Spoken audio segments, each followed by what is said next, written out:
He kept his word when it cost him sleep. Put food on the table, put pain on repeat.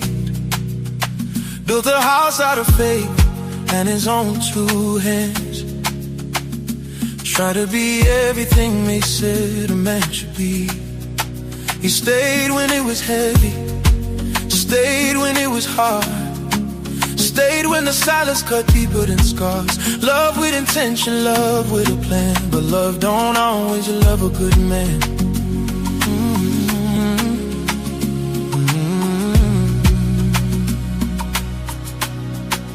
He can build a bridge over troubled water, build a life for a son and a daughter, build a dream from trust and hope, of some things a man can't control. It don't pay to be, it don't pay to be a good man, a good man, a good man, a good man, a good man, a good man. It don't pay. Don't bring your beat, no, no. It don't pay to be a good man. Good man. A good man, a good man.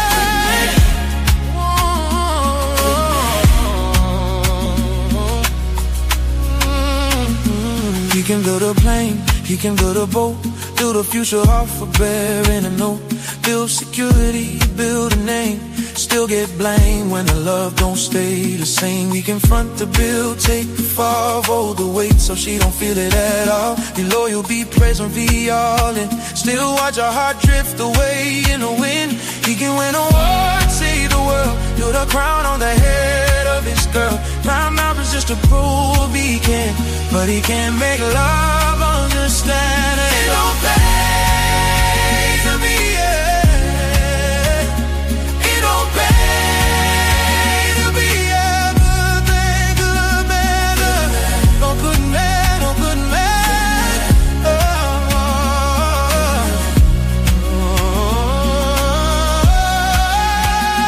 It don't pay to be, it don't pay to be a good man, a good man, a good man.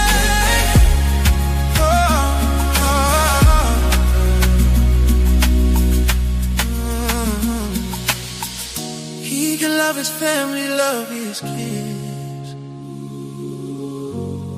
give her everything he is, but he can't make a woman see the greatest love she could ever be. But we can't make her home, can't make her stay, can't make her feel what he feels anyway.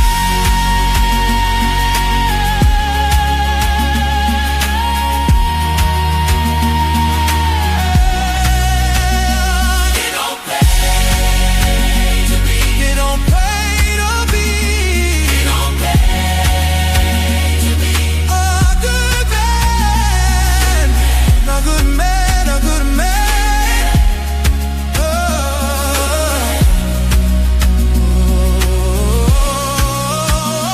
It don't pay to be, it don't pay to be, it don't pay to be a good man, a good man, a good man.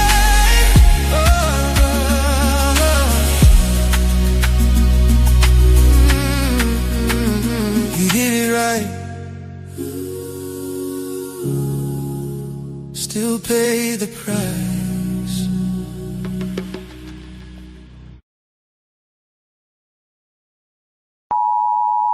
The content presented on the following show is intended for satirical and educational purposes only. The views, opinions, and statements expressed by panelists and guests are their own and do not necessarily reflect those of the host, production team, or channel. Additionally, any third-party content featured in this program is used in compliance with fair use under United States copyright law, which allows for commentary, criticism, news report, teaching, and research. Viewer discretion is advised, and we encourage independent thought and discussion. Welcome to the Untouchable Super Panel with Ilkan Ali and Fatty. Kick back, relax, and enjoy the show.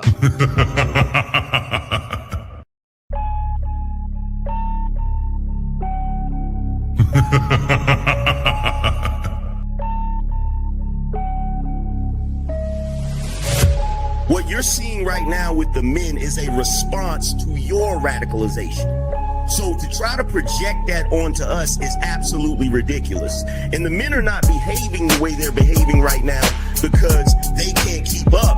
They're behaving the way they're behaving because you broke the social contract. You're having a conversation in bad faith. Did you say women are children? Did you say women are children? No. Look at the construction industry. It's 99%, 98% men. But when you're talking about cooking, right, the reason, and by the way, it wasn't mostly women who did cooking, it was just mostly women who stayed at home who did cooking. That's why it's considered a traditional family role. It's part of the whole child rearing aspect. So you know that you're here because of your father? Because men determine the sex of the baby? Did you know that?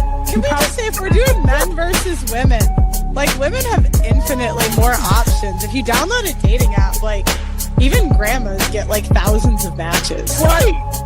And I understand that, like, sexual attention isn't the same as relationship attention, but out of 1,000, one will take her seriously. You wasn't putting it down mentally. You don't know how to touch her without touching her. You wasn't putting it down sexually, and you wasn't putting it down financially. So yes. But these women literally get to walk out the house looking like it's Halloween every day, but want to look down on you and tell you how you look. Bitch, I look like my 8th grade picture. You don't look like your 8th day old picture. You go on a lot of these women Instagram pages, it look like 30 different on there. Somebody tell me I'm lying. It's not that she's so awesome and intelligent and everybody missed out and you just so happen to walk up on a flower. Yeah, she's lying to you. Right. But these women saw you. When these women saw you, she already wanted you before you even open your mouth. Like Ali said, you didn't convince her to nothing. There's the male ego.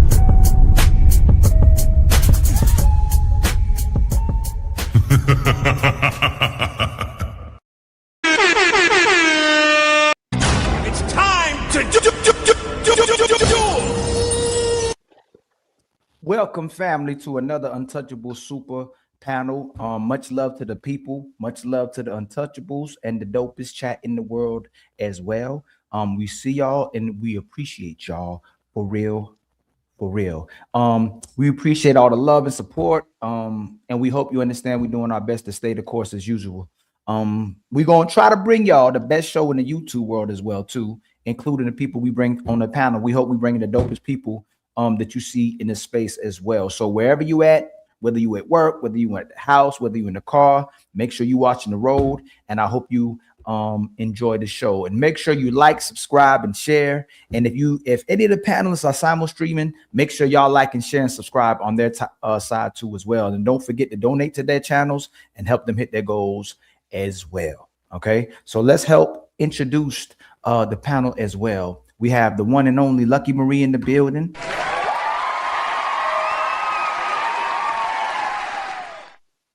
We have the one and only Jazz Noel in the building. We got my brother Crip Jesus in the building as well too. Amen. And we got our sister, the one and only as well, Smell the Roses.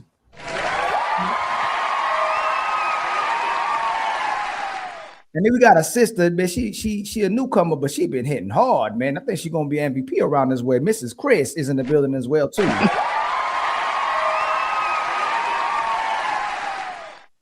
And then my brother Six, he can speak for himself. Y'all see him all over YouTube. You see him all over IG. You see him all over Facebook.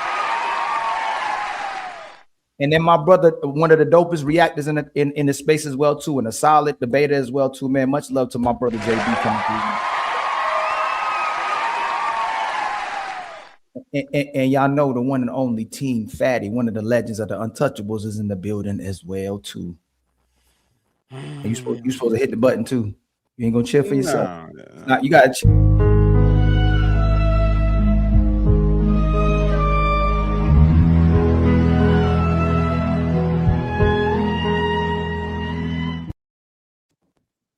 And then you got yours truly, Brother Ali. I'm Liar. I'm light skinned, but I'm still a dark.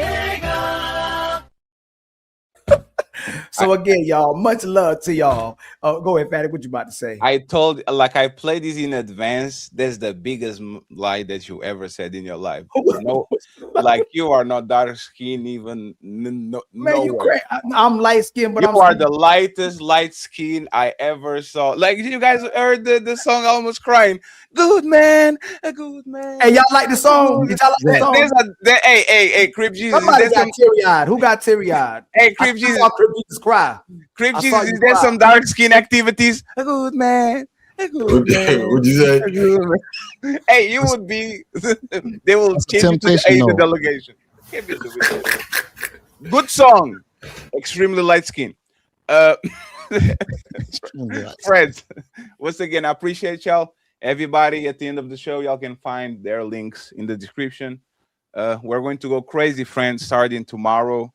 Going to the gym, started to be a professional YouTuber, okay? So I hope to see you tomorrow at 5 p.m.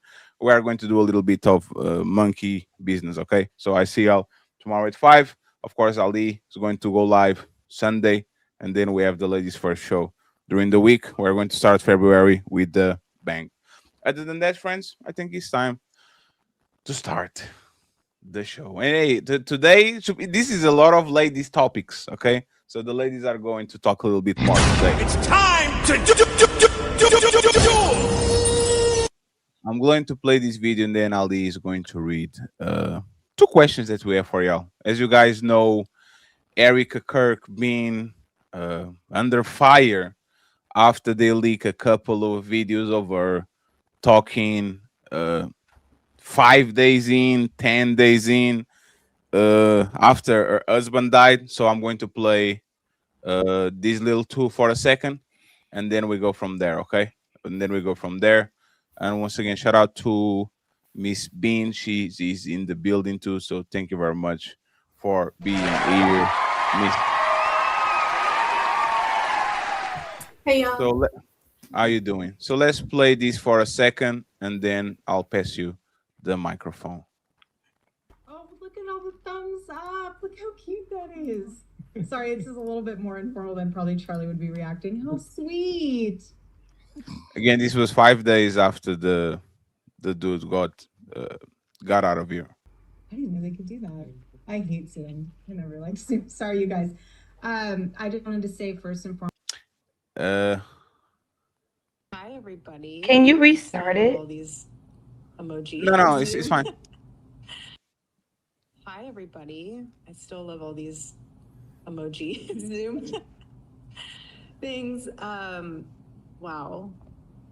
I don't even know where to begin. The fact that we were able to pull off an event of a century, like it's just insane.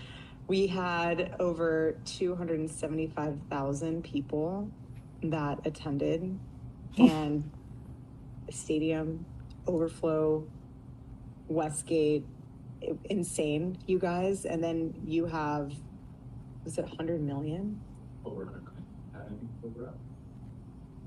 You guys that heard the gospel and all about Charlie and all about everything that you guys do, and the hard work of Turning Point USA is insane. We had thousands that were registered to vote.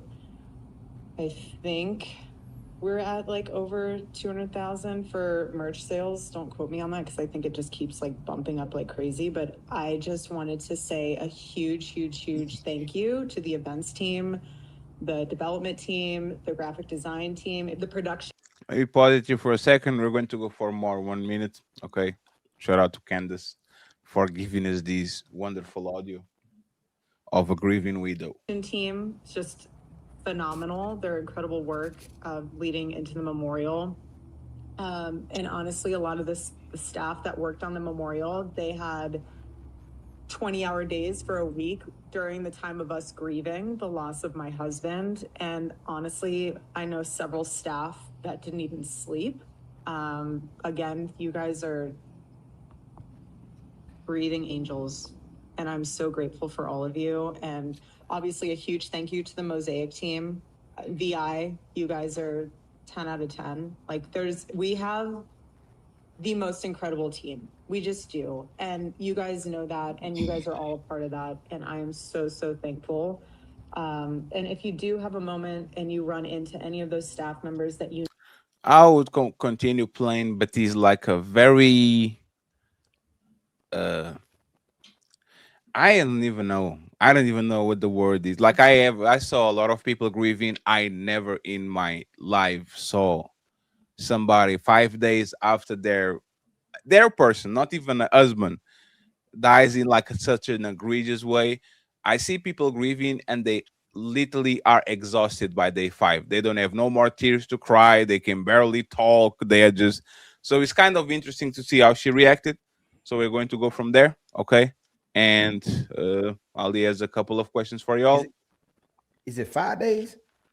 5 days. They said it was 11 days first, but then when they went back and watched, it was 5 days after the 5 days after the situation. Okay.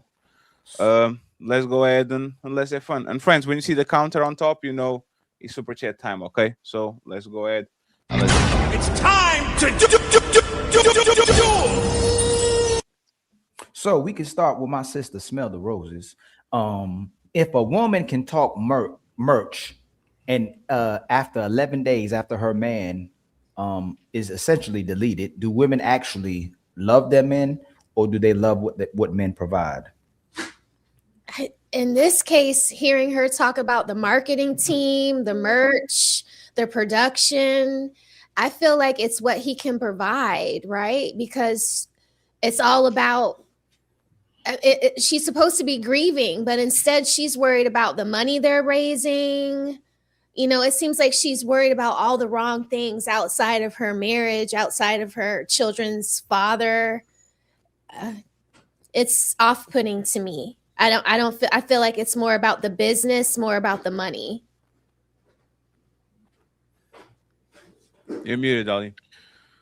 My bad. I was trying to show decorum. If my sister Bean, if 5 days after her man is deleted, and if she's talking about merch, do women in general love men, or do they love what the men provide? I would say in this case what the men like provide for sure. But Erica Kirk, like, I don't know if y'all have been like following her, but it's a lot more into it. Like, I honestly believe she has something to do with it. With her. If y'all, I know Candace Owens is far-fetched, but if you listen to what she's talking about, she's not like, she's onto some things. Like, she comes with facts. So I don't know about that come with facts, but she looks like an honeypot. She looks like she was planted to kind of get the dude to Agreed. Yeah. She's doing a lot. My sister Jazz, what is your feelings on what we're discussing? If a woman is talking merch 5 days after her man is deceased in the way he was deceased, do women actually love in general their men, or do they love what men provide pertaining to this case?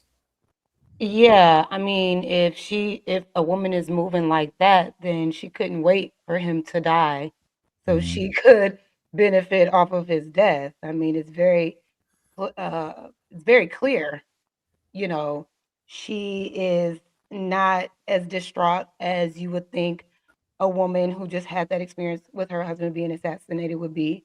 She got right to it, back to business, selling merch, you know. Yeah, she was for the benefit before, and she's capitalizing off of it now. Okay. How about you, my sister Chris? What do you believe? If 5 days after a man is deceased in the way he was, do you think in regards to this case, do women actually love their men, or do they love what they provide?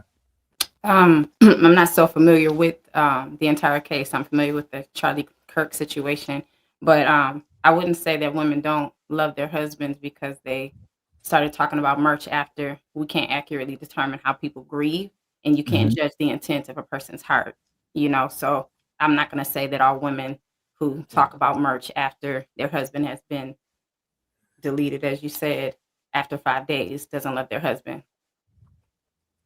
How about you, look at me, Reed? Do you think 5 days after a person is deceased in that manner, do you think it is reflective of women actually loving their men or loving what men provide? Your microphone. You're not on mute though. Let me see something. Let me play a song. Well, let me play a song while she's trying to get the microphone on. Yeah, she gotta get the mic on. A good man. A good man.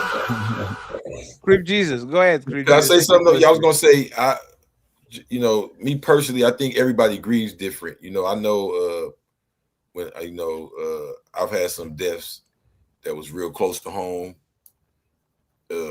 Not the spouse, but I'm just saying I've had some deaths that was real close to home where I had to handle the business. I think that's kind of what the whole point of having the will and everything set up. Someone got to handle the business. You might cry for a couple nights, then you got to get up, dust your shoulders off, and handle the business. So I'll give her that much grace to say maybe everybody grieves different. We don't know what she's doing. That's just a clip. Sound bite. So thugs really don't. I heard a song by Tupac. It's one of my favorite artists. He said, "We don't cry tears, we shed blood. Do you still want to be a thug?" Is that true? No, because Tupac also, his best song was "Shed So Many Tears." Oh, yeah, you right about that. Tears. That's the best Tupac song. That's the one where it's. I don't know about that now. Shed So Many Tears, Tupac. Not the best homework assignment. When we get off this live, everybody go listen to Tupac "Shed So Many Tears." His best song ever made. Nah, he got a lot more songs than that. I don't know about. We might have to debate Dear that Mama one. and Shed So Many Tears off that what's that, Me Against the World album? Them two of his best. Okay. My brother Opulus 6. You about made me start doing some Tupac verses, but Thaddy was about to get on me for throwing off the show, but I ain't about to do that.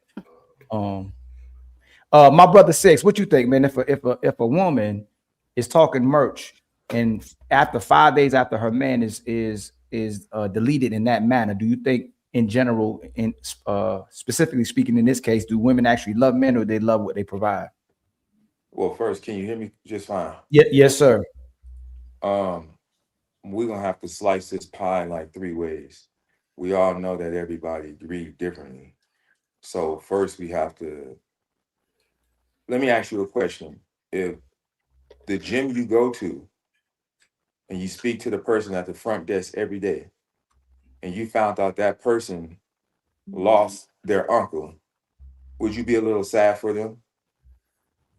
Sure. All right. What about 5 days later? Would you still be sad for them? Keep it real. All right. So everybody grief, the intensity of that hinges upon the relationship with them. From my understanding, or from what I've seen, I can only attest to what I've seen. Charlie Kirk was a malignant, malevolent, supercilious, and boorish. Damn. Let me ask you one more question, and I'll conclude. I'm not gonna hold the floor long, but I'm trying to be fair and just. If I'm holding a cup of water and I bump into you, what's gonna spill on you? Water.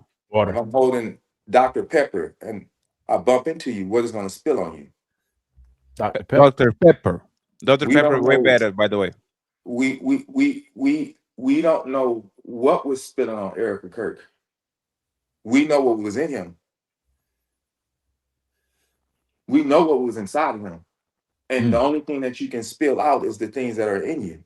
If you are hateful, you're hateful. You can aim that hate at anyone, your wife, your cousin, the person at the gym.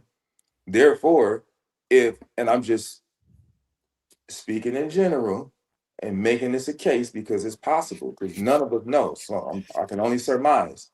But if he had this kind of hate in his heart, that's all that could spill out. And we don't know what kind of relationship him and his wife had behind the veil of social media. Now, we don't have videos from her for the first 1, 2, 3, 4 days. Like The person at the gym, you was sad for that 1 day, 2 day. Maybe them 3 to 4 days, she was in tears because she's crying for her children. They lost their father. But on the 5th day, I don't feel that bad because of what was happening to me.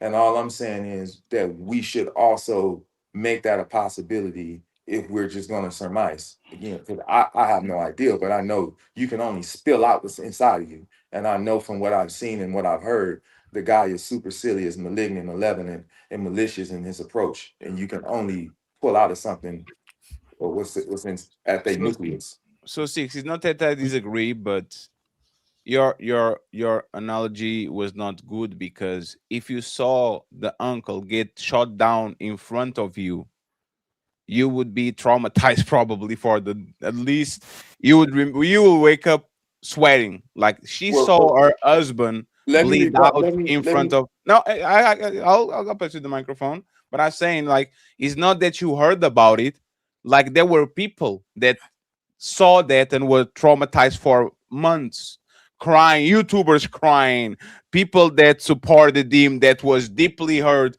for weeks and probably still kind of a little bit. Like she recovered in 5 days. There's the father of her kids, there's her husband. Like this is somebody that she like, this is like some psychopathic type of behavior. Can I say something real quick? Absolutely. I just want to say this, and then you got it. Everybody on this panel react different to grief, but if somebody right now had a heart attack and died, that will shake us for a few days. Well, let me right? Somebody right now live had the heart attack and just poof, and we found out that they're not here. Like we would feel some way about it, and we don't even know each other like that. So imagine you see your husband getting put down like that, and you are telling me, "Oh, everybody grieves different." No, either she a psychopath or she was implied. She was implicated on what happened there.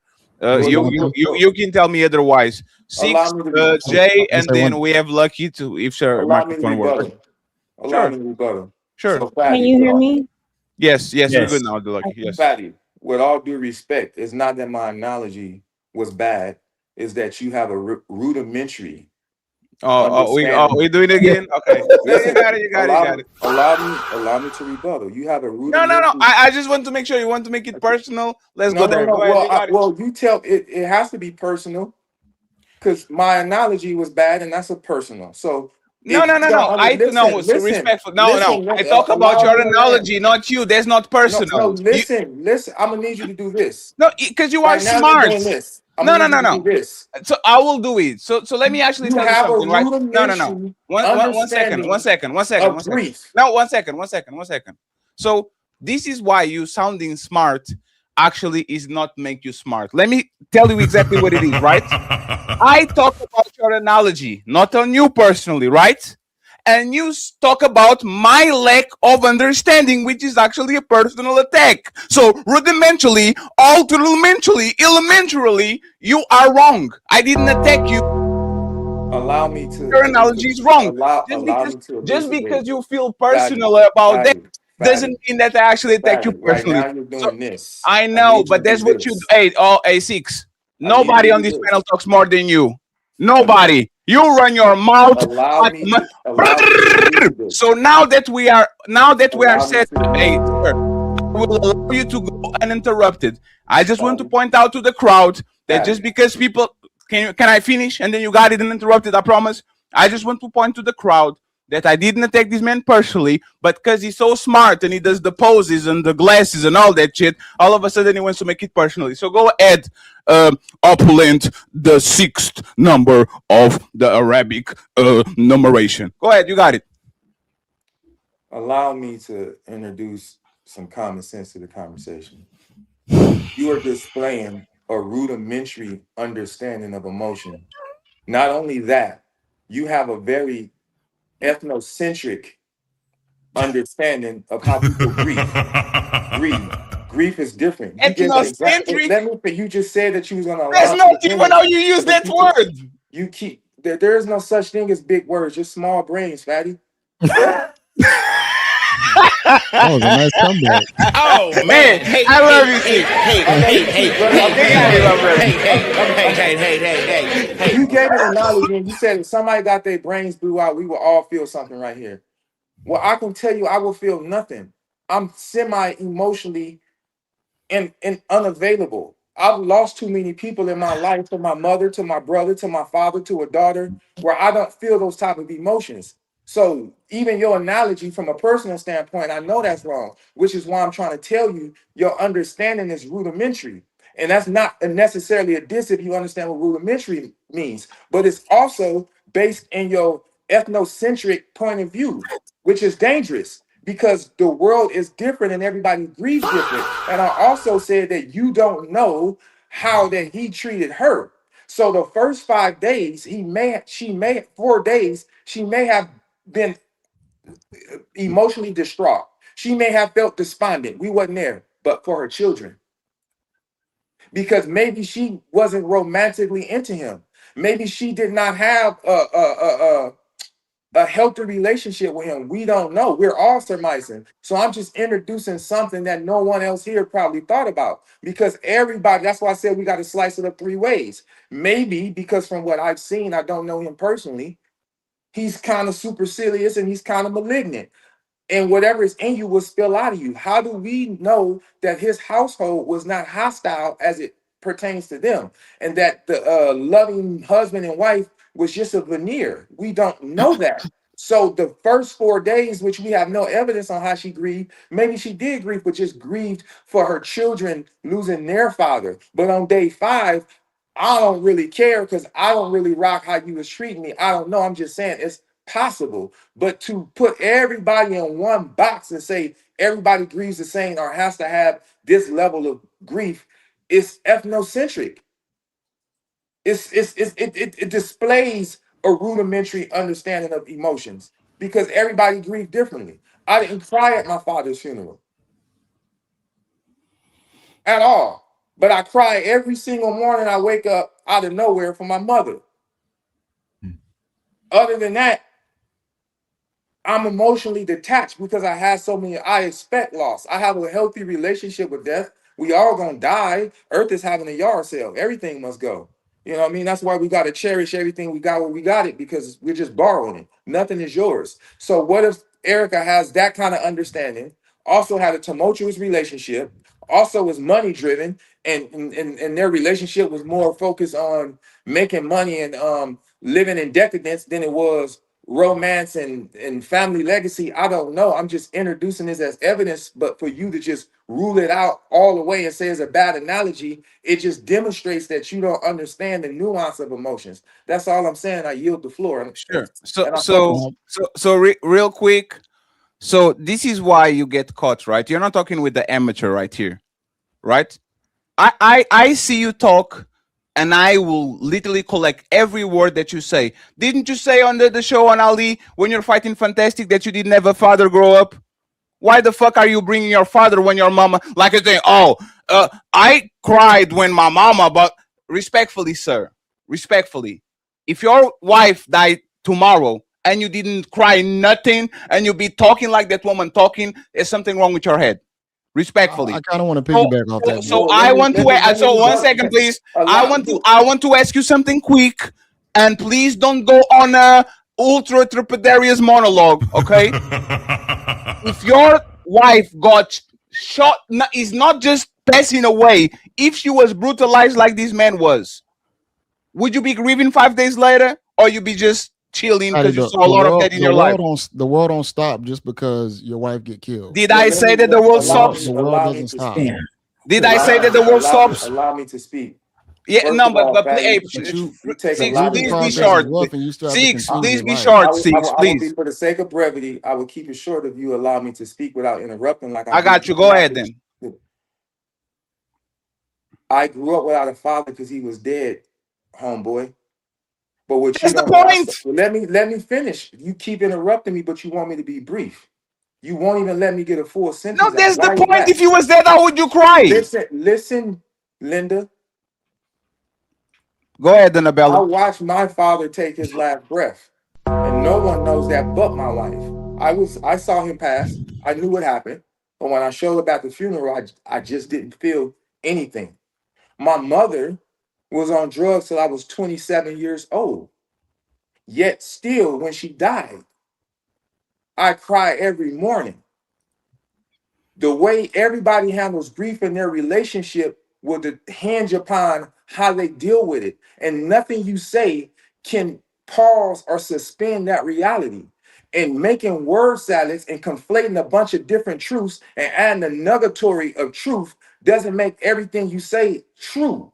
And when you become bombastic and use these schematics, it doesn't make you sound intelligent either. You may have the floor. How old were you when your dad died? 5. How old are you when your mama died? Woo. 35.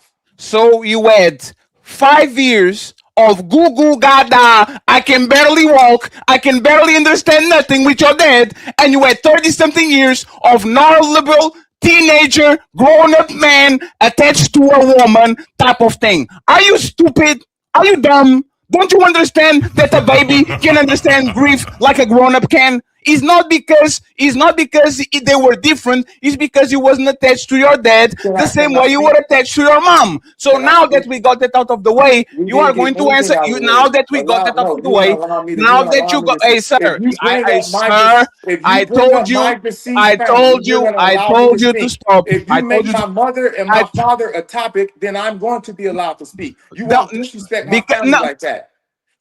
Wait, stop. No. So, hey, this is the second time that you mischaracterized me. First one, you said that it was a public attack. Now you're saying that I talk bad about your parents. How?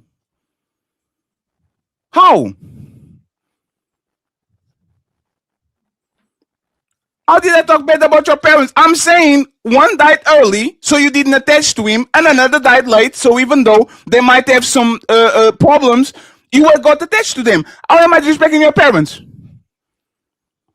This is crazy. What's going on here? Like, what the hell is this shit? I think he's froze. I know. I'm waiting for him to come back. Okay. Imagine saying that your mom is hooked on drugs. I would have all the opportunity to go there. I didn't go there. And now you're disrespecting my parents, so I have to talk. First of all, you're throwing too many big words at me. Okay? Now, because I don't understand them, I'm going to take them as disrespect. Watch your mouth. And this is what I'm saying about people that sound funny, friends. You have to understand exactly what they're saying. This man has no comprehension skills at all. How many times I'm going to say something, and because he's an emotional man, he gets on his feelings. He thinks me attacking an analogy or the way that he talk, you attacked an analogy, so you as a personal attack. How is that a personal attack? So nobody can say nothing now. You didn't attack his parents. You just brought him up, and I think he just wanted to respond. No, I didn't. He brought it up. Well, let's say you were still talking about him. No, JB, correct what you said. Who brought his parents? He said, okay, my parents died and I have 2 different reactions. And I said, you had 2 different reactions because one died when you were young and another one died when you were older. How is that me talking about his parents when he brought his parents up? You weren't talking about him. I think maybe his emotions came into the conversation about just the parent talk. And he just said he was a psychopath. He just said he didn't feel no emotions because it's all a lot of that. Why is he get only feelings on a YouTube panel? If he saw this much amount of that, and now he's a winter soldier. My heart, I got my, like, what is the Icebox song from Omarion? I got my eyes. Right? And now all of a sudden I'm talking with you on YouTube and you get on your feelings because I attacked. Like, I'm telling you, man, there's nothing worse than a dumb motherfucker try to be smart. With the whole death conversation, like grieving is difficult. Everybody can't grieve the same way as everybody, and life still continues on. So after you lose someone, do you shut down and let life swallow you whole, or do you still continue? You still have to continue. You still have to go out there and work, take care of your family. You can't just sit in a corner and cry for weeks at a time and just give up. So I think when it comes down to Charlie Kirk's wife, I don't want to speculate too much, but you got to think about it. If she followed her husband and if they were Christians, you got to look at the legacy that she probably was trying to maintain, the mission that they had, and if he bred her a certain way, she was going to be a reflection of him most likely. If they were as connected as we saw in the public's eye. I don't know their personal relationship, so I can't go and tell you exactly how it was because I don't know.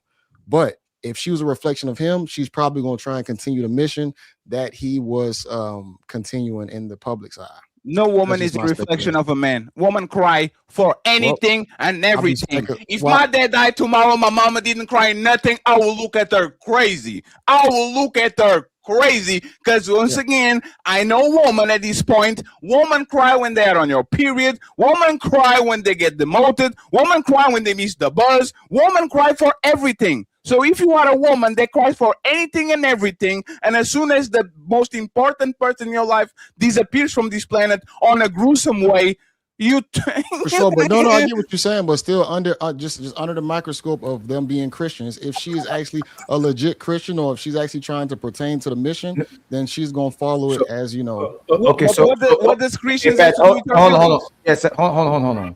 That's the main thing Fatty's addressing, and y'all missing out. We're talking about a woman, not a man. A man, you can see a man sit at a funeral and not cry if his fault. A lot of times men will cry maybe when their father do pass, but most of the times some men might not cry. Like you could be numb to death. What woman you know? We asked about a woman. In my what family. Woman do you know? What? So you know women in your family? I've lost a lot of. Yeah. No. So you saw women in your family, like somebody very close to them pass away. They didn't cry at all. Yeah, I've seen some. Yeah. I'm not gonna lie. I come from one of them strange families to where like the women in our families, it's really weird for them to even show love, kind of, to say I love you and hugs and stuff like that. It was real awkward in my family and whatnot. So I've actually so JB, to make it intentional, do you think in general most women, if someone close to them passes away, they're not going to shed tear? Or they're going to get over it in 5 days. So that was the main question. Do you think they definitely going to grieve? The general woman in 5 days can get over the way in front of her eyes, the way that guy had his life taken? No, it was traumatic. Yeah. No, I definitely agree. Like the merch part was strange, talking about the merch and things like that. But at the same time, I don't know the type of mission that they had behind the scenes to say that she's just trying to continue it for the public's eye. They had a completely different type of relationship. So I can't really say I know the ins and outs of it, but that's just me like not trying to speculate, but just giving my opinion as to what was shown. I just don't understand where the Christian comes from. Christians don't have feelings now. Christians don't have time to grieve. Yeah. Not that, but you know how sometimes when it comes to Christianity, they feel like someone's going to another place and they feel like they're in a better place. It's a lot of mysticism with it. So they honestly feel like you're taken away from the wicked world and put in a better place. That's usually the mindset of a Christian. So it's not. No, it's not. Have you ever said, "Hey, JB, I was baptized when I was 2." If you die, they always say you're going to a better place. Hey, JB, go to any Christian funeral and everybody. But they're white too. They're white. You got to look at the type of person that you are. Wait, 1 second, please. So you are telling me that there's a difference between white Christians losing their father to a gruesome death and a black Christian losing their their husband. I'm talking about the differences of church. You got Baptist and Catholic, and they praise a whole lot different. I've seen Baptist people fall out crying and pooping. Y'all did it again. No, y'all did it again. I'm talking about the differences of church. Hold on, you did it again. You said the difference of church, but with a black woman and a white woman who loses their man, typically, in general, gonna cry. A black woman and white woman in general, their husband gets basically assassinated the way he did. Are most black women and white women gonna cry? Yeah, and be hurt 5 days after. Yes. That's all I'm saying. So I know there's a minority of families where people come from where I knew some families that didn't hug, they didn't show no emotion. For the most part, I would come across families that did show emotion. Because even that video, most the women would go crazy. Yeah, even that video, I don't know if she might have been prepped right before that, to where she might have been sad or not. Then on camera, she kind of cleared it up a little bit. I don't know. Can we see the first 30 seconds, please? Look at all the thumbs up. Look how cute that is. Sorry, everybody grieves different. This is a little bit more informal than probably Charlie would be reacting. Like this, with the pearly whites showing, with the last tooth on the back of your mouth showing. That's what we're doing. I didn't know they could do that. I hate Zoom. I never like that. That's what we're doing over here. like being excited, like your husband literally got nuked, and you are excited about emojis on the chat. Oh, imagine. You gotta think about the life that they were in though for a while. You gotta think about they weren't living a regular lifestyle either. Come on now, like it's a whole lot different. But he was still assassinated. No, I'm not saying it wasn't bad. It was bad. I agree 100%. But at the same time, I'm trying to say it's still a mission. I think that she's trying to continue for his legacy. That's just me looking outside in. Selling merch. There's a mission. Everything that he was doing, I think she's trying to continue that through her. No, JB, it's totally fine, right? Yeah. But once again, I agree with you. Life moves on and all that. People don't have to display signs of depression and like they don't have to, right? But there's the thing, right, JB? A marriage that my parents die tomorrow, and I come here and I'm acting excited and laughing like this about StreamYard, these emojis now. That's so nice. Oh, Ali. That's ridiculous. There's like I shouldn't be excited about nothing that is not something that is actually is significant. Imagine that they do something, a nice gesture to me. If people are made a song, wrote a poem, like that's the things that actually move a person. If your husband died the way that he died, and you are talking about emojis, and now you can do the thumbs up and how cute it is. Respectfully, either you would like if you were a detective, JB, she would be right on that car. Hey, I need to talk with you on the police station real quick, because this doesn't sound like a person that actually grieving. It sounds like you are involved in it, and for whatever reason, nobody knows what's going on. But I'll concede to the point where the world moves on. Absolutely, the world move on. I don't want nobody to show public signs of distress just for the sake of proving that they are in mourning. I just don't like. And once I'm pretty again, sure remember, all of us have probably lost somebody. I mean, I don't want to say recent, and people still show up on these panels. People still continue doing their YouTube videos. People still continue with their day-to-day lives. So I'm not trying to say that people don't grieve, but going back to the point that life still goes on, and you still have to put on a face sometimes to still continue on what you're actually doing, and you can't just go shut down in a corner.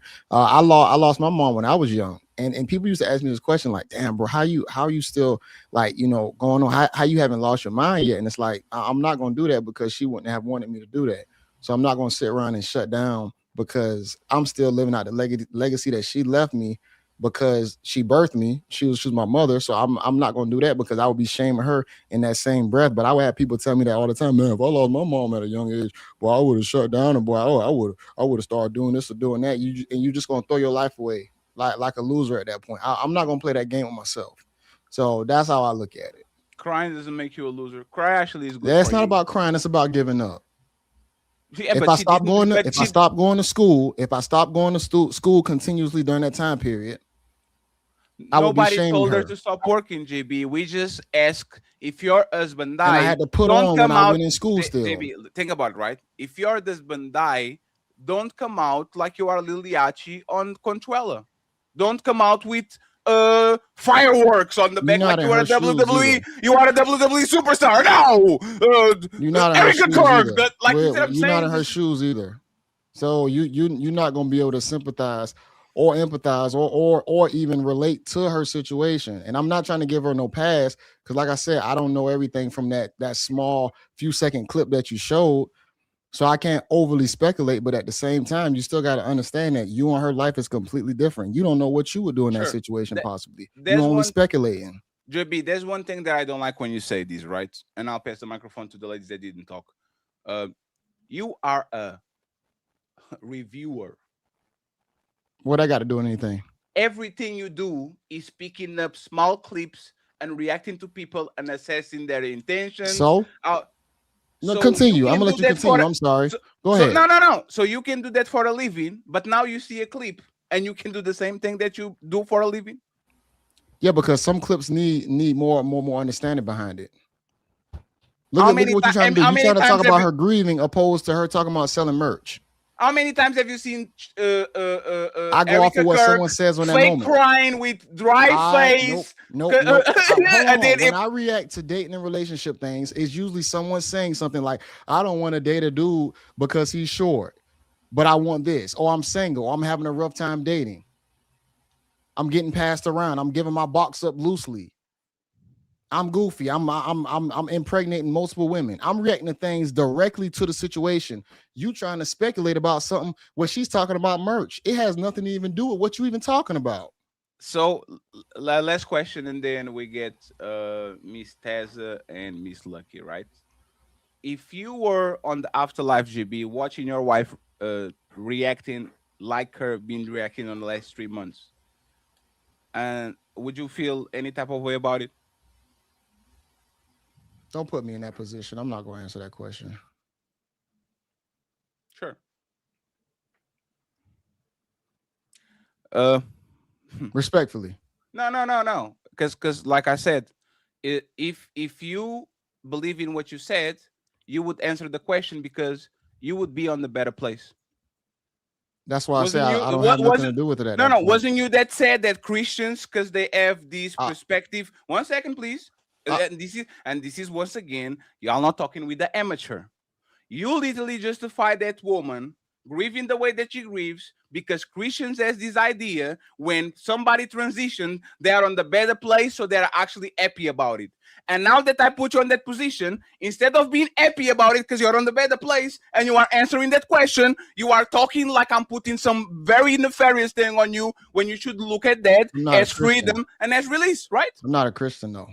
Oh, you're not a Christian? I take So back I'm what I basing it said. upon her life. I stand corrected. I'll say this I though. take back what I said. If I take did back what I die, said. if I did die, I wouldn't mind if my wife remarried. Just being honest, because I know she still need to finish life. It's still based on survival. I wouldn't want her to just be alone. So I would be okay with her actually moving on. Sure. I'll say that. Sure. Yeah. I take back what I said and I apologize. You're not a Christian. I For wasn't sure. talking to you. Now I understand why you didn't want to answer. I apologize. Appreciate it. Lucky and Teza. Teza, if you can, like, try to get either another browser, okay? Like, try to go to another browser like Edge, Chrome, whatever, or try another device like a tablet or something like that, because you keep getting kicked out for whatever reason, and I don't think your internet connection is good. So, if you can send another message, I would appreciate it. I'm tired, Lucky. I'm sorry. I'm tired. Like, from the time that your microphone didn't work. Can you talk? Hold on, real quick. Of intellectual elasticity is preventing you from grasping the nuance of the transaction. Whoa. You throwing too many big words at me right now. Since I don't understand them, I'm gonna take that as disrespect. Now help me. See if you can. Tasia, see if you can move. Can you say something real quick? Nope. Is it delayed? Because we tried it. We tried it before the show and it was fine. Is it because there's so many more browsers? No, it's not. No, it's browser based. Send her a message. Tell her to change browser. No, Fatty. No. What I'm saying is, send her a message. Tell her to change browser or to change device. Let's focus on. Yeah, I think it's I think it's overload on whatever device, like you said. No, but it's not, because it's the StreamYard is web based. If she's opening on the StreamYard, like, is not like you shouldn't reflect. Lucky, the question, okay. And I want us to go a little bit, instead of focusing on the person say, focus on actually, like, in general. If a woman can talk merch and events 5 days after her man dies, do women actually love man, or do they love what the man provides? You can hear me, right? Yes. Yeah, just on this, to just speak on just the conversation, and then I'll answer if it's okay. I actually agree with you because it just shows a lack of compassion. They have a whole show dedicated to women offing their men for profit. So I'm with Bean too. I'm in the conspiracy theorist bag. I don't really think he's deleted. That's probably why you don't see compassion like that. But somebody who was so quote unquote influential, where everyone else is comparing him to Martin Luther King, you would think his Coretta Scott King would feel some sort of way that she just lost her Martin, but she's more so excited about the merch and the success about what she can get off of his quote unquote death. So I don't think he's dead personally. That's my personal opinion. You know what I'm saying? This is just entertainment.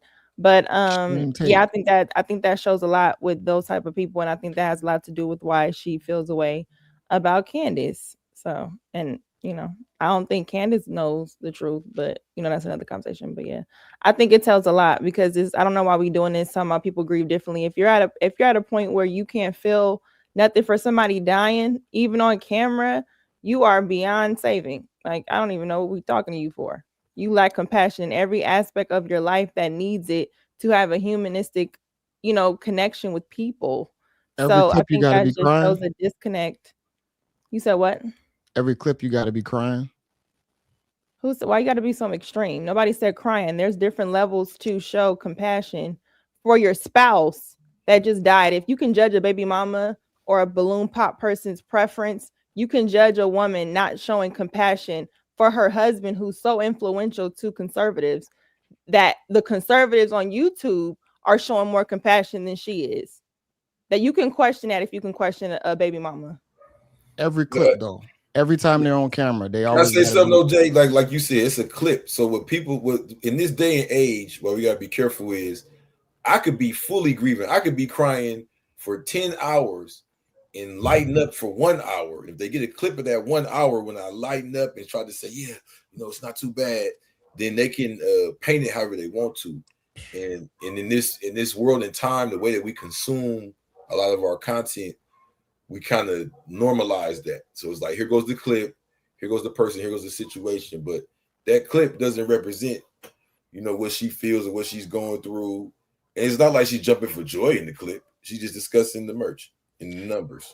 If you guys saw, you get so tired of crying. You get tired of talking. Your mouth starts to do the because you can't even let it out. Like we saw Michael B. Jordan talking about Boseman, Chadwick Boseman, and he was quivering. There's some emotions. 5 days on a gruesome way. There's some things we saw. Anthony Joshua, he didn't cry, but when somebody asked him about his friends, he has a weight on his voice, there's a weight on his expression. Again, we're talking about women that are hyper emotional about anything. Let a woman lose a kid, let a woman lose a sister, let a woman lose a best friend, and they go ballistic. You see it. They can't even talk. You call them on the phone, and all of a sudden you are telling me, all of a sudden, once again, this is a pattern. She been showing this since the guy died. Is the fake tears like the people doing zoom in? There's no tears around. The voice doesn't I go. was just about to. Is the I weird was voice? just about to ask you. I've been trying to look for videos with her crying, and I never see the tears There's come. no. She just Ali, puts tissue on her nose she and puts tissue the in her tissue eyes, on their face. but I never Even see no tears. Like Ali, even worse.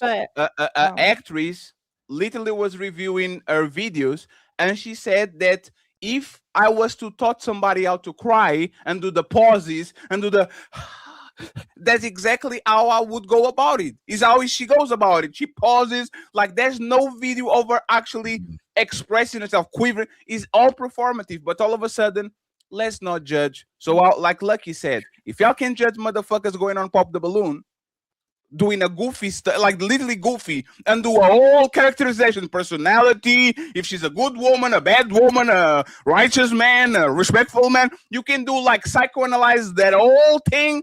If this woman on the most difficult moment of her life behaves like this, I don't even want to know how she behaves when actually she's happy. Because this sounds like a woman with no carefree in her life. There's no problems in her life. She's talking to us like Lucky was talking right now. Nothing happened to her life. She had a bad day, and she gets on camera talking about emojis. So I'll say this. I'll concede. Yes, we are making assessments out of very, very, very small clips. Probably we have 20 hours, 15 hours of footage from the day that he died until now. What I'm going to tell to is that we don't need 20 hours of footage of nobody on this panel to go at them. Nothing. It's 3 minutes. Oh, you all don't like no submissive? I told you she was a feminist and ungrateful.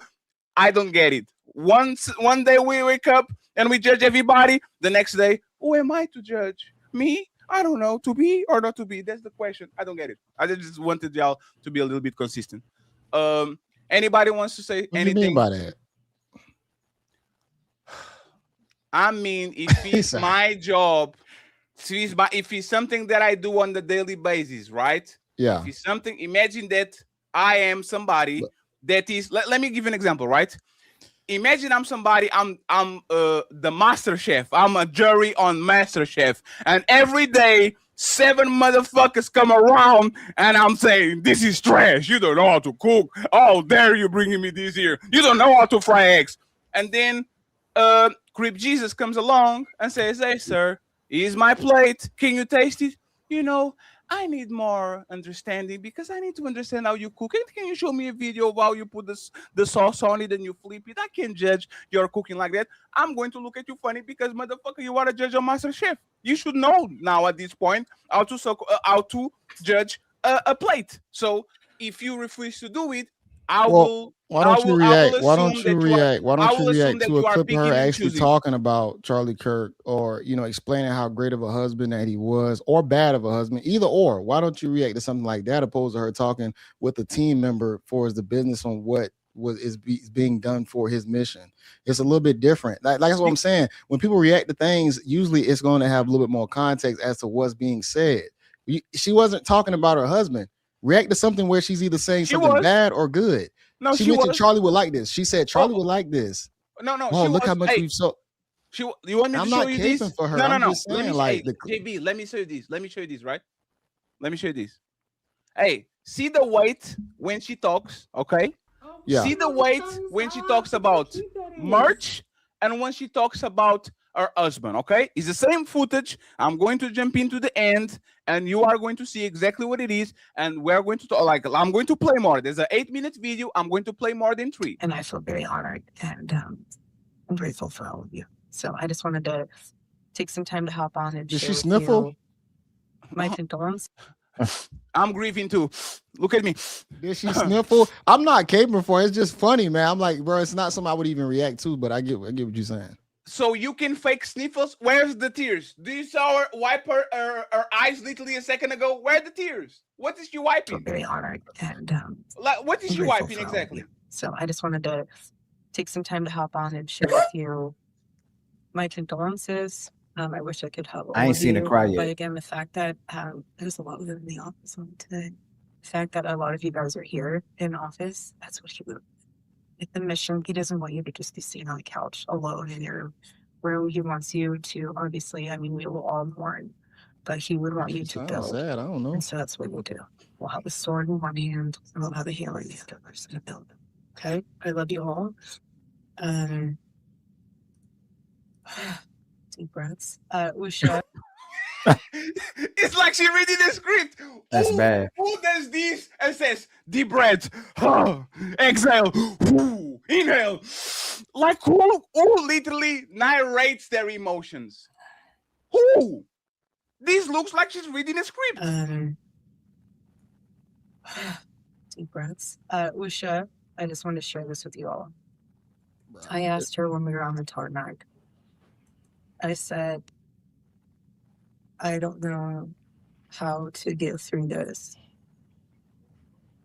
And she said, when you're on an airplane, and some of you have kids will really relate to this. Others that don't, you've been on a plane with kids, so you can also relate to this. But she said, when you're on an airplane and you're 15 minutes before landing and the kids are going crazy and you have 15 minutes left on the plane and they're throwing their toys. You're reaching, big dog. Respectfully, I feel like you're reaching because she seemed distraught. I mean, she could barely even what she's talking about is slow pace. She kind of just seemed like she's still in and out of her thoughts or whatnot. I don't know. I'm just going off of what I see. I don't know the behind the scenes. Sure, and this is why JB. I'll expect to be our competitor in the next few months, reacting at least. I'll actually respect I respect the way that you move. You are a successful reactor. This is why they need people like me on this space to actually react to shit that makes sense, because there's no reason why this woman emotes like she's the motherfucking emoji. She's like this. Actually, I can do it better. She goes from this. Oh shit! And then she goes to these. Oh my god! That was creepy as hell. And then, her face changes like is a filter. Like what is this? Respectfully, I would be so scared. I would play just more. 30 seconds. This is scary. And Don't. again, I'll tell you no this. tears. Don't No waste your tears time. wiping Don't the waste your eyes. time reaching. Okay, so let me just play. I might be reaching, JB. I might be wrong about this. Okay, I'm open to the possibility I'm wrong. Okay, let me just play more 20 minutes and let's see how she emotes from grieving widow to smile ear to ear to again cry. I don't Is know. to I know don't know. that we can just do this for 10 minutes at a time. So if that means at work when you're feeling a little bit, stop, take those 15 minutes, and you'll be okay. We're all gonna be okay. I love you guys. Have a great meeting. Is there anything else to do? It's good. You guys are loved. Love this little film on the birds. It's so cute. No, oh, you're going to wipe the tears that we don't see again? Are you going to use the tissue again? That tissue dry as fuck. So sweet. God bless you all. Yeah, it's not a good look. It's not a good look. Hey, Apologies. Ali, hey, I already. I'm trying to find.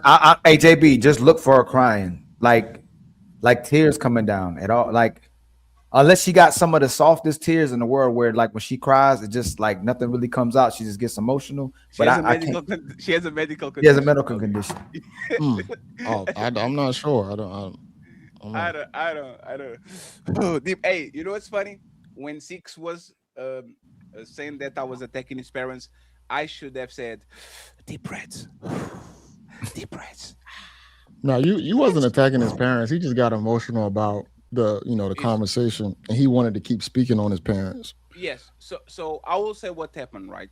Yeah. Six is a person that thinks that he's an intellectual, and no bigger offense to an intellectual when you actually challenge that intellectualism and you show that they are kind of not intellectual at all. If you can understand my words while you are telling me that I don't understand because of ethnocentric what? Difference with based in race and religion and place that you're born.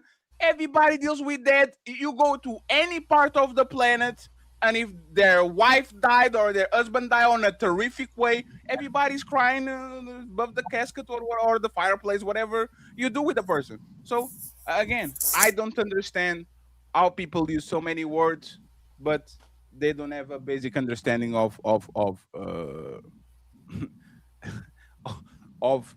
you being more attached to a person that you met for 35 years and than a person that died when you were 5 when you could barely talk and speak and walk. I don't get it. Tez, I have a different question for you, and then after that we go to the super chats. After we get after this question, okay? And again, it's a little bit somber, but lighten up, friends, lighten up. This second question actually is more important than the first one. Okay, this is actually a little bit more important than the first one. My bad. I'm here. So, do women really love men?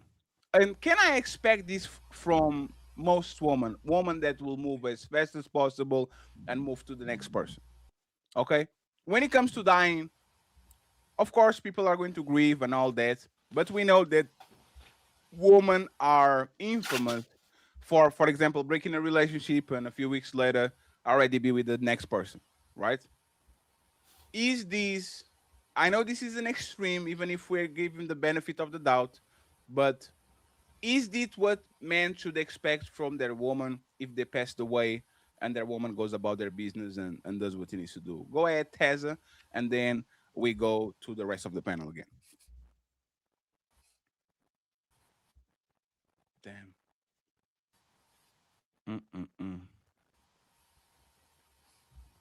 A good man, a good man, a good man.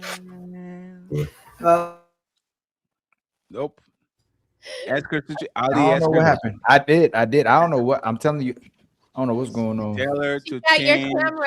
She got Tell your. her to change. Nah, I'm good now. Y'all can't clown me. My camera got a fan and everything. Y'all ain't see me slacking in a little bit. I'll be good lately. I'll be good lately. Y'all can't say nothing to me. Can you answer that questions? Should we expect, should we expect not no loyalty because once I die, the job is kind of done, right? But should we expect for most women for them to just move along because that's what women do on a regular? Bean? You're muted. Oh, there we go. I feel like I would judge depending on the time frame. Like I feel like the first year should be like I'm gonna definitely judge you if you move on within the first year. But I honestly forgot your question. Like what'd you say? Sorry. If we as men should expect women to move fast, meaning they might be mourning or whatever, but they just on the move, like usually happens when they break up relationships. Woman announced that they broke up with Fatty, and in 3 weeks they already have another boyfriend inside. That's more of a woman thing Hey, than a man thing for the most part. Like 3 Freddie, weeks. widows need love too, man. You know what I'm saying? Widows need love too. You know what Oh I'm no, saying? no. Widows have carte blanche to like you shouldn't count that against them whatsoever. Like you're not culprit for your husband dying. But if I was Erica Kirkneck's husband, I kind of look at how you're talking about, like I'm saying, if this man was looking at how she reacting to her husband, I think this is kind of I don't know about this type of situation. Right. I mean, I don't think they should expect women to move on quickly, but I will say like people grieve differently in the way that some people can't tolerate being alone. Like some people do not do well being alone. Like they are not comfortable with themselves. They're not able to sit in their silence and grieve and heal the right way. So some people jump into another relationship to kind of like fill that void per se. And I can't isolate it to men or women, right? But I would say you shouldn't expect it, but it does happen. JB, should we expect it, or our job is Fast done? move Job on. finished? Yes. No, I wouldn't expect a fast move on. I would hope that would probably take a little bit of time, but I still understand if you are a widow to where you would have to possibly remarry, depending on the position that I might have left you in, if we had money or not. I know it would probably come eventually, but if it happened fast, I would think it'd be problematic. Let's go with Chris because Chris been waiting for a turn. Should should we should we expect? Damn, what's going on? Give me a sec. Chris, should we expect this? I have no idea what's going on. Ali, is that you? You said, should we expect her to move fast? No, Go I ahead, don't. Chris. Go ahead. Yeah, no, I don't believe you should expect for women to move on that fast. Not at least using what you said, 3 weeks after. I think that would be a little bit insensitive. I think you should expect them to move on. The time frame we can't necessarily determine, but since you gave 3 weeks, I think if a woman did move on within 3 weeks, that would be a little insensitive. I think it would give people a reason, not that it's none of their business. It would give them a reason to question, you know, her movements.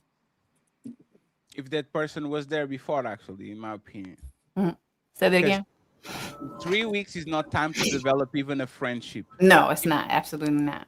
I would assume that if something happened in 3 weeks, that person was already there waiting for their turn. Right. Absolutely.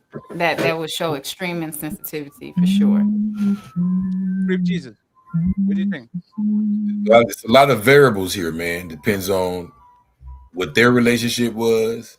Depends on what type of person she is. Depends on, they might even discuss these type of things, you know. Then it also depends on how she moves, you know what I mean, and how the cards line up. And then let's just be real, you know, we talking all positive. Let's go negative. It also depends on if she already has somebody or something. I had something going on already, like y'all was saying. Like, that's a very big possibility. So when it comes to you passing away, you know, it can go a lot of different ways. I personally think it doesn't matter. I think when you pass away, you're gone. You get what I'm saying? Like, you should, because then it's like, you know, your girl gonna leave you anyway, so don't do this, don't do that. I think you should still leave it how it needs to be left. You know, we hope we don't pass away early or nothing, but if it happens, my bad, y'all, we in the hood, you know, it's ice cream trucks. But if, what they say, is that an ice cream truck on the back? I thought it was I thought I heard the same thing. Carl, you have the ice cream truck with the back for that. He got the ice cream truck, the remix. Yeah. There you go right there too, baby. But you go, No, it's fine because he's kind of quiet. He's not so. yes, I'm just saying. To me, it's a lot of variables. But I'm not gonna just give an elusive answer. I do agree with y'all that the average normal reaction for a woman, if we put in some time on it, because numbers matter. 5 days, 11 days, 3 weeks. Nah, that's bullshit. Especially if we were married and had children and had a household and all that. That's crazy to be if you moved on that fast. Especially if you moved on in the sense of like maybe a late night grieving creep. 2 a.m. I'm sad. Come, knock the coins out me real quick type thing at day 5 or something. But like outside with the person and all that, yeah, no, hell no. That's too fast. So it's a lot of variables to it for me. Corey, should we wait for a woman to move on fast, or it's kind of like you would frown upon if you actually saw that? Yeah, man, merch sales are way up, and that's good for her. It is good for her and her family. I think to myself all of the time, if I were to die, how long would my woman grieve before she hopped on another man's dick, right? Damn. Now, yeah, that's what men have to consider, I suppose, right? Because at some point she will move on and be with someone else. Someone said earlier, when you're dead, you're not going to see anything. And that's true. You won't know what's happening unless your ghost is floating over her while she's riding some other dude. But that's neither here nor there. The point that I'm making to you is that, like, if you are married and you have family with someone, right? Children, if that relationship meant anything to you at all, and if you can quickly just shift into a business mindset and profit off of your husband's death, you're capitalizing on the murder of your husband, and she spoke about merch 5 days afterward. What does that sound like to you? That sounds ridiculous. So if I heard somehow audio of my wife, right, talking about how much money she made after I died, if somehow I was able to hear that in the afterlife, I would say, well, damn, she didn't really give a fuck. That's what I would say. There's no time frame to measure how long someone should grieve after the death of a loved one. But I would hope that after 5 days, she wouldn't be talking about merchandise and marketing. In fact, she's probably already hopping on another man's you know what. I can promise you that. Thank you very much, Corey. Appreciate You're you. welcome. No problem at all. Let's get Jazz and Ali here, and then we go. Go ahead, Jazz. Like, should we expect women to move fast, or like you would look a little bit down on the person if they did it? Should you expect? I think, having expectations always lead to disappointment. You should expect people to move on. How they move on is not up to you. And I don't think that it's a gender thing. I think, people just move on when something ends, but it would raise an eyebrow if you do go directly into literally profiting off of your loved one's death, having these big sold out arena memorials in your name, on a book press tour. The optics look a little off. The optics look in that situation. That situation looks completely off. But as far as moving on after a breakup or after a loved one passes away, that's inevitable. But there are certain things that you can do to make it look like how Erica Kirk is making it look. Ali? So that saying with Batman, you die a hero, you live long enough to see yourself become the villain. I've been thinking about this months ago. If you got to the breakup before the death, would someone even mourn for you? Because I see people mourn over a loved one that they lost, but when they break up, it's like they're not really mourning for that person. You know what I'm saying? And I don't know if they even mourn for them if they pass away when they separate. So I always wonder if people genuinely love themselves. But I think if someone truly loves somebody, it'd be extremely difficult to get over the death of that person, especially if that was who they felt they were going to be with for the rest of their lives. I know it would be very difficult for me if the person I loved and I saw myself be with for the rest of my life was deleted that way or deleted in any kind of capacity, it would be very difficult for me to move on. Now, if those people were just with each other conditionally and y'all were just passing time and that was just a relationship you in, I could see how somebody could move on very quickly. And also, if this person wasn't happy, if this person was sucking the life out of them, and if they truly believe this was the blessing they needed to get them out of their life, then I can see how that person could quickly get over. My bad, Ali, to cut you. I'm sorry. Oh, of course, my brother. Do y'all feel like Charlie Kirk was like a wicked or extreme person? It was a regular man. Can I answer that question? Absolutely. To me, it was a regular man. Just like yes or no. You ain't got to go like on a long. Yeah, sure. No, he wasn't a wicked person. He had polarizing views. He was controversial, but a wicked person, I don't know him well enough to say that. Can I also add the things that he said that was extreme? You feel like he had any extreme takes towards like? I feel like we all have extreme takes. Let somebody cut you off on the freeway. I'm saying let somebody cut you off on the freeway and see how extreme your take becomes in that moment. When I'm saying he was in the world of politics, a lot of things are said. I don't know him personally, but what I can say. Hey, real quick, Corey, real quick. I'll give it right back to you. He said Martin Luther King was a race hustler. Who said that? Charlie Kirk. I think that to some degree, race played a part. Absolutely. Will I call him a hustler? No. But race definitely played a factor. Now, again, in terms of politics, I don't trust anyone on the right or the left, right? If you're a public speaker, well, then manipulation is part of the game. The goal really is to manipulate the masses, to convince them that what you're saying is factual, is accurate. And so what you're doing is you're passionately speaking to ingratiate yourself with the audience, right? My grandfather was a pastor. He did it all of the time. So I watched it firsthand. But in the world of politics, we know this, right? That quite often unions are made as sort of a way to create sort of power, right? Charlie Kirk and his wife, in my estimation, were a power couple. And I'm sure they had an arrangement, right? And that marriage came with children and a family, but ultimately the goal of that marriage was to gain political power. And that's what happened. Charlie Kirk's death obviously fuels that. But now that she's still living, she's taking what they created and building on that. That's what I believe is happening. So hold on, JB, hold on, JB, real quick. Can I interject? Land it quick because I know, but I want to say I mixed up. So Pearl said that Martin Luther King was a race hustler. Charlie Kirk said that Martin Luther King was an awful person and he wasn't a good person. That's what he said about Martin Luther King. He said Charlie Kirk said America was never racist. It was the least racist country on the planet. And the Civil Rights Act, so the Civil Rights was a mistake. So that's all bullshit. Extreme take. So why would his wife be anything different than what he was already like preaching and believed in? No. If they matched as a pair, let me answer. Why would you think his wife be any different if she followed his leadership? Sure, you can be a piece of shit person to the rest of the world and cry when your person dies.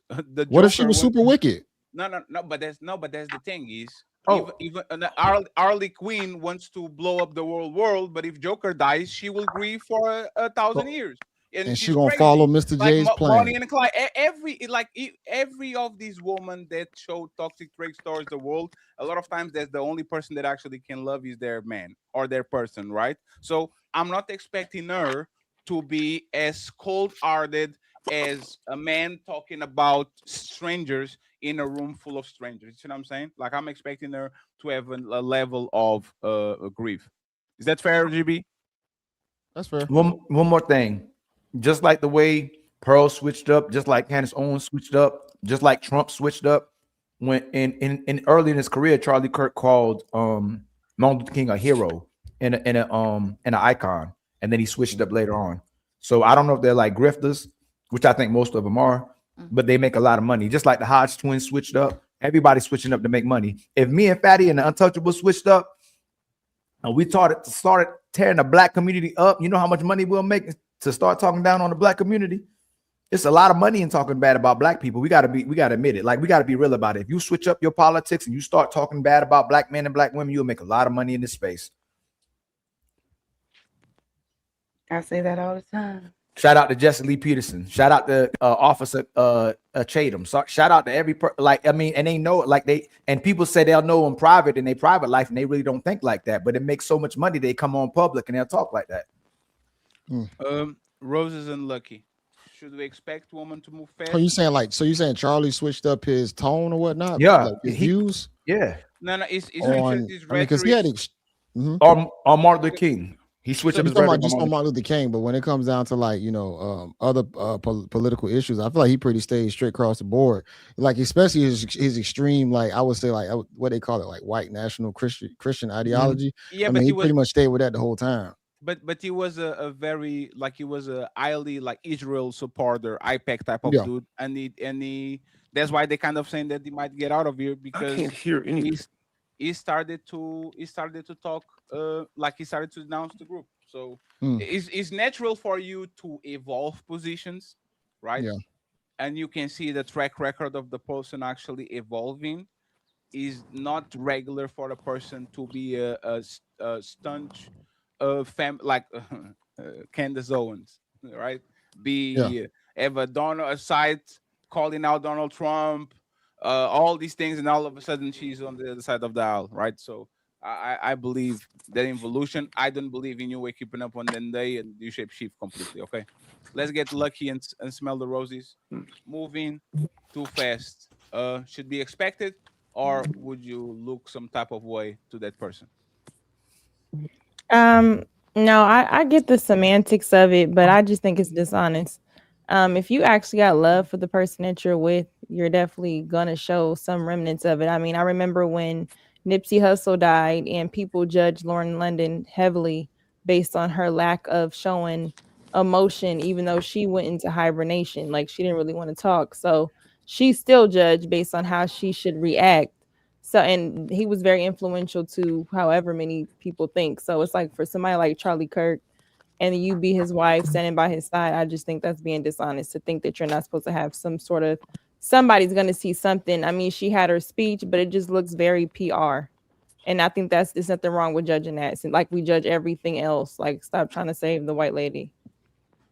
I was gonna mention Lauren too. I just saw her in a clip and she had on blue, and I was so shocked. Like, oh, she's not in black anymore. You know, I probably would. I was raised Catholic. We don't to speak on the differences of churches. We don't really.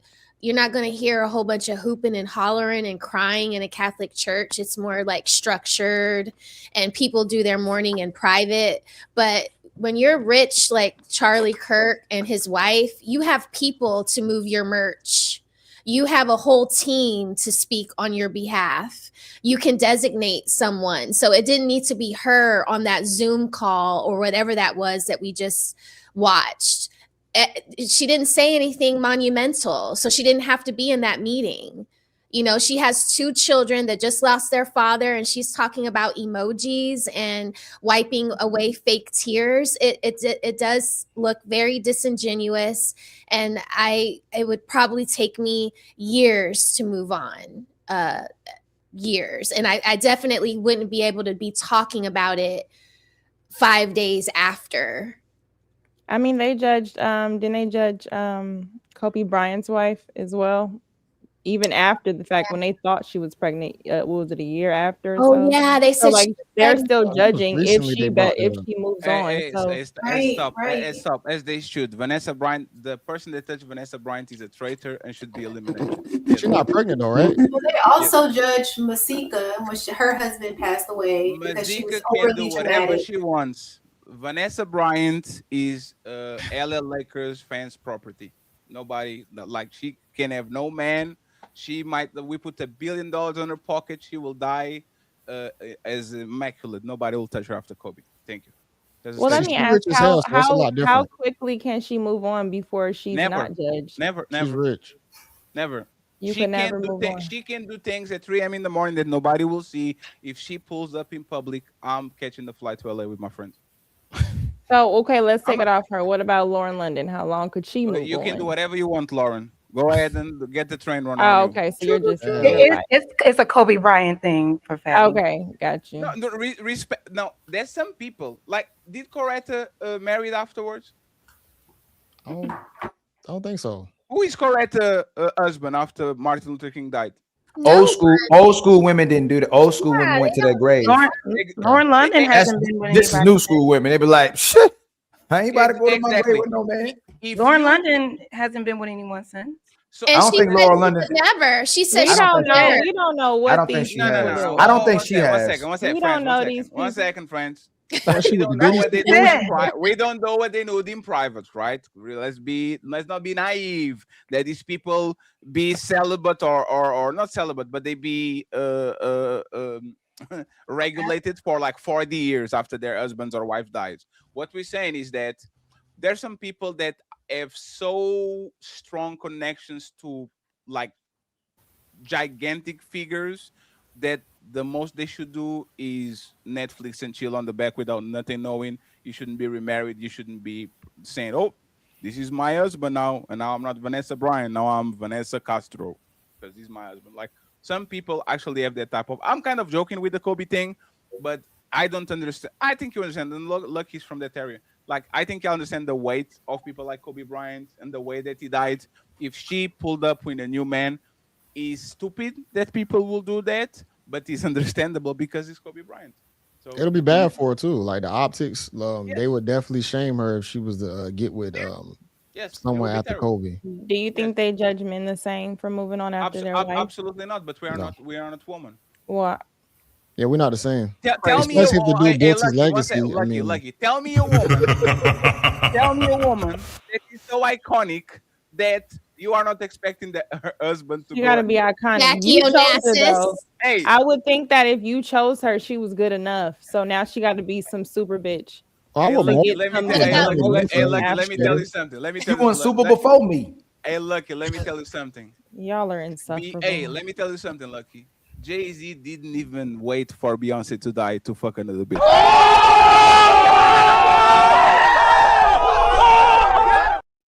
that is fact. You know what? You know what? You right, Fatty. So actually, I'm gonna say yeah. I'm gonna say yeah Not because of the cry way of when they Beyonce. die. Don't If, cry if, at if all when they Beyonce die. passes They away, don't love Jay-Z you. should wait. They don't love you. Don't No, cry but when that's they die. Just I collect. think Jay-Z What should about when wait. Kennedy died? He got shot right there in the car with Jackie, and she moved on. No, but Lucky. You talk about how please, fast no, she moved right Lucky on, and all- like she was No, like. it wasn't right on, but she did get all the- married again. I think Jay-Z all the- should wait. all my- I think that was a good example. Yeah, I but think why if do we? Beyonce Right. passed, Jay-Z Hey, should but why do probably we? Jay-Z Why should do we? wait. Why do we? Ali, before you move, ladies, tell me one iconic woman that if she dies, her man shouldn't get remarried because he ruins her reputation. One. Beyonce. Look how we talking about reputation. Come on, man. Beyonce. Thank you, Crip. On Crip. Period. That's He already fucked another woman while she was with her. Cheated on her. She was literally alive. That's null and void. Michelle Yeah, that's Obama. null and void. Michelle Thank Obama. you, JB. We're not going to entertain this. Oh, okay. 1 second. We Michelle promote Obama marriage. is known. Black Michelle people Obama. promote marriage. We're not going Michelle Obama is known because Barack. somebody said Michelle Obama. Why is she known? Barack. Yeah, Michelle Obama. Obama would look stupid popping out with just some random chick. No, he wasn't because she is known. Oh my God, that's crazy. What is a Barack? You gotta wait a little bit. Rihanna, You can't just pop out with Rihanna, anybody. Beyonce, Kelly Rose. Rihanna, you guys are. Oh yeah, ASAP Rocky No, would you're look weird. crazy. Rihanna's A$AP really Rocky got to young, wait. so I mean they're both ASAP really Rocky young. got to wait if something happened. Y'all tripping. Are y'all serious? Like none of different. I'm not tripping. We're talking business now. We're talking marketing. We're talking stocks. These are people high level people invested into them. Okay. If ASAP Rocky brings a random floofy up in there after Rihanna passes, it fucks up the business. If she's that's prettier not than the point. Rihanna, No, No, he that's not the doesn't. point. No. It's not. Hold on, Fatty. Who's Halle Berry's exes outside of David Justice? Don't matter, right? Wesley Facts. Snipes. I'm waiting. Liz, he said Wesley Snipes. Who name her two baby daddies? It don't Crip even Jesus. matter. They Holly Berry. No. We're trying to make a point. Hey, Crip Jesus, what's Halle Berry's last two baby daddies? We don't know. That's the point.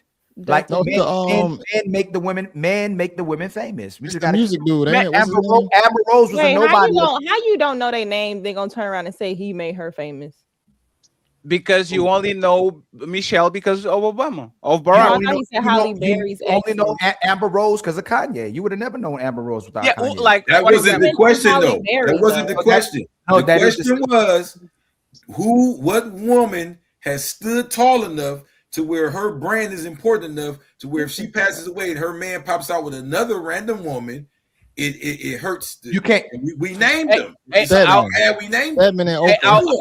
ASAP Rocky was already famous. You This can't say is sad. ASAP Rocky. He was already No, famous. I'm glad you said that. And Rihanna upped his stock way. If he was to pop out with Iggy Azalea or any of them after her, it looks weird. He got to wait at least a year or two. Or three. I would say There's no woman. I would look at Denzel a little bit funny if he got another wife at this stage because of That's the story. not Denzel's wife is not who we talk. We talking about these certain hers. But his wife. No. I know. But I'm trying to find the person where I might be looking at like, why are you doing this? Right? LeBron James' wife. A lot of them. No, like, why does she have come to on, be man. something? Come on, man. Fuck LeBron James, man. Fuck that dude. Okay, y'all too. Is this a guy conversation or we just talking about? Hey, Lucky, it's a woman conversation. Find me one woman. I can't because I think who you choose to be your spouse should be important enough that if they pass away, you would care. But now she got to fucking wear a cape. So I forgot where I was. Hold on, better question. Lucky, would you remarry? Damn, now she got to take him out the hood, fix his teeth, do all this extra shit. Absolutely. Would you your wife. Crazy. Would you remarry Lucky if your husband passed away? It depends on how old I was. 43. Probably not.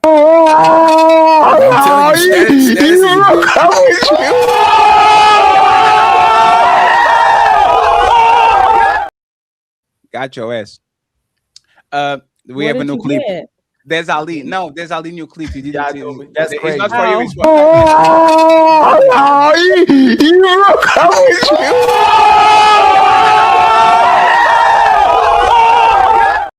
we have a different. That's diabolical.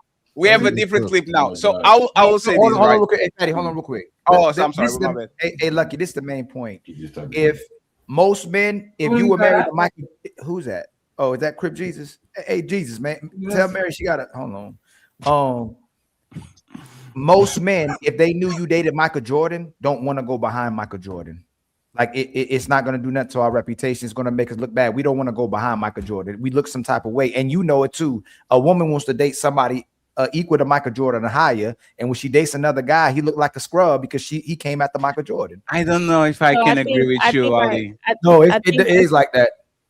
In fact, you might not agree with me, but that's exactly how it's looked at. Like what is Eddie Murphy?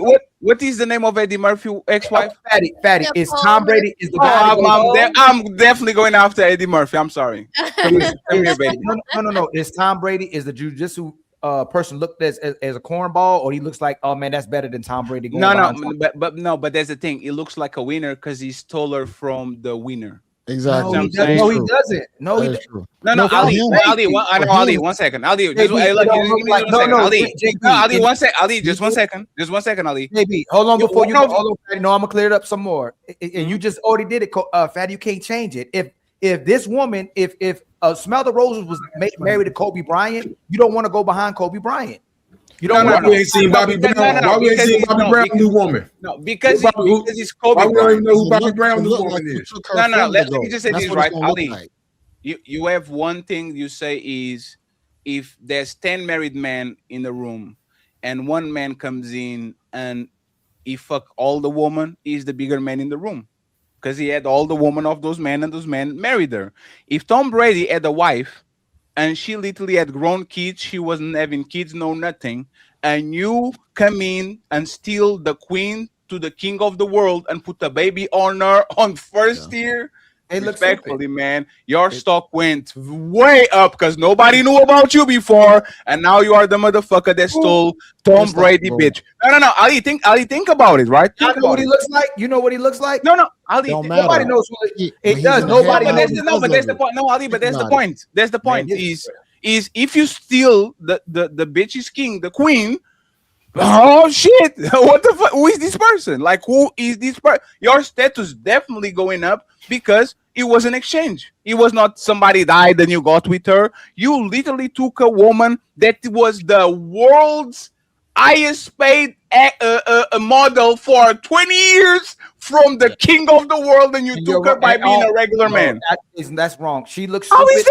because they both look stupid. She looked stupid. First, hold on. No, I'm talking about the man. I'm not talking about her. You're talking about the man. No, first she looks stupid, and he can't feel Tom Brady's shoes, and he looks stupid too. He look corny. No. Nobody cares about. Hold on, let me land. Nobody cares about that dude. Nobody cares about what he looks like. Yes, they do. No, they don't. They don't care. Hey, which one of y'all? Hey, anybody on the panel know what the jujitsu fighter that Tom Brady no, because he put a baby in Tom Brady's wife. Nobody cares about him. Yes, you do. No, they don't. No, Ali. Just because you don't get elevated to the king doesn't stop you from being the king slayer. You became the king slayer now. Yeah, if there's a tale of a king that was the highest and the most powerful king of the world called Tom Brady, you slay this bitch, there's no higher title of king slayer. Somebody that literally doesn't have the power but actually slaying kings. What you talking about? Hey, smell the roses. Hey, smell the roses. If Michael B. Jordan gets with a woman and he breaks up with her, woman is still gonna be crazy about him. If Aaron Pierre gets with a woman and he leaves her, woman is still be crazy about him. If a cornball gets with Tiana Taylor, he's gonna be relevant to those women. As soon as she breaks up with him, he's back to being a cornball again. But that's the point. No, let me finish. No, let me finish. Let me land. It checkmated himself. No, I did not. Let me land again. No, she makes him relevant. He's still a cornball that's relevant because of her. But as soon as they break up, he's back to being a cornball. Tiana Taylor will still be relevant, but she looked like she was stupid. Just like Cardi B. Cardi B will probably still be able to get somebody, but she looks stupid. What she doing? Hey, Roses, I got this. Hey, Ali. Hey, I got this. Ali, is the jiu-jitsu guy, did he put a kid on her and they're still together now and going to get married? Yeah.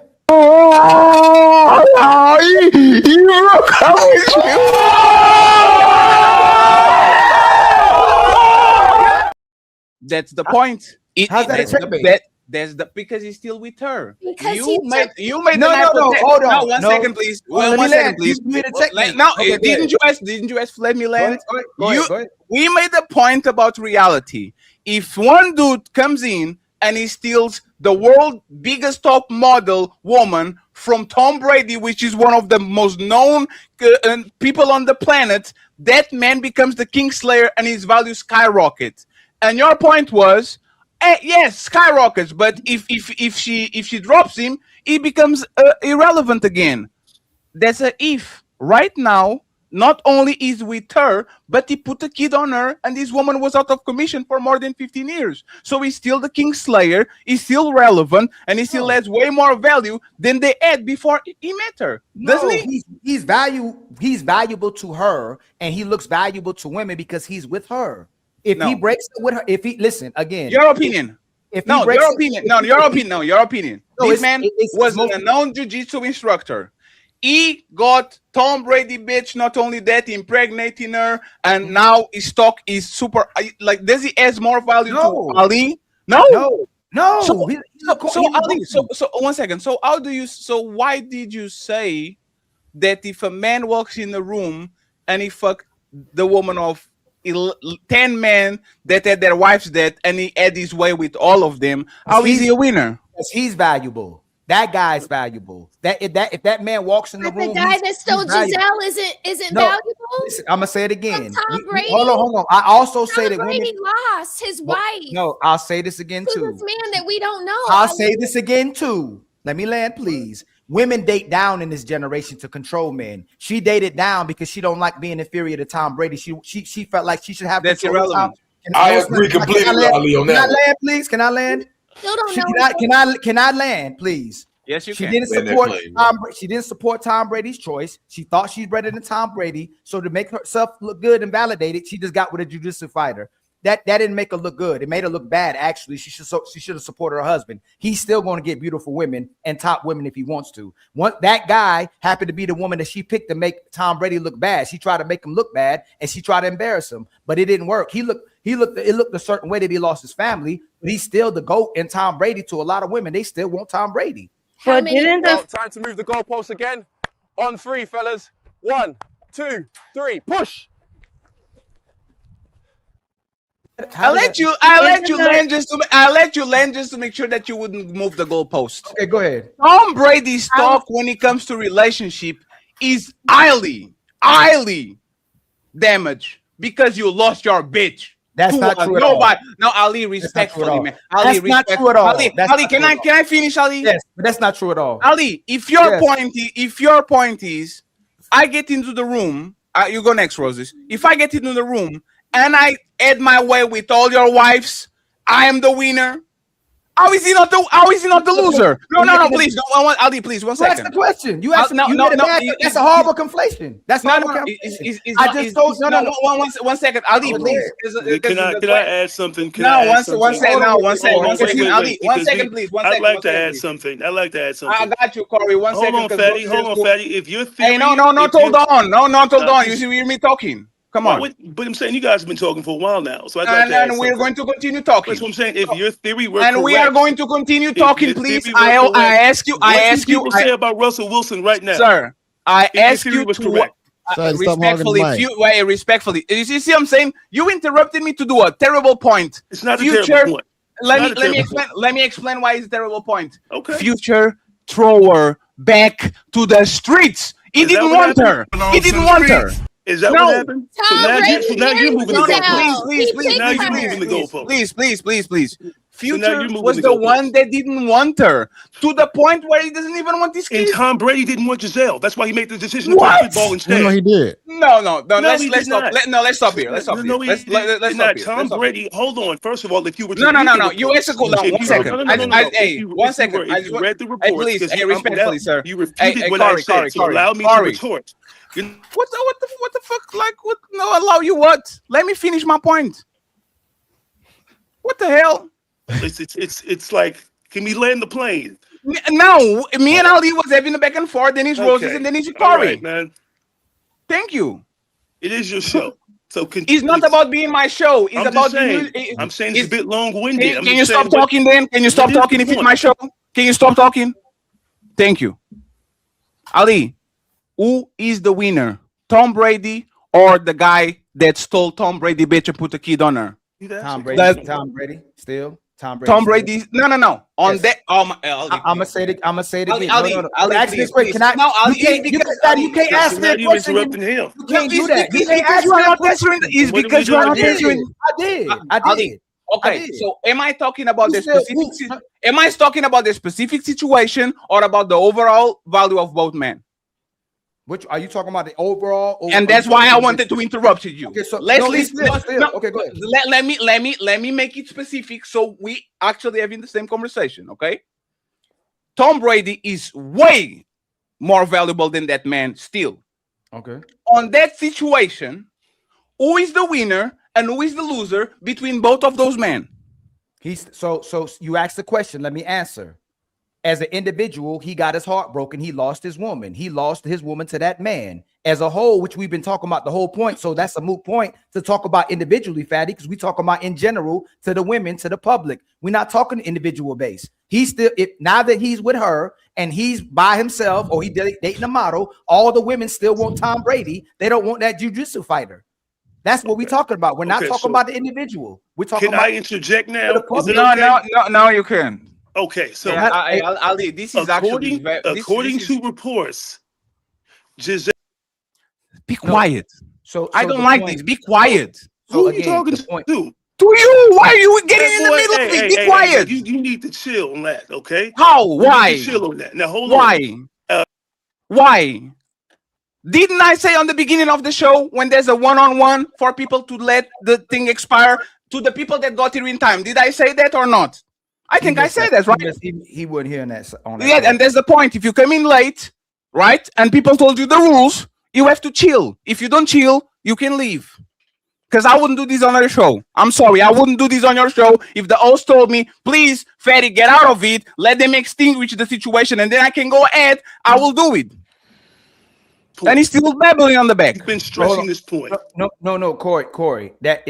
That's what spoke about in the beginning of the show, man. So what I'm saying is I'm trying to interject to give context to what you guys are discussing. Yeah, so we can move on to the next point. No, we get what you're trying to do, but we're two professionals up here. You don't have to interject, brother. If it's between you, if it's between you and him, we're not going to interject. It's the one-on-one. And I'll go on your show tomorrow to do the same shit. It's a one-on-one thing, even though there are like 7 more people on the panel as well. Yes. So that's Well, how let's we're go doing with it. yes. That's how this is going. No. No, If you Ali, one second. Hey, Ali, one thank you second. for showing that to me. I literally gave you the order. It's always been You like and that. Rosie, Since you've been on the show. I get you. I totally understand. It's all good. Oh my God, I understand the rules now. All good. Thank you. By all means. Continue. I said Just go. Roses and Corey are going to go next. That's what I said. Yeah, he said y'all two go next. I literally said that, but let the back and forth get. You're monopolizing the conversation with the sir. And what if we do? Well, you have other people waiting to speak. Are you going to So give they them a will shot, wait. an So opportunity they will to wait. speak? So they will wait, Or right? are you So going to they will wait, dominate the right? conversation? So they will wait, right? Or are you going to give other people a chance to speak or no? Otherwise, what are we doing here? What are we doing here? If you're going to continue to speak, monopolize the conversation, you're dominating right now, and you are reiterating the point. Wait on the back. You are going to wait on the back for your turn, or you can leave. And Ali, I know we come from your side. I'm not negotiating with terrorists. I already explained who is going to go next. I already explained who is going to go next, and this man is doing a big ego trip like he allows this shit on his show. Respectfully. So I'm going to bring you up back again. You are going to wait your turn, and then you go after Roses, or you bounce. Okay? So what I said, Ali, and respectfully, man. I'll mute my mic and drink. If it's like, hey, please don't sabotage the show, okay? Because this is one thing that a lot of y'all do. Y'all go on other people's pages and try to actually turn the panel or the crowd against them. You have to wait. He came here extremely late, in the middle of conversation. He has to wait. I don't have to negotiate with y'all, respectfully. So I will say this, and then Roses can go ahead, and then we'll open the panel for everybody because we have to go to the main event. We have super chats to read. If that man gets in the room and he had sex with the 10 wives, nobody's asking, oh, but is Richard Hamilton then, and Tiger Woods, and Jeff Bezos, and Bill Gates? These men are way more valuable than that man that had sex with their wives. But for whatever reason, we say, if that man gets into their room, and he might be a nobody, if he had sex with 10 people in that room, 10 wives in that room of those husbands, that man has more value than the other ones because he got it for free, something that they have to pay an extra. This man, that is an average man, begged a $400 million a supermodel from a $400 million NFL player, the GOAT. He clearly won. He took the queen from the king. How are you saying that on that situation, Tom Brady won? How? Because he hit the lottery. He'll never get another Giselle. Tom Brady will get 10 Giselles or even better than Giselle. That's my point. She got with him to validate herself. That was the first person she chose to make herself feel better by getting under somebody else. And she moved on real quickly. That's the conversation we're having as well too. So she could make him look bad, and she ended up getting pregnant, and now she's with the guy. But he'll never get it was luck that he pulled her. He'll never pull a woman with her title and how wealthy she is. Tom will get 10 of her and better than her as well too. So they're not the same guy. He might have individually, Tom Brady lost his woman, but anybody that's watching and go, that woman's stupid and that dude lame. That's what would happen in public. That's what we would say. Even if it happened the other way, if Rihanna got with an average guy and he blew his chance, and he went with another woman that wasn't even her caliber, everybody would be clowning that dude. They want to say, "Oh, this contradicts years of talking points and conversations." No, we are, no. Yes, it does because. How? So explain to me, please. Explain to me, please. If I go ahead and I take Beyonce from Jay-Z, right? Okay. Yeah. I'm a nobody. Right. Now I put a baby on a billionaire. Yes. Right? Yes.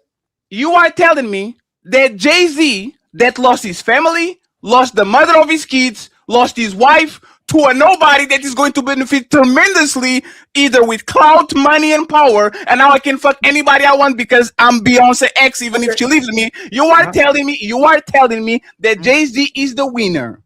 Yes. So first of all, remember how you say you come up a lot when you lose a person like that? When you lose your woman, you ain't got to pay so much. Now he gets to save all his money.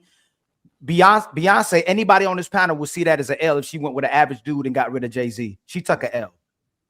That's, and you know it. She'll look back. She'll look horrible. It's a lot. I'm gonna ask everybody on the panel, if Beyonce left a billionaire to be with an average Joe, would that look like an L for her or a W? Would that be a win?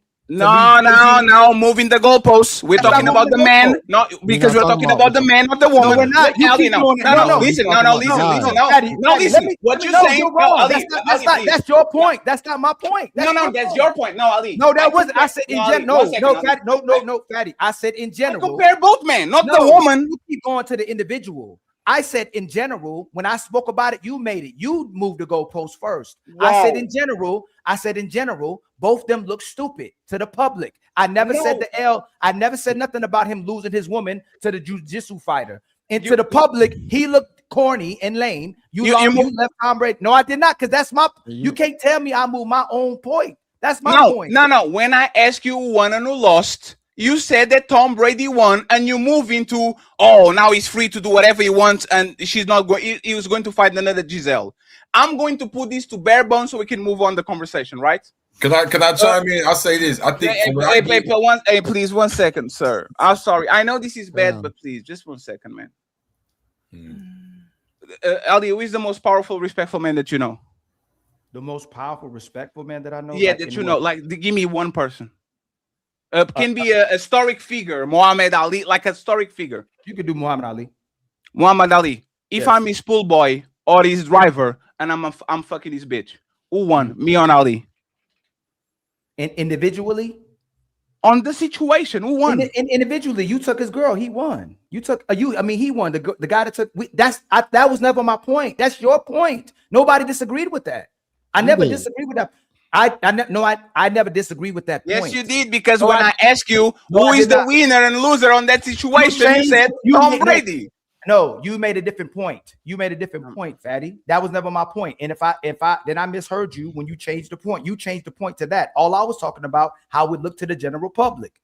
She lost her value by going with that guy instead of saying with Tom Brady. And she lost her value. And you keep talking about the woman when nobody's mentioning Giselle. We're mentioning the man. That's what I said. That's what I said. You said that who loses in the situation if he lost his woman? I don't disagree with you in that. He lost his woman. He lost his woman. So he lost, right? Yes, but I didn't disagree with you that he lost in that individually. Yeah, I said individually. Yes, you did. No, hey, Fatty, if you rewind, I said, Fatty, individually versus generally is two different things. I was never talking about individuality. That's why I said that's a moot point. I said that's a moot point. I said to the public, she loses. So when we're talking about the Kingslayer and the King, you weren't saying that the Kingslayer didn't gain no value because they didn't say that? No, I said that since he got with her to the public, his value goes up to the public. Being with her, as soon as she get rid of him, his value goes back down. But his real value is being with her. Like Stedman. Stedman real value is being with Oprah. If Oprah gets rid of Stedman, he has no value. No, I'm telling you the same thing. You literally disagreed. We were talking about the Kingslayer and the Queen. The Kingslayer is going to be known, and his status is going to skyrocket because you are going to take the Queen from the King. And you said, "Nah, Fatty, because he's still Tom Brady, because he's still the King." So you said it. You said it. I said I still disagree with that part. Nobody cares about the guy. They don't know him. We don't even know the guy. But there's Ali. But there's, oh my God. Hey, no, it doesn't. You know I'll leave it alone for sake of continuity of the show. But I will say this: if the husband as a wife and the side piece comes in and fucks her, the husband lost. No question, ifs, ands, or buts. He lost. He lost the mother of his kids, his husband, his legacy, probably money, his house. There's no place that the pool boy fucks a millionaire woman and he lost. He won because he took it from you. Now all of a sudden we're pretending that the man that got cheated on won. I will concede. I will concede and leave it alone. I already conceded to that. No. I already conceded to that. I already agreed with you. He lost his woman. Tom Brady lost. He took an L to the jiu-jitsu fighter. You changed it. That's not what you did. No, I did not. I said his value. I said, Fatty, his value to the other women will go up because he's connected with her. Because he's connected with her. His true value doesn't really go up. When he leaves her, his value will go down again. No, it doesn't, because that's not how pre-selection works. Once you are known to fuck one of the most beautiful women on the planet, 1,000 women don't want to fuck you immediately on the next day. We saw that with Pete Davidson. I said that. No, but that's Ali. But that's the point. He's single again. They got rid of Ali. No, that's not the point. I said Ali. This. I'm gonna say it. Let Ali. That's Ali. No, Fatty, Ali. No, one second. Ali. No, Ali. Pete Davidson didn't keep Ariana Grande. Ali, give me a scenario. No, give me a scenario when they're men Is loses. Pete with one of them? Is Pete give me a scenario. With Ariana Grande. Yes, but give me a scenario where that man loses. Let's do this, right? And Rose, I'm sorry, friends. This man got her, impregnated her. He's not the breadwinner. So if he leaves, he gets a tremendous amount of money, and he still gets other bitches because he fucked Giselle. If he stays with the top model that is earning so much money that his lifestyle goes up, his status goes up, so he's still there. What is the scenario where this man that took Tom Brady's wife loses? Give me one. Giselle leaves him. And he become Kevin Federline.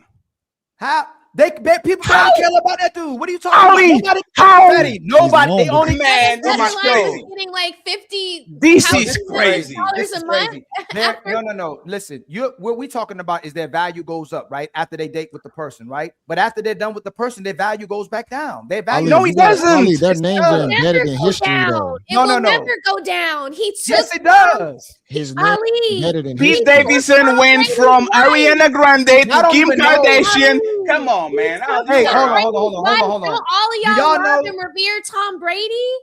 That's crazy. How are you the cream of the crop man and you lose Yes. your wife And to she the filed for jiu-jitsu divorce. fighter? How Yeah. does that happen? Can he get a better woman? Smell the roses. No, he can't. No, Tom he Brady can't. can't get a better woman than Giselle. He is not. No, he's not. It's not. You're wrong. No, he can't. Wait a second. Wait a Hold on second. now. Tom can Just get a like better woman Tom now. Brady is the top of his class in his class, Giselle is the top in her class of her Yes. class. You ain't getting no other. She's just a wealthy woman. She's a wealthy model. She's a worldwide. Ali, that's crazy. Hold on. Ali, hey, Ali. So what makes her better? So she's better than Ali. Tom No, Brady? Ali, one second. She's Ali, better than Ali, Kim one second. Ali, I don't think you know Giselle. Giselle Bündchen is the biggest top model of all times. She's the GOAT. She literally had to double the money than Tom Brady had. She has more brand deals. She is the GOAT. And by the way, Ali, it's not that she's a sloppy older woman. She looks great. What are you talking about? Giselle does not look great. No, she don't. Are you serious, Ali? No, she don't. She don't look great. She don't look great. Ali, for a black man. He picked her, Ali. Why do you think that Tom Brady picked Giselle to be his He picked her wife? because she's a model. First of all, our taste is completely different. Black man taste, white man. Oh, here we go. The moving the goalposts. No, y'all just did it. Y'all talking about a white. Hey, Ali, just concede, man. Ali, please just concede, please. Concede, man. Concede. Ali, concede. Hey, Ali, this is not my type. You know it's not my type. Just concede and say I was wrong. She's not even your type. Ali, are you? Hey, man, now I'm going to play.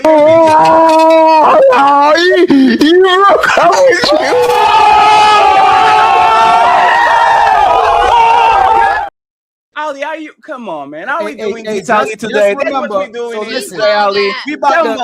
We about to destroy the red pill talking point too, right? Hey, this is wild. This is wild. Hold on. So now we're gonna conflate the fact that she got money. When we say money don't matter, now we're gonna say no. She has everything. Can I land, please? Can I land? You're telling me that Tom Brady can't get more beautiful women than her? Are you serious? That's not what I said. That was the $400 million bag. That is the point. Not It ain't with all about that the money. clout. We're not bragging about Not with money. all that clout, Ali. No, he cannot. He will never get another Giselle. He will be swimming out in the bottom of the pool. We just said no. We are talking about everything. No, we are talking about everything. Respectfully, this is why the red pill is going to go to shit. People are so stuck in monoliths that they don't understand that particular woman, have a tremendous amount of power. Giselle, the GOAT, top model will not be replaced. You will always be replaced by a lower value of woman that might be younger, a little bit more tender, with a little bit more meat on her, but that woman will not have the impact. He's not going to have the status. He's not going to have hundreds of millions of dollars. She is not, respectfully, hey, please, respectfully, man. Respectfully, man. There please. was a reason why he picked her to be his wife, and it's because she's the top of the top of the top.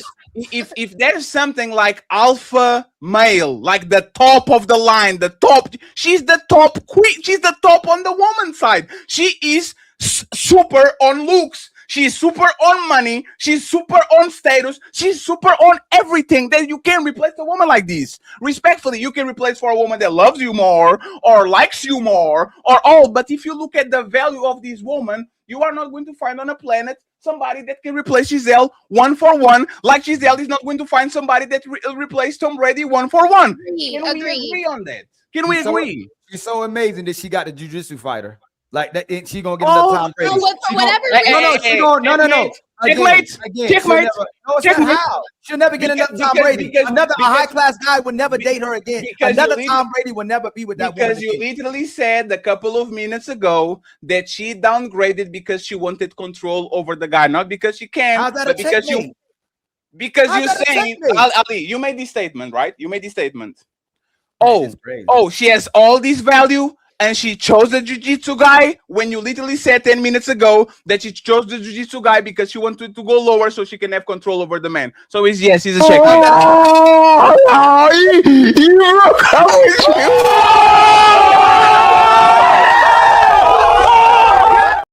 And by the way, just to be clear, two can be correct. Just to be clear, two can be correct.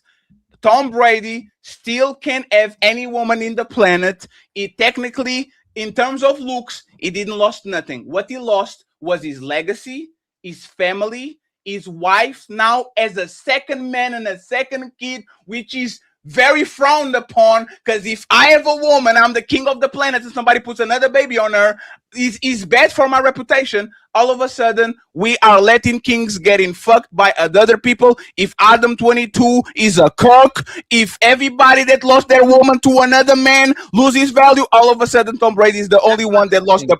That's a bad conflict. That's horrible. I'll be quiet. I don't. That's crazy. You use Adam 22. That's crazy. I'm not saying that Adam 22 can get any woman on the planet. Adam 22 is way more rich than the black dude that is fucking her left and right. Adam 22 is in worse shape than the dude. Adam 22 is not a bull, doesn't have 37 inches. And you know who still win? You think Jason Adam Love. 22? You think Adam 22 And you know win? Jason Love, because he gets landed the plug by nothing and plows her like nothing. He goes back to his home with his dollars and he does what he does. So even though Adam 22 in status, Adam 22 in status is way more popular than the corn star, the motherfucker is the one that won because he's the one fucking your bitch. That's what it is. How does Adam 22 can get every woman on the planet? So you believe Adam 22 can get every woman on the planet by letting everybody have sex with his woman and look like a lame? You think every woman on the planet would date Adam 22? That's completely false. He look like a lame to most people. Most women would not date that guy. Like he's dating a porn star for a reason. Most women would not be. She wasn't a porn star because before you got him, and before she got fucked, he fucked the 30 top world-class porn stars before he got with her. Before they got to the. But never mind. If you think he get any woman on the planet, that's okay. I disagree. Ali is I don't know, man. I disagree. I can Ali. From brother to brother, I can understand how you really think he can do better than Giselle, and I kind of understand your brain. You kind of saying you will find somebody that is younger and loves him really for wheeze and all those things. How old is Giselle now? You're using her money when we. So this is what I'm saying. All the red tip pill talking points all dead. When we said the woman money don't matter, she a millionaire. So what? Like we're using her money to put up her value, but if she doesn't have the money, he gets better women. When he can get way better women than her. He can get a millionaire woman. He can get another millionaire. He can get another millionaire woman too. He can get a woman better. We say better. Giselle is not the best woman to people in general. She might have more money. She might have. Hold on, please. Can I land? She might have more money than the average woman, way more money. But that doesn't mean she's considered the best woman to women when we're talking about looks. Yes, she is. She's a super. She's not considered the best woman on looks. Hold on.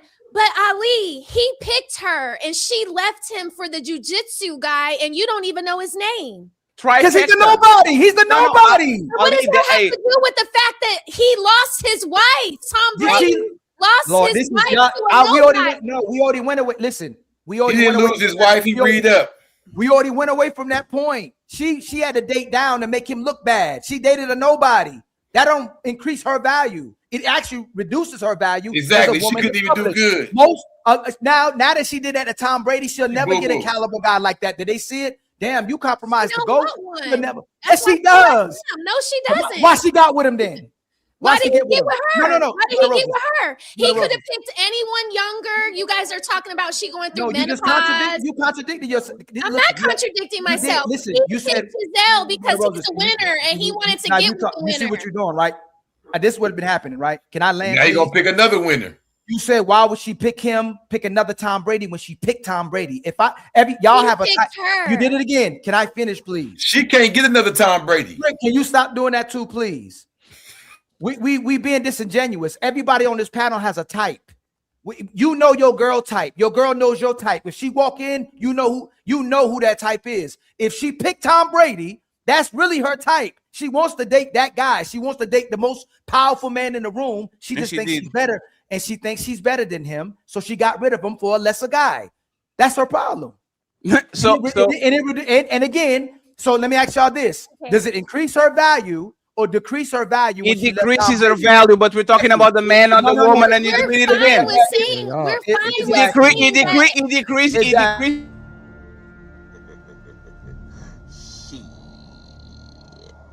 Got your ass. This was never about whether her value Hey, decreased, Ali. We were just Rosie.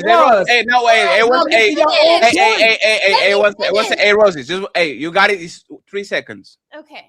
If I am 10 feet tall and I decrease to 7 feet tall, I'm still the tallest man in the planet. This is your fallacy. You think just because she lost value by leaving, right?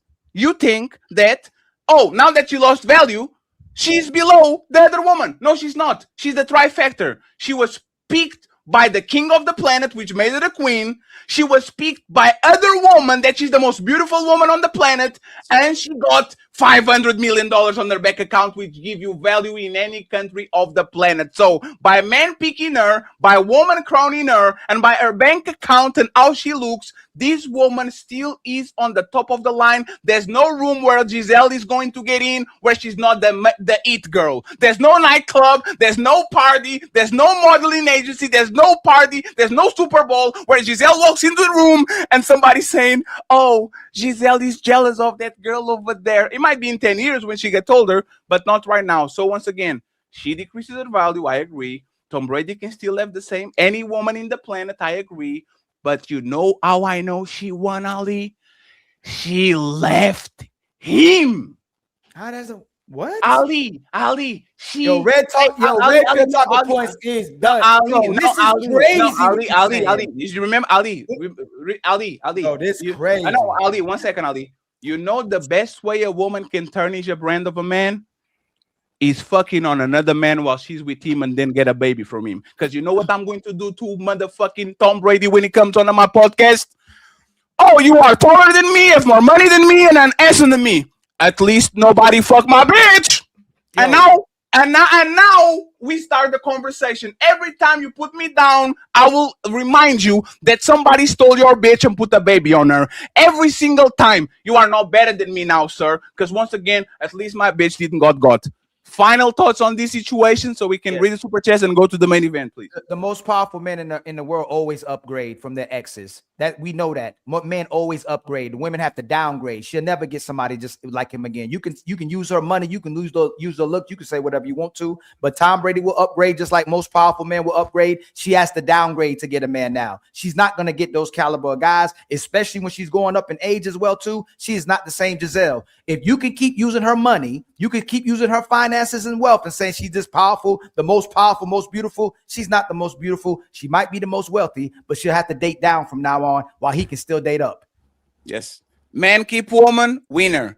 Man lose woman, winner. Men get the pool boy fuck on their bitch, winner. Men, as long as they are a man and they have money and status, they always win. No matter what happens to that woman, she can get a train run on her by the LA Lakers. Oh, he's a winner because he's Andrew Biden and he still can get other bitches. When does the man loses, Ali? When? There's a one time when the man loses. Fucking on another man, bitch, is the biggest loss that you can ever inflict on a man.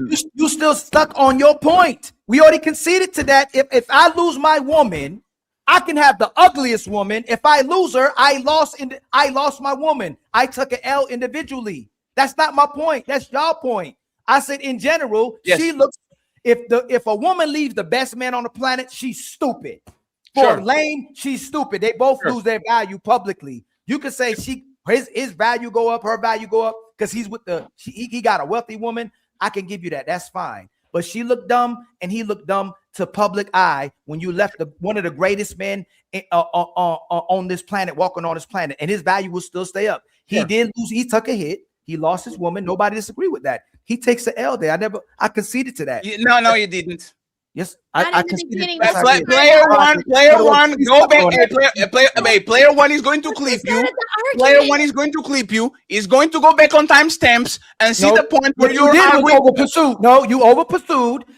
We said when people in the corner, let them out. If there was a misunderstanding, I said it 50,000 times over and over again, and y'all still making your own point. That's not my point. Okay. So you were pursuing and you misspoke. So you admit that you were wrong. No. You said if I misspoke and I clarified it over and over again for y'all. I said that's not what I'm talking about. But so Tom Brady lost, right?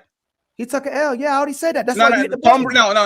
Say like with the complete word. Tom Brady lost. That's a loss. Yes. So no. Tom Brady lost. He lost his family. He's lost his kids. That's a big loss. So Tom Brady lost, right? Yes, but hey, Fatty, he can get 5. You know what? This is crazy. That man can get 10 more families. He can get 100 more kids. He can do a Nick. Let me finish, please. He can do a Nick Cannon. He can do a Cam Newton. He just chooses not to. Y'all are underestimating, downplaying the power of a man because of what he's doing right now in society. He can go to the moon.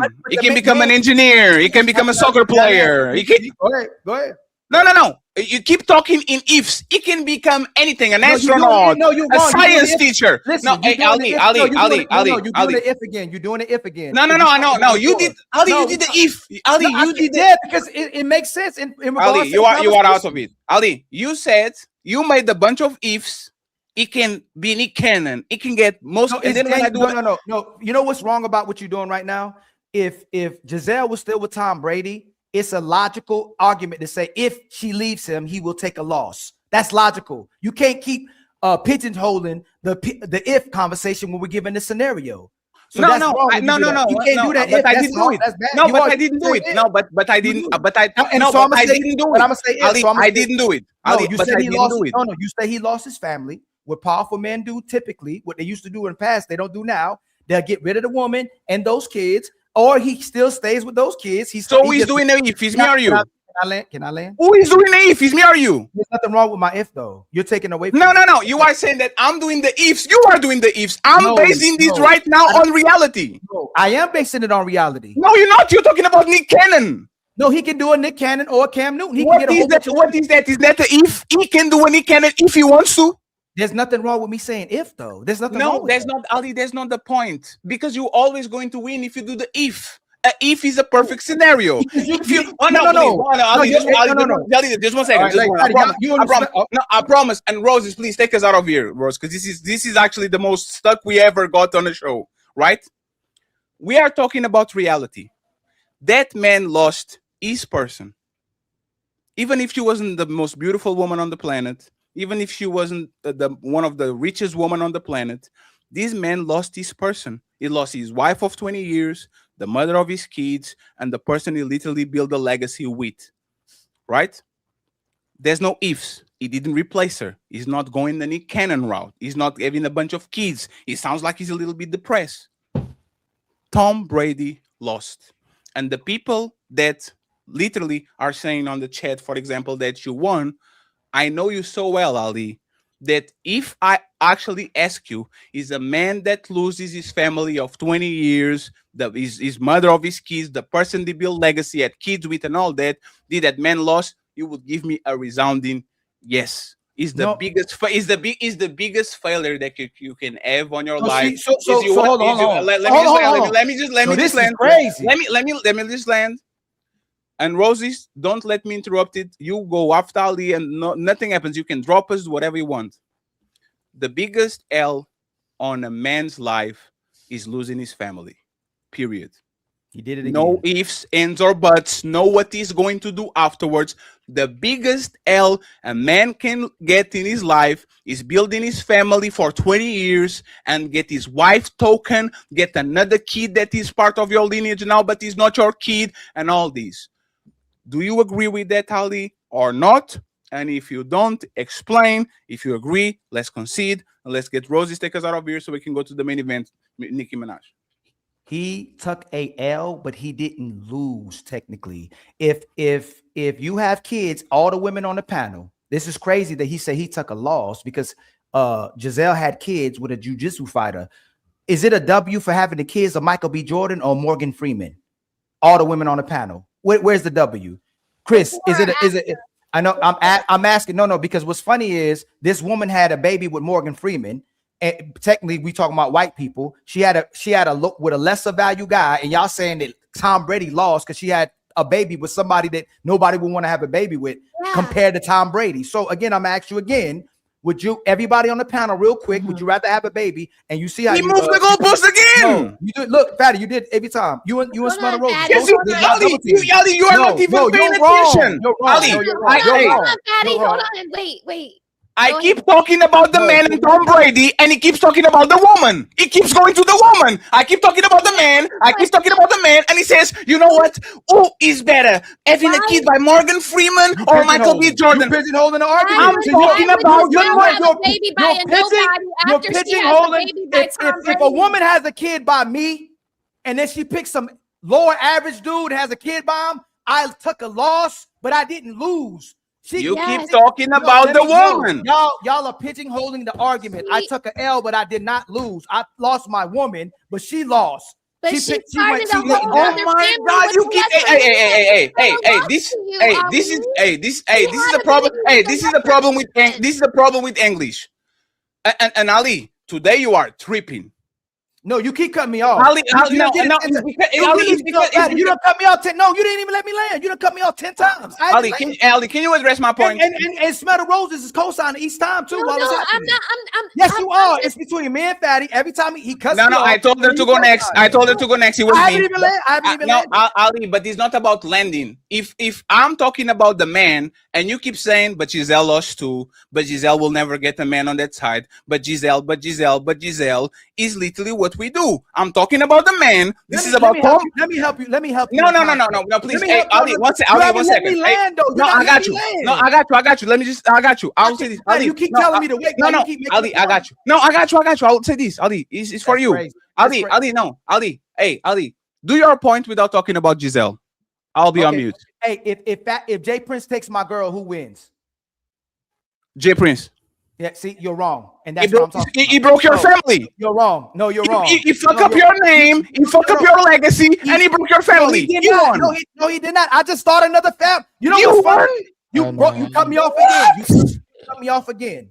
I can go get another more beautiful woman and have kids with that woman, and now she has kids with Jay Prince. How the hell you saying that? Because Tom Brady didn't start another family, but he's dating beautiful women while she started a family with a lame. How is that a win for her? Because she started a family with a lame. Oh, that's the question. I'll answer. No. If Jay Prince, no. Hey, Roses, we got him. If Jay Prince, who is a power couple? Give me one random power couple. The last question I'm going to a random power couple that is very popular right now. Okay, if Jay Prince fucks Rihanna, and Rihanna goes ahead and gets pregnant by Jay Prince for president. Shout out to Jay Prince for president. He doesn't have a YouTube channel anymore, so I can say it, right? Who won? A$AP Rocky or Jay Prince? Jay Prince. Go ahead. No, actually, Ali, be quiet for a second. Hey, Jazz, who won? The hoodlum that lives on Section 8 and there's nothing to his name, or ASAP Rocky? Who won? If they get the girl, I guess whoever got the girl won. Okay, what about you, Roses? I don't know. Jay Prince. What about you, Creep Jesus? Let's assume he's a bottom of the barrel dude. He has nothing to his name. He's dirty. Hey, Ali, 1 second, because I'm going to get to you. If he steals Rihanna, you're making your own point. That's what's messed up. Your point. No, he don't lose the totality. You keep saying he took an L. Totality. Yeah, I've been saying that. How does ASAP Rocky, hey y'all? How does ASAP Rocky as a whole lose if Rihanna dates Jay Prince? How the hell does he lose? No. How does he lose? No, If he didn't want to lose his family, because he No, lost as a whole. Let me answer. Let me answer. Rihanna is a pristine woman. He's a billionaire. He's one of the most suited women on the planet. He's had multiple baby daddies. This man put 2 kids on her, and now he's connected to her forever. They have a reputation. They're a power couple. They have everything. If the bottom of the barrel man comes up, steals Rihanna from ASAP Rocky and puts a kid on her, and he lives on Section 8, motherfucker dirty, motherfucker doesn't even clip his nails, he streams while he's shitting on the toilet and all that shit, and Rihanna keeps him, who win, Ali? Jay Prince for president that got Rihanna, a billionaire and one of the most suited women in the planet, why he's a dirtbag, or ASAP Rocky? Who lost? He lost his girl. Overall, who lost? Who is the overall, he loser? don't look for her being with Jay Prince. How's he the overall loser? Hey, I'm done. No. I'm sorry. No. Hey, respectfully. Wow. It's all. It's a 3 words, 3 letters. Wow. ASAP Rocky, it's crazy. Remember this again. Red Pill will keep talking about that a woman don't look at a woman's value based on money, and we're doing it based on the fact that she's a billionaire again. Giselle's a billionaire again. When we say men don't care about your money, men don't care about your degree, and we say they taking L's because they lost billionaire women, versus the fact that a millionaire ASAP Rocky, if he loses Rihanna, can get a better looking Rihanna, maybe not her money, but he can get a better beautiful women, and he can start a whole nother family. But what if he didn't want to lose his family though? Because she that's not the point. Mom. That's moving the goalpost. That's not. No, he's not. He's literally the point. If you don't want to lose it and you lose it, you lose. I only get that's a moot to a point. lesser man, and she to a moves lesser on and man. she starts No, off this a is new crazy. family with the lesser man. You lost. You lost, and your lineage is tarnished because the woman that had value because she was on your arm is for everybody. It's for the streets. She will fuck. Remember when that story happened when they found out like ex-celebrity was literally fucking people that were homeless and shit? Once you understand that certain woman, like for example, Casey, everybody had respect for Casey. Casey is Diddy girl and all that shit. Once you found out that she was ran through on the back and getting semen spread on her and all that shit, you lose respect for her and for the man. That's what we do. But all of a sudden, this woman is going to fuck up the bottom of the barrel, showing that she's for everybody and that you procreated with the dirt bag, with the piece of shit, with a woman that has no value and now carries your name. And now all of a sudden you say, no, it's not a loss because I can get other woman. You lost your family, your name is tarnished, and now you are the guy that as the baby mama that gets fucked by the bum. This is what is going to happen, but for whatever reason, Ali, you think your name, your reputation, your clout, your status, and all that is not ruined because the worst of the worst had access to the mother of your kids. Respectful, this is the most insane conversation we had for a long time, and I will concede that I'm doing too much, so I'll be quiet and I'll wait to read the super chats. Oh, you're going to read the super chats, by the way, sir, because there's no way I'm reading this today. I'm bald, baby. Sorry. Go ahead. Good night. Go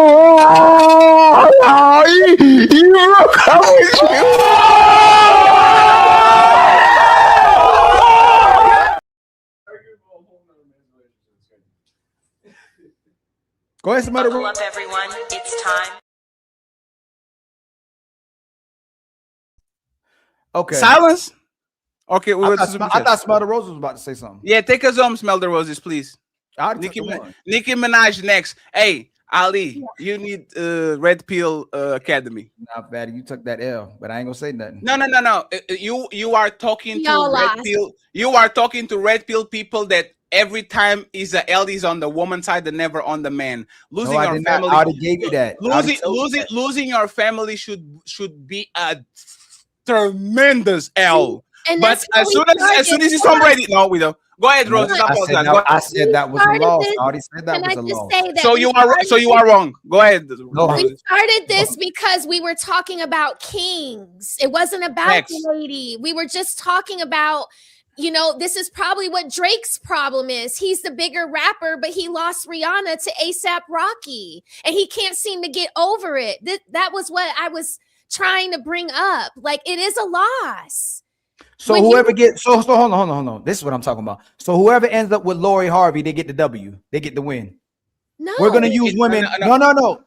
Let me answer. Let me answer. If Michael B. Jordan or Idris, whatever the name of the dude, wants to keep her and she leaves him for Future, for JB Reacts, for Smell the Roses if she likes woman, he lost. Because he lost his woman. And by the way, we are putting kids in these. We are putting family in these. We are putting. Come on, Ali. Come on, Ali. She started a whole nother branch of children with a lesser man. That's why.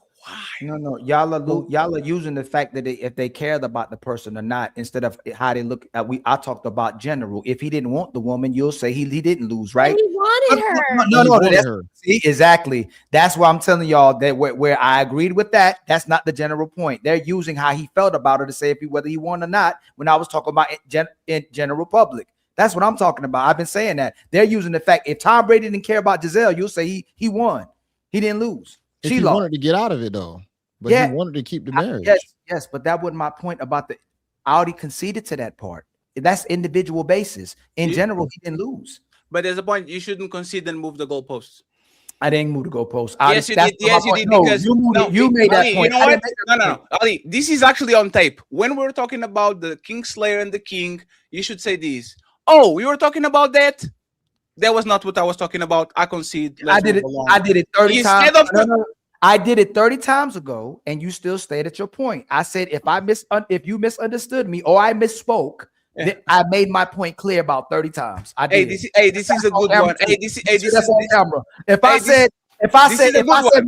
I said Michael Jackson was white earlier, I said either I was wrong or I misspoke. So, and I said Michael Jackson is black 30 times. Y'all still say Ali is saying Michael Jackson is white. This is a good one. Fatty, did Will Smith's reputation was ruined with Chada and August? Will Smith lost. Will Smith lost. He's a loser. He lost. He's a lost. Loser. He lost. Nobody respects him. Nobody respects his wife. Nobody respects Will Smith. Now, Ali, he could fuck Marby Rogan. You know that Will Smith. You know that Will Smith is rumored to have an open marriage, and he probably fucked the most beautiful woman on the planet. Yeah, the day that your woman did that shit, you lost because your name is tarnished forever. It's like, Ali, using the woman's value. You're using the woman and her perspective and how she feels about the man on invalidating the man on what his value is. That's what y'all doing. No. Hey, let me Ali answer the question. Will Smith isn't a valuable man now. Ali, no. Hey, you see another straw man. Nobody said he wasn't valued. Nobody said he wasn't valued. You said nobody cares about Will Smith. Ali, now? no, Ali. Respectfully, Will Smith is still one of the most powerful men in the planet. What are we talking about? His reputation is lost. He lost his family to that shit. His reputation is fucked up. His kids are all fucked up. They're still together. You can't use that. They're still together. There's no way you can use that. They're still married. Oh no, perfect. Okay, Ali. So let's do this, right? Chris and Bean, and we have to go to the main event, friends. He's about to use my point right back against me. That's what I'm going. Oh, absolutely, because you know what I do. No, you know what I do. You know what I do. No. You got to use my point against me that you said I can't use. That's crazy. No, I will repeat what you said, right? You said, and once again, you have to be careful with your words. No, I don't. You're going to use my words against me, right? You said, but they're still together. Didn't you say that? You said that, right? Oh, but yes. Okay. One second. No. Fatty, you got to concede one time. You said Tom Brady lost because Giselle left him. if they both were in that relationship and they have an open relationship, how does he lose? Because his reputation is damaged now because you are now the king that got his wife fucked. When somebody fucks your wife, your reputation goes to shit. Either she leaves you or you keep her. So checkmate, checkmate. No, checkmate. I got you now.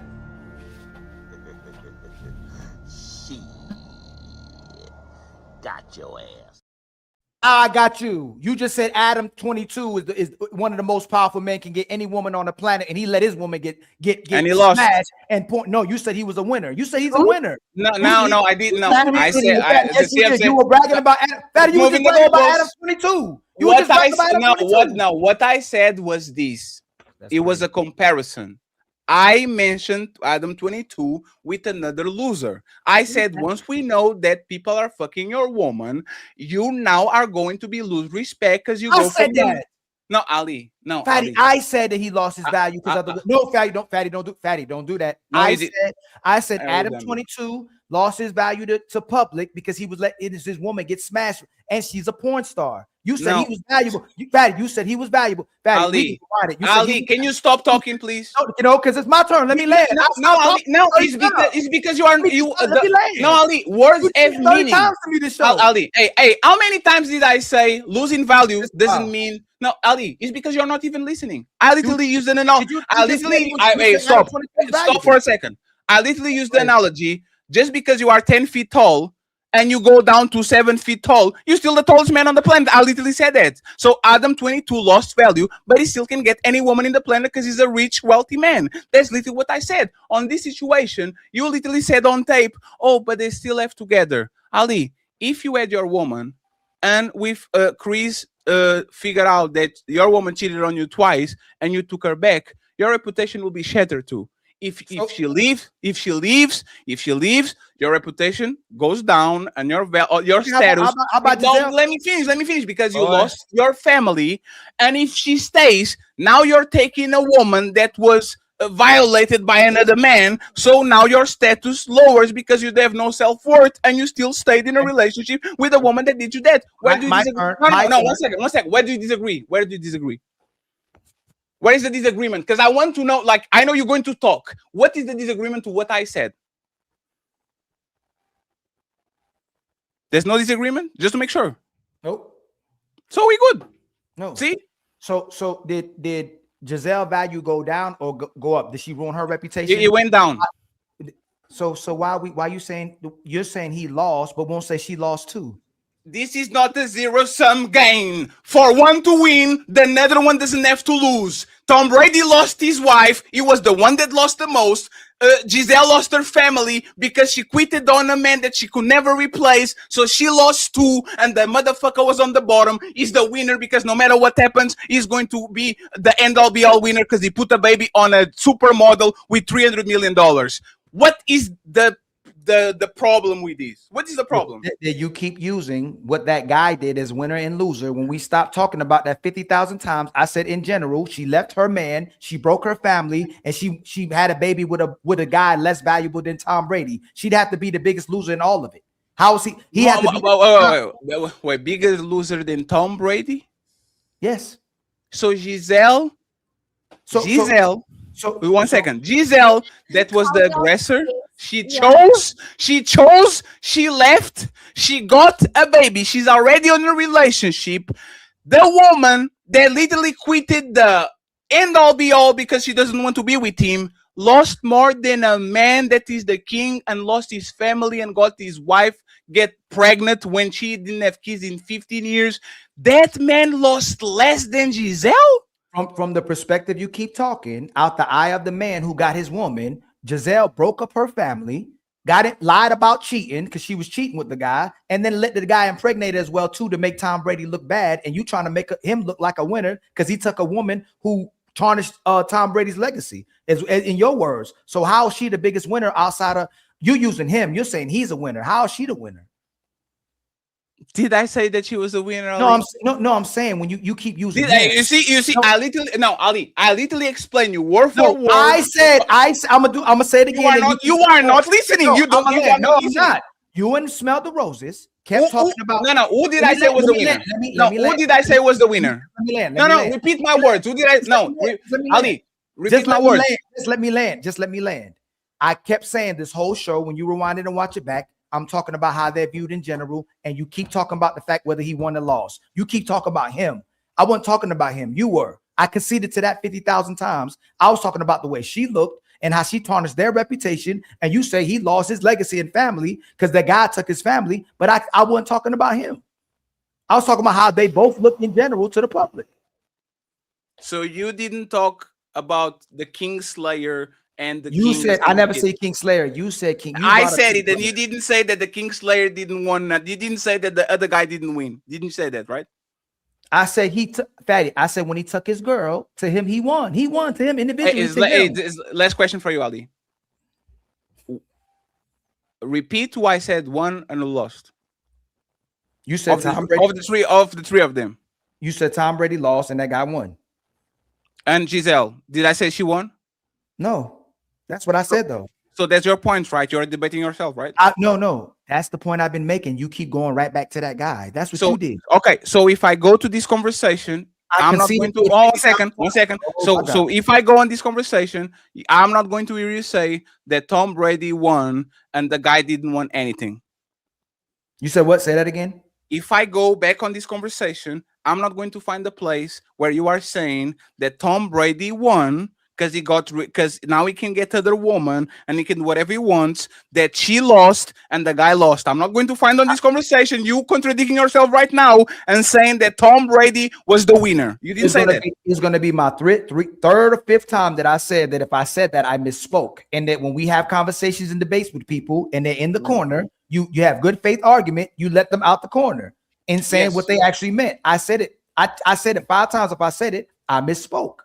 Yes, and I will say once again this: when people misspeak, they should bow down and they should. No, they shouldn't. You misspeak before. That's bad faith. No. That's bad faith. I don't know. 1 second. I don't misspeak. No, I don't misspeak to move the goalposts. I don't misspeak to. Hey, you moved the goalposts. Yes, you did. You moved the goalposts first. I was talking about individual. I was talking about in general. You kept talking about individual. No, you weren't. No, you weren't. I was talking about in general. Yes, I was. No, you weren't. No, you weren't because you called Tom Brady a winner and you called that man a loser. That's not in general. That's personal. I said in general, they're both losers, and he's the winner out the circumstances because she broke her family. How is that in general? If you're talking about general, she broke her family. He didn't. She broke her family. How is she the winner? No.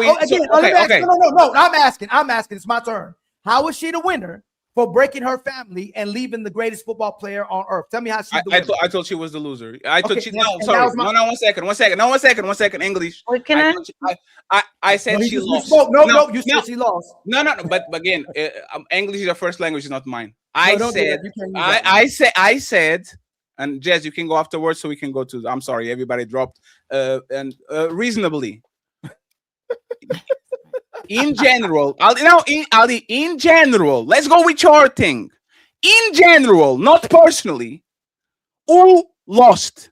The man that lost his family of 20 years and got cheated on by his woman that got impregnated by the new guy, the woman that now is on the relationship with the man of lower status and got a kid by him, or the guy that is a peasant and found a way to fuck the queen, marry the queen, and now he has all the status and all the power and all that. In general, tell me the winners and the losers. Can y'all agree to disagree? Can y'all? Oh yes. We are going to do it in 30. We are going to do it in 30 seconds. Who won in general? Who lost in general? It's only 3 pieces. Give me who lost and who won. In general, she lost. She's what. Okay. Okay. Fine. One lost. Now the peasant. Did he lost? Did he lose? No, he didn't lose. I said he didn't lose. I said he won. I already told you. No. This is in general. This is not personalized, right? This is in general. Did he win? You asking about the peasant guy? You said I'm not want to talk in particular. I'm talking in generalities. Did the guy, the peasant that impregnated the queen and now lives in the castle, did he lose or win? No, in general, I said he looks bad to the public. He didn't lose though. He got more money. He got more wealth being with her. He won, right? In money, yes, but in general, he looks bad going with her. No. That you're using the word lost. No, Okay, please. go ahead. Winning and losing means I score more points than you. Either I win or I lose. Mm. Right? Overall, did this man win or lose? Overall, he won. I'll give you that one. Okay. So now we agree in two of them. Now Yes, let's and go I- to the I last gave you that one. 50 times. Now I gave let's you go to the last one. The Go ahead. king lost his family, lost his bitch, got his queen impregnated by another man. All this. In general, did the queen win or did the king win or lose? I already gave you that individually, Fatty. I gave you that. No. In general, this is a general statement. I'm talking about people in particular. If a man of royalty get his bitch taken by a peasant and he loses his family, he loses his kids, he loses his wife, and there's nothing he can do about it, did the king lose or win? He lost his family. Yes, he lost his family. He lost. Overall, did he lose? No, not overall. No. So No, it's fine. I'll not talk anymore. I'll not talk anymore. I'll talk anymore. My statement is this: if this is correct, losing your family is not the most important thing in the planet. Because if you lose your family, which is supposed to be the most important thing in the planet for you, is not taking an L, then nobody loses. There's no winners, there's no losers, nobody loses. That's my statement. I'm not going to engage on the back and forth anymore. Hey, Fatty, you would have to say he's a loser. He's not a loser, right? We know he's not a loser. Let's move on. How about that? Let's just move on. You see, I just want to point out the jujitsu that you did right now. I said lost, and you changed into is he a loser? I never said he was a loser, but you like to do this shit. No, he lost a woman that don't love him, right? But he can get another woman, another family. That's all I'm saying. Buckle up, everyone. It's time. Sorry, Jazz, what do you have to say before we go? Oh my god. Oh, and by the way, with the Corey dude, respectfully, I feel bad about everybody that took their time and sit there while fatty stupid ass were fighting and all that shit. For the Corey dude, no, you don't get to the show late just want to intervene and jump over everybody just because you feel like it. For the people that actually pulled up, we love you. We appreciate you. You are not going to run roughshod on other people's shows because Ali and Fatty don't go on your show and do that when those tell you to chill. Okay? So it is what it is. And by the way, for the people on the chat, don't say finally because y'all keep watching. I love this shit. Don't say, oh my God, finally! Y'all love these. When me and Ali go at each other, that's the highlight of your week. So don't say finally. You love this shit. Because as soon as put a poll up. No polls. Because then Ali is going to be buttered and he's going to do a good song. A good man. A good man. No, Pat, you put a poll on your side. I'm gonna put a poll on my side. Let's see. No, but that's. I'll take the L. If Ali, I lost, Ali. I'll bow out respectfully. No. You can do the poll. You are going. Fun. This isn't fun. This is fun. No. This is nothing. We are just being rude, friends. We do this every day on the back. The thing is, we have guests on, and it's very rude for the guests to just sit in pretty. Yes. But we promise we are not doing this for another month. It's like once a month we do this, and then it happens once. The show. It happens once in Jazz. You know that it happens once in a while. It just happens. Okay. Yes. So y'all can't say Ali and Fatty be biased. They agree with everything. Everything he says they agree. And by the way, if there's any black Giselle Bundchen or Brazilian that wants to lose with Fatty, just hit my email team38_gmail.com. Okay, I will lose gladly with you, especially you, Amber Rose. Let's lose together. Jazz, you want to say anything before we go? Yeah, I mean, really quickly, I was just going to chime in because I heard Ali saying she left the family, but I could be wrong. But I thought the story was he was supposed to retire because he spent a huge part of his life, given to the game, given to his career.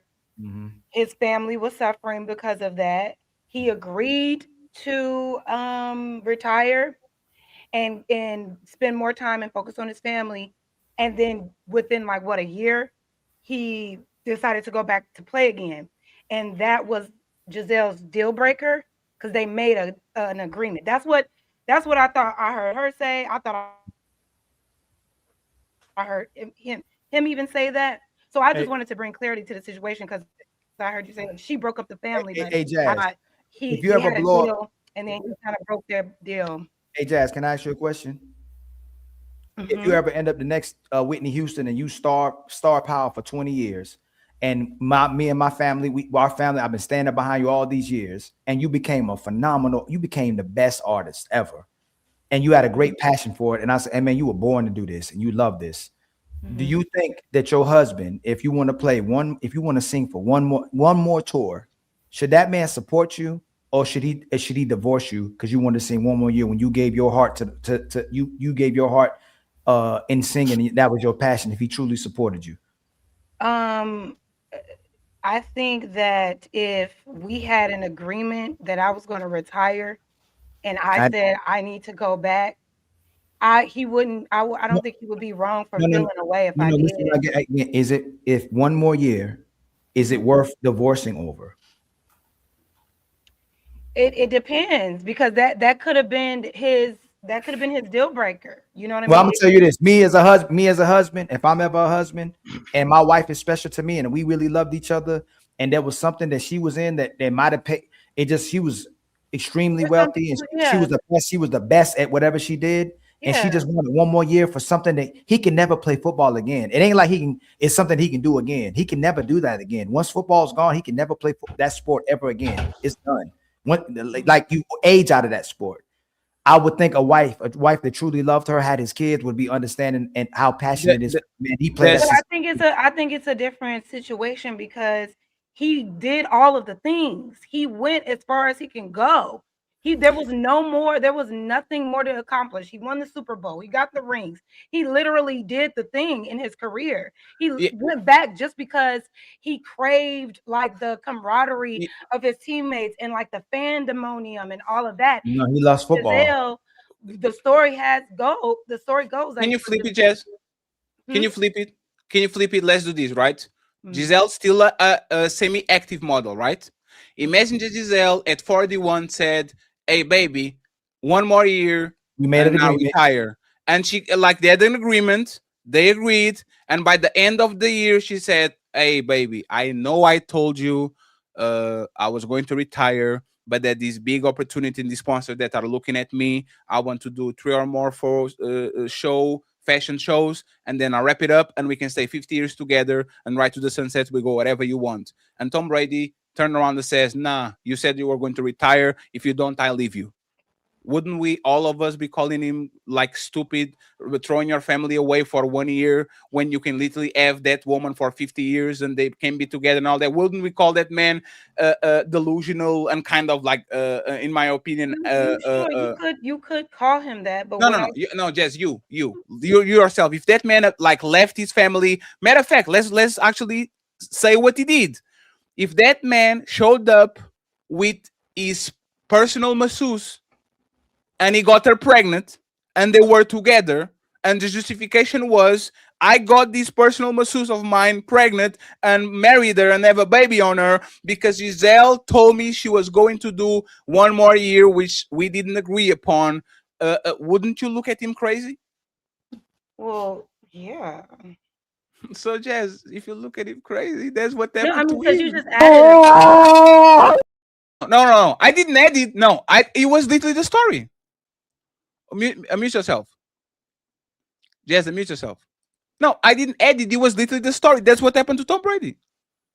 She stepped out on him and had a baby on him? She broke with him, and then she was seen 3 weeks later with the jiu-jitsu instructor that been giving her he was his personal trainer for 3 years, a Brazilian. They are both from Brazil. So it was not I separated from Tom Brady and I found out this dude. Is like me divorce you, and then I married our maid that was inside of our house for years. We were having something. I understand, like, I understand the optics look bad, but I'm just going off of what I heard both of them say. He accomplished his goals as a football player. He agreed to retire so he could spend more time with his family. That was their agreement. That was her deal breaker, because she almost divorced him. Wait a minute. She almost divorced him prior to that, right? So he agreed, you know what? I need to spend more time with my family. I need to, focus in more. I've accomplished what I've needed to accomplish. I can go ahead and rest now and spend more time with my family because my family is suffering.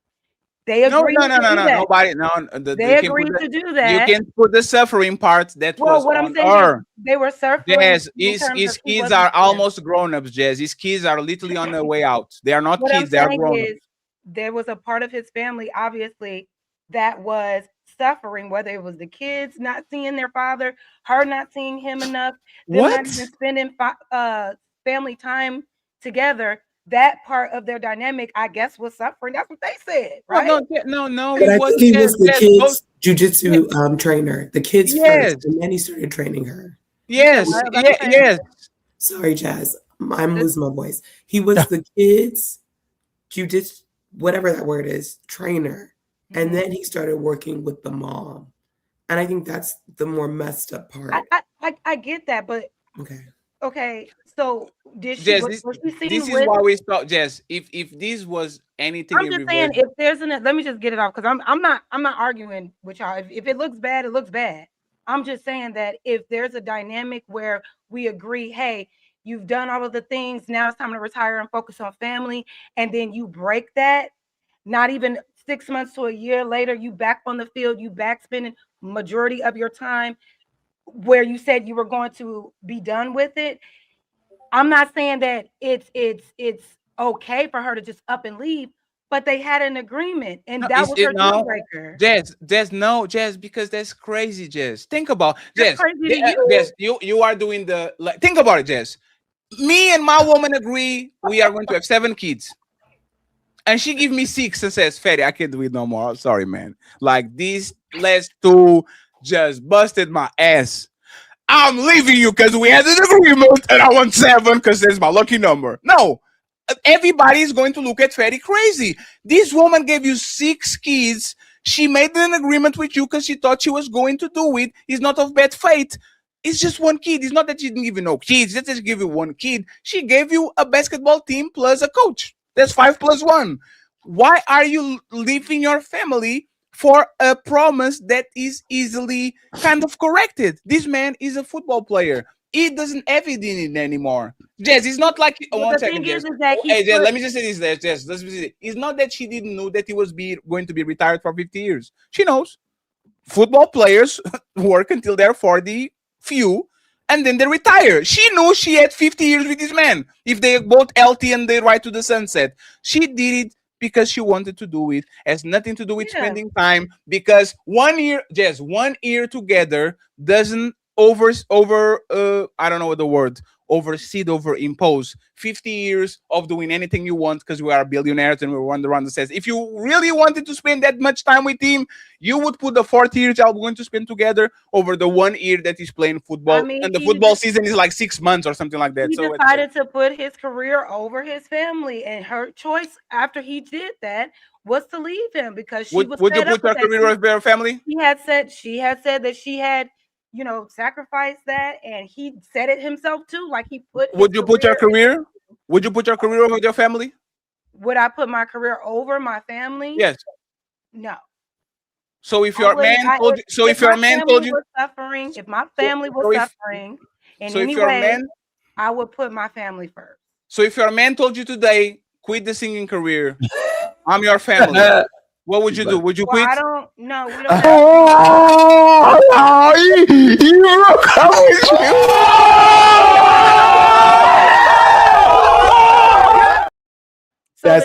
So the difference is Tom Brady accomplished all of. You see, you put your career over your family. I have not accomplished all of the things. You put your career over your family. Wait a minute. There's nuance to this. I have not accomplished all of the things that I want to accomplish in my career. So to say, hey, you need to sit down before I even have accomplished all of the things that I want to, unlike Tom Brady, he accomplished all of his things. He said it himself. He did it all. He reached it. Yes. He just wanted to go back because he wanted to. So to tell me right now, hey, just stop doing it, even though you haven't reached your goals yet, I want you to not reach them at all because I want you to stay home. I don't think that's the same thing. And Jazz, if you won 6 Grammys, right, and you still wanted to go for the 8, you would go for the 8. If you are filling arenas that every time you go there is $1 million, right? Every time, if how is that? Hey, Jess, how many pair of shoes? Because No, everything you one second, Joe, 1 second. Jess, how many pair of shoes do you have? I don't know. Let's give him a range. I More really than more than 50. Probably. You know you got Are a you closet. are you going to buy more? Yeah, probably. How many bags do you have? More than 20? Probably. Are you going to buy more? Yeah, but that's fashion clothes. But that's the point. And That's not the every point. woman does No, that. but you know? that's the point. Is never enough for somebody that actually is above that life. Most people is never enough. You think you are going to get 6 Grammys and you're going to say, you know what? I'm going to disappear like Dave Chappelle and go to Africa and never seen again. You're not. What you're going to do is you're going to sit your ass down, you're going to Africa, and then you're going to come back and you're going to go on a tour again, and you're going to make a bunch of money, and you're going to be happy, and you're going to have your family and all that. Everybody usually puts their family, but their especially women, put their business over their family, especially if the business is extremely successful. The only way they put their business down is one is just about money. I don't want to work on this. I'm a statistician making $1 million. I don't want to work it. I want the money. So give me the money and we're good. Okay, so And by the way, less intervention, and then we go to we have to read the super chats.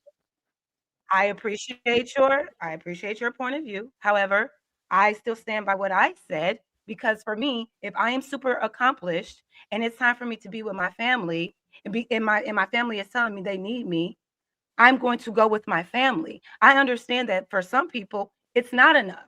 For Tom Brady, it wasn't enough for him to retire. He had to go get more, even though he had it all, right? So how many Grammys? For some people, but for some, and then he lost his family for that. That was the sacrifice. How many Grammys? But Jess, can I finish what I'm saying? No, Jess, talk about you, right? If I was your man and I was hearing you talk with us, what is the end goal for Jess? What will be the number of Grammys, the number of world tours, the number of money that Jess will say, hey, I'm satisfied with it. Let's go do the family thing because I conquer everything I conquer. How many Grammys? How much money? Let's go with those two. Enough Grammys that for Jazz. Yes. Can I? You want to answer for me? Or? No, is that how? Like, if you say, for example, Fetty, how many MVPs for you to retire? I'll say 7 because now I'm better than Michael Jordan. Okay. Well, that's your response. Mine is a little more nuanced. If I can't respond the way I want to, then I would rather concede the question. Because I don't want to. I'll let you do the nuance. Don't do the abstract. Do nuance. Nuance is okay. Abstract is not. Okay, so I will be done when I feel like the work that I put in has been recognized by way of the Grammys. So if that is 3 or 4 Grammys because I put out 3 or 4 great albums and I'm being recognized for my contribution to music, cool, I'm good. I don't need to go hard anymore. If I'm at a level of financial stability where I am completely okay, my family is okay, my mother is okay, I'm out of debt, I'm not in fight or flight, I have thriving businesses, I'm good. I don't need to keep going and going and going. There will be a time where it's like, okay, I can rest now and I can invest more into my family. This is what I'm saying. I understand that there are other women or other men out there who, when there's money in front of them, even though they got it all, they still want more. Yes, but that means you will put. So what Fatty's pointing out is, it's just like, one woman to say, I'll do whatever my man wants, and I say, hey, be quiet, Jazz. I'm not your slave. So it's the same way. No, just listen what I'm saying. Like women to say a lot of women say, I'll do whatever my man says when I submit to my man and I love my man. And then you say, okay, be quiet, Jazz. Or your man tell you be quiet. They'll say, I'm not your slave. I don't have to listen to you. And in the same way, you said you put your family first over your career. But what you're really saying is you're going to put your goals and career first, then your family, because you putting specifics on it. Like if you really put your family first, you don't have to reach all those accolades. Well, I don't have a family. So, I mean, I don't have my own family. Jazz, no, Jazz, I'm real not quick. married. So I'm in a situation. We're talking hypotheticals. Right, but you would have to concede. Hypothetically, if I was married and super accomplished, and my husband said, hey, sit down. You don't need to do anything else anymore, right? I will sit down. That would be it. Because So you don't value right. I value my family. I'm not going to do anything that I'm not sacrificing my family for money or fame. Period. That's not true though. What you're How you saying is gonna not tell me? because you just said that if your man Fatty asked you, would you stop your career now? You said no. I got to reach my Because accolades. I first. have not accomplished what I've accomplished, and I am That's two not different legally things. bound right now to any man to tell me to stop doing anything. So you put your career first, Jazz. Yeah, because I'm a single woman. I can do that. No, That's but you said even if you get married and have kids, as long as you don't achieve that goal, you are going to put your career first. That's what you said. No, what? No. First of all, if I have kids, my kids are coming first, regardless if I So because you're going to stop singing? I definitely will slow down. Yes, definitely. No. Yes, but we know because there's like you don't even have the option to. You're going to get pregnant and all that. What we're saying is that you are kind of doing what Tom Brady did. Is No. I still like my professional life. I still want to get more because I know once I'm done, I'm going to give all my That's divided you. attention to my. I haven't reached it. So here's what I'm saying. What I'm saying is I haven't reached a level where I'm like like where everything is just taken care of. I don't and I feel like when I get to that point, I'm not so thirsty where I just need more money. I need more access. Right. But there are personal accomplishments that I haven't achieved yet prior to becoming a wife, prior to becoming a mother. I have the time to still do that.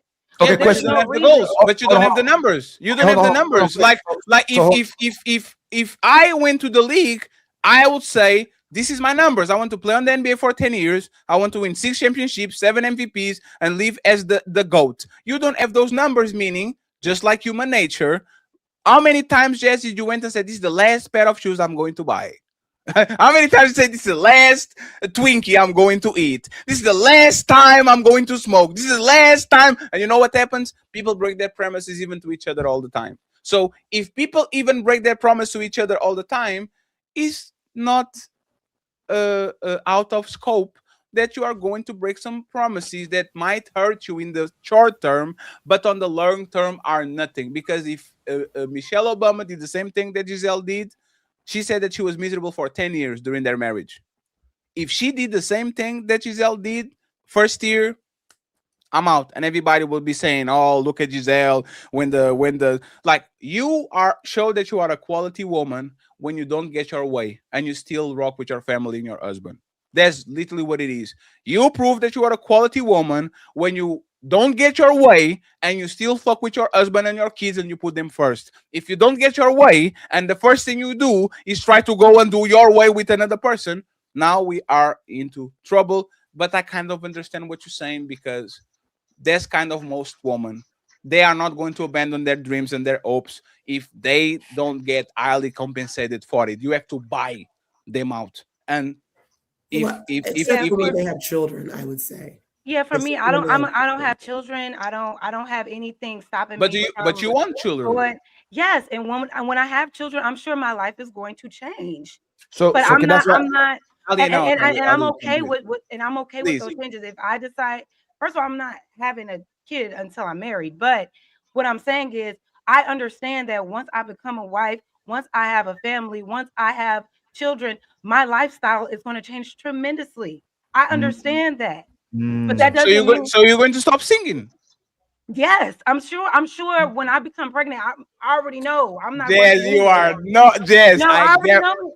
I understand that. Hey, Jazz, how many times you sing per year? Jazz, how many times you sing per year? You all want to project what you think. No. And that's You, Jazz. fine. I'm telling No, Jazz. you. How many times do you And sing per I'm year? telling you, when I get pregnant, I will not be working. No, Jazz. No. See, and you're doing the game of words. No, I'm we not. didn't say singing while you're pregnant. These kids are going to pop out.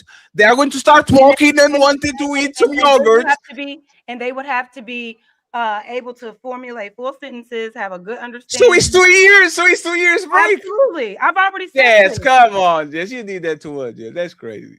You don't Jess, have to believe Jess, it. you But literally this is my Jess, truth. what you said is I will give my man already knows this. Like once I'm knocked up, it's over with. And once they are out, I can maybe do something. I can maybe do something cute at home. And once but they I are out, am not. So okay, Jess. So now they are 5 years and they go to school. And Jazz is listening to Iggy Azalea that doesn't even know how to sing Kill It. And she's getting invites from the bars. And hey, Jazz, you still sing? Because you killed it when you came here not late. And they're 5 years old. You're going to quit? Or are you going to No, if it's not going to harm my family in any way, then yeah, I'll go do it. So if the kids are in age of school, you are going to do those gigs if you feel like it, right? Doesn't interfere with their upbringing. Yeah, why not? Sure. Jazz sings at like 10 p.m. at night. She puts the kids to sleep at night. She goes. She put. This is what she's doing. She's the loophole. Oh, if it doesn't interfere with the kids, hey baby, put the kids to sleep at 9 p.m. At 11, I'm going to go to sing, and then I come back home. They don't even know it, and then the next day I'll go. Hey, Jazz, this is Musicians do that. All married musicians do that all the time. and this is what Jazz is going to do too. So Jazz, and what's wrong with that? stop. No, Jazz, stop smiling to the camera because you got caught. You got caught in 4K, Jazz. I'm just trying to figure out. Oh, yeah, even did the zoom in. You saw the zoom in. Oh, she got caught. Go ahead, Jess. Say it without smiling. I'm not going to do that, fatty. I'm going to sleep with my babies. So what I'm saying is, I know that I would, once my family starts, that will be a priority. Once I feel like my children are okay without me for a few hours, and if I want to go and do a gig or sing here and there, and it's not negatively affecting my family or my husband, I don't see why that's the issue. Ali, you're going to take us home, okay? No questions. Jazz, repeat with me, okay? Let me actually do this with you. If I have kids, it's inconceivable that I'm going to be on YouTube screaming at alien strangers at 4 a.m. in the morning. I will go the pre-recorded route, and you probably don't see me after 11 p.m. for the most part, because I have a woman to take care of, I have more kids to make, and I have these motherfucking rascals that are going to wake up. I said it, right? I said it. Now you're going to repeat with me, Jazz, and if you don't, it's fine. I will not sneak after 10 p.m. when my kids are asleep to go sing in a bar, because that's what I like to do. I'm going to put my family first, and this is the part that I want you to repeat. When my rascals go to sleep, I'm going to go sleep with them. I don't know.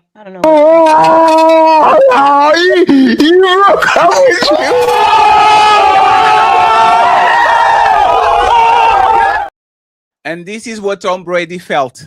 He didn't know either.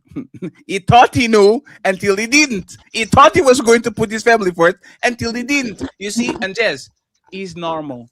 You have the right to pursue your dreams. You have the right to, you are an identity. I know on this space people like to reduce women to women that pop up kids and our wives, but you have your identity. You have your hobbies, you have your passions and all that.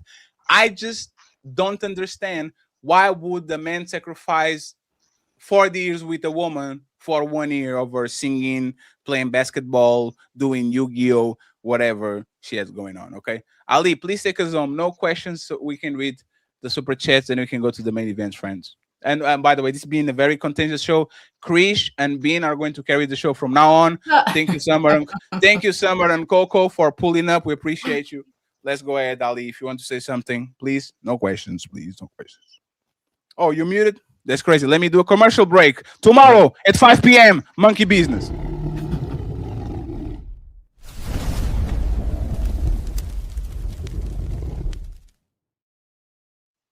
Go ahead, Ali. We know in general, even when women have kids and families, they still put themselves first. As much as there's great mothers who will put their kids first, but as soon as their kids start walking and talking, even before then, they're going to start putting their kids in daycare. They're going to put their career over their children to make sure they always have an exit stage left plan, and they always have a backup in case something happens in their relationship. They got to always make sure they have the ability to leave if they ever need to. So we see that a lot. It's older traditional women put their children first, their careers later, and even help finance their husbands' careers as well too, in degrees.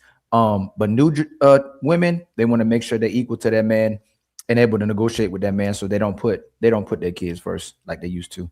So I'll read the super chats now. Much love to KD, Kyrie. for becoming a member. Much love to you, my brother. And then much love to Barry Griffin for becoming a member as well too. Much love to you. Untouchable Empire, baby. And then my brother Denzel or Denzel. Denzel. Denzel, because his real name is Denzel. Yes.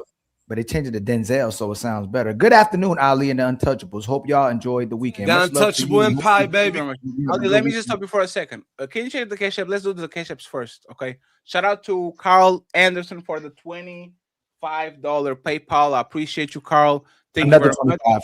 Another 25. So these 50. Thank you very much, Carl. We appreciate you. Shout out to Valerie for the $10.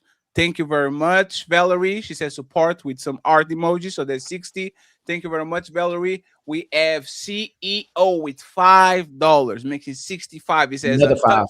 Empire, baby, and he's hitting to the side, so he's another 5. So he's $70, $70, and we have TO with $50 ball saying salute. So there's $120 via Cash App on the side. Do you have anything more on that side? Nope. Okay, so as $120, friends, we need $80 to get all the goals today. Now we can go to the super chats again. I'm sorry. And then my brother Tone, pro truth, verse pro black. The truth doesn't have skin tone. Slimmy says with the $5 super chat, Charlie Kirk is alive and well, hence why she doesn't appear to be grieving. Damn, that's crazy. It's crazy. So now Tupac is alive. Everybody in Cuba. Elvis Presley is still alive. John F. Kennedy, Malcolm X, everybody. And then my brother Shadow Dragon hit us with a $10 Cash App as well too just now, man. Much love to you, my brother. Shadow Dragon. And then my sister Red Lipstick Vibes with the $2 super chat says, Ali, adjust the sound volume. She was talking about a soundboard. And then fuck too, Ali. You just drop my sound to fight me. That's crazy, man. No. What a massive betrayal. Oh my god. No, Fat. I decreased your volume. Was you go back in the beginning of the video? I was helping you out. Hey. Do you saw Ali literally drop my volume so we can overtalk? No, I didn't. No, I didn't. That was a long time. He was getting his ass whooped so bad he had to lower my volume. That's crazy. That's crazy, Ali. That's crazy. Damn. I was like, how is my value like this? Like Big Rick. That's crazy. You gotta put your pole up, man. My big draws forever. Big draw. I thought he was big draws, but now he big draws forever. Good gracious. With a $5 super chat, most of you are bad at communicating your thoughts and then you get mad. Others didn't comprehend. Talking long doesn't fix your poor communication. Thank you, my. Hey, and go tell I don't want nobody. Go tell Six I didn't talk about his family at all. I have no idea how he got that shit. Yeah, I can't believe he did it. People, yeah, whatever. You are a bad parent. Why are you talking about my kids? What? What am I talking about your kids? I'm talking about you. That's crazy. Then Slimmy says 4 and 5 syllable words to analyze grief is insane. I learned a new word today, though. Feeling appreciative. Yes. We all learn new words. You're welcome, Slimmy. My favorite word he says is minutia. 30K, my brother 30K with a $10 super chat for the who hate Ali, who hurt or hate Ali fun. Thank you, my brother 30K. And then Slimmy again with roses on Rose's side. And then my brother 19 John Henry with the $5 super chat. Thank you, John. What's that? Everyone look up the word bloviating. Bloviating. I know what that word means. Anybody? Coco, you know what that word means? There's another 6 word. Bloviating. My brother 30K gifted us with another membership. The Untouchable Empire, baby. And then my brother, the red pill conservative, and you don't know if she grieves in private and got immediate therapy on how to speak in front of a crowd without losing herself, huh, Mr. Smart Dummy? in 5 days, there's a lot of coaching. 30K with the $10 super chat for the hamburger fund. Much love to you, my brother, again. And then he hit 30K hit us with the another Untouchable Empire, baby. And then 30K again with a $10 super chat to smell the roses. Thank you for supporting all sides, my brother. Truly appreciate it. And became a member.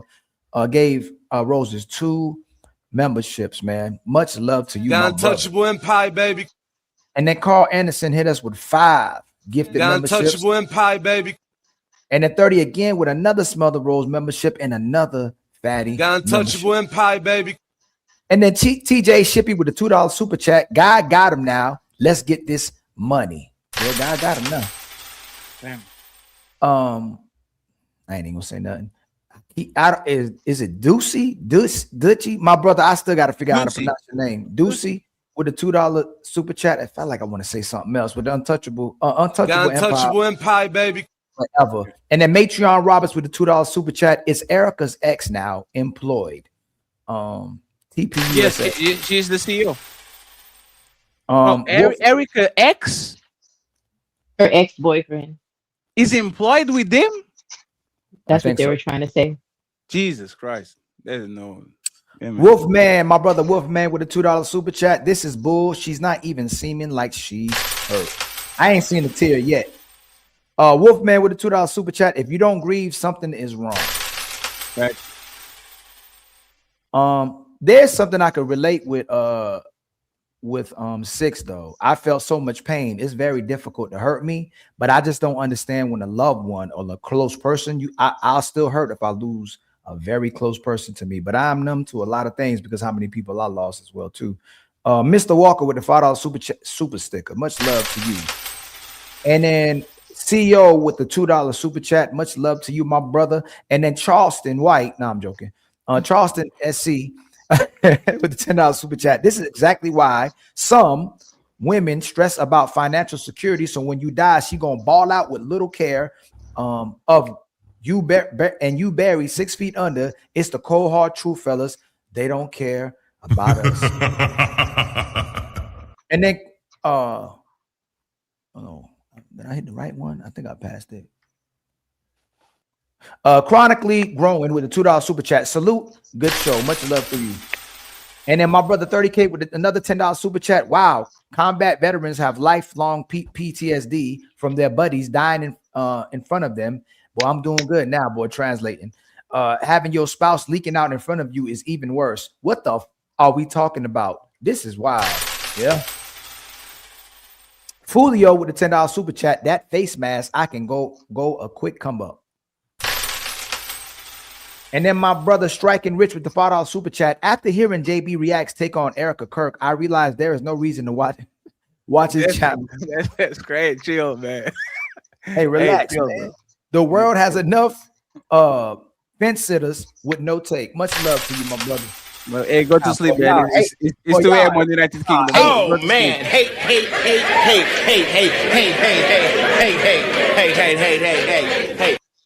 And then Smell the Roses gifted us with was gifted 10 more memberships. The untouchable empire, baby. And then Sophisticated Jerk with a $10 super chat. Ali has a light skin camera. Man, y'all hating. Derek, never mind. Derek with the $5 super chat. I want you to make me feel good. It happens when there is loss and they need to fill that void.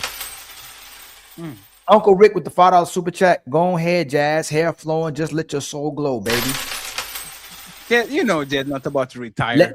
Leslie K with a $10 super chat. Most of y'all won't admit it, but many of us see y'all weaponizing her political leaning against her and allowing to slew y'all's bias concerning her reason. That's scared because if you was somebody on the Eddie, why do you right, think that? we would do the same. That would do the same. If it was somebody on the right and they were literally having the same type of reactions and all that, we will find it suspicious. That's what it is. And then the Sophisticated Jerk showing support. Much love to another real one. Much love to you, my brother, like my light-skinned brother. Sky High Grab. You're not going to read it? I did. I said Ali had where I meant. I did. Showing support. Did you read this one and this one? Yeah. I read that. I said Ali has a light skin. It's actually dark skin, but Sky High with a 5. Sky High with a 5 gifted fatty membership. The untouchable empire, baby. Thank you And very then much, Tariq. John And thank you Henry very much for the offline cash app too, Tariq. I appreciate you. with the $5 super chat. If her husband passed or if she's divorced and by herself, I win because I'm above ground and in her. Enough said. Damn, you lost. Oh man. Thank you for the win tonight, Fatty. John Henry with the $5 super chat. Giselle isn't with Jujitsu Boy because he was better. He was accessible and validated her and make her feel good for being a horrible Damn, person. you added to his super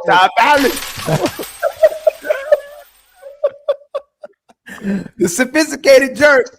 I was improvising with the $5 super chat. Creatine Corey needs to calm down. Creatine Corey, god dang. He might be just be eating salmon and chicken. Dark white meat.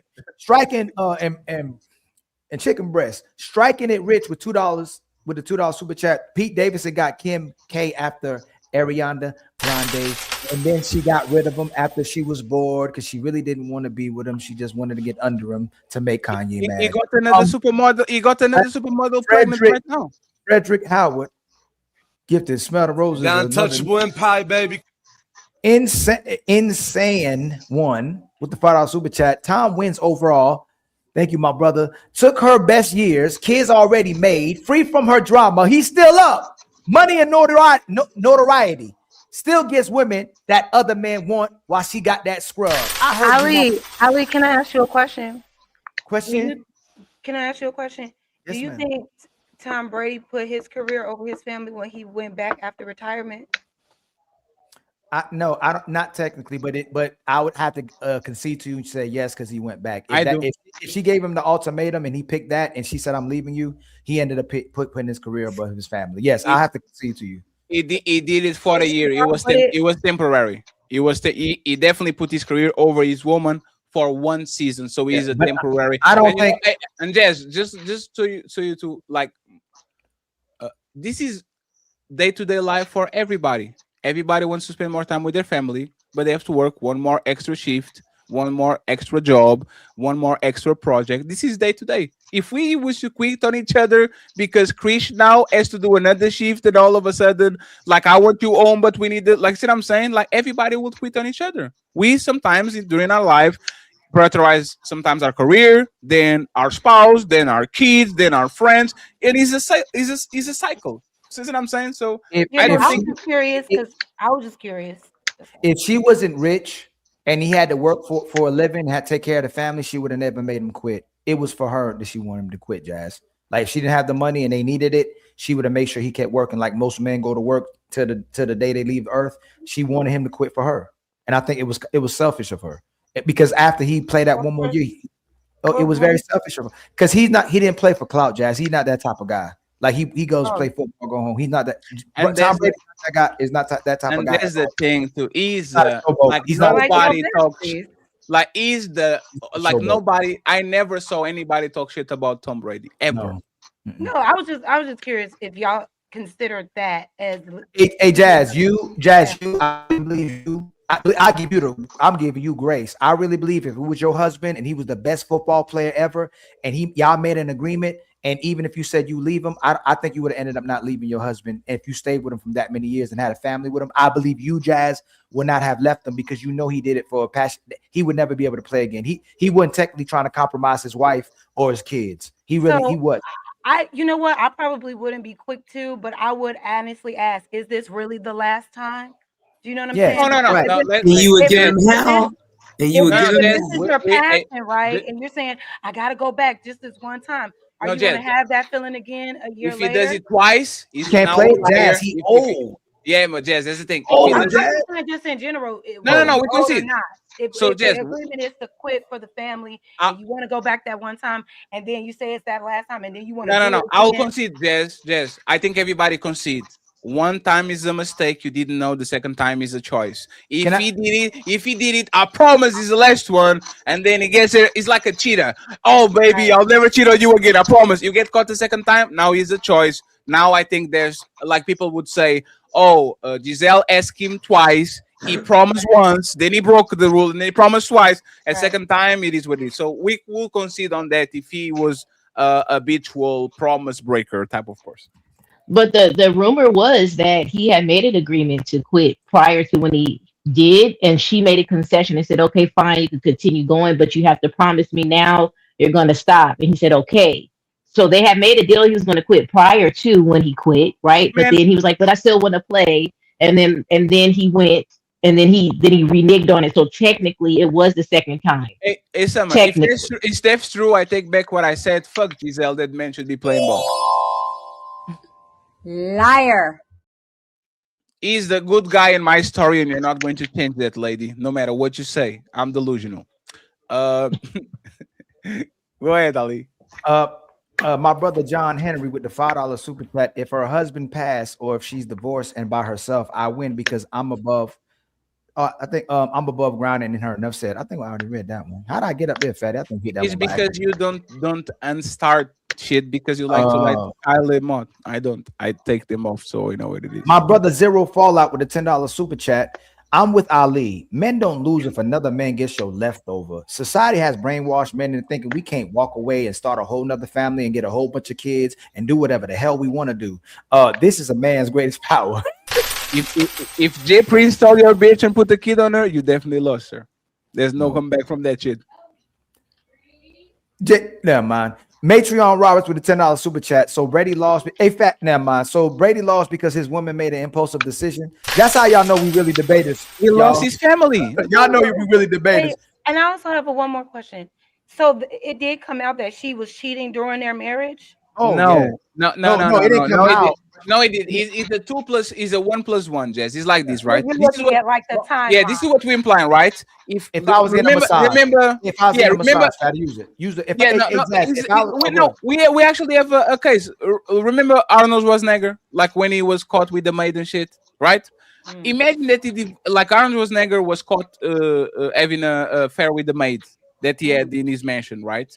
If Arnold Schwarzenegger left his wife, and then 3 weeks later we found out that him and his maid were official, everybody would assume that they were in a relationship where before the situation happened. If Bill Clinton left Hillary Clinton and then he pulled up with Monica Lewinsky 3 weeks later, everybody kind of implies. The timeline with Giselle and his Yeah, so the timeline was just later. super. Yeah, it was just super fast. And the thing, it was not just that, right?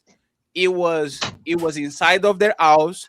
It was teaching their kids, and she have net kids for like almost 2 decades, and then as soon as they get together, she has a kid on him. Like that's you know, the manslaughter versus premeditated murder. This is definitely like premeditated. This is not oops. You see what I'm saying? So it is what it is.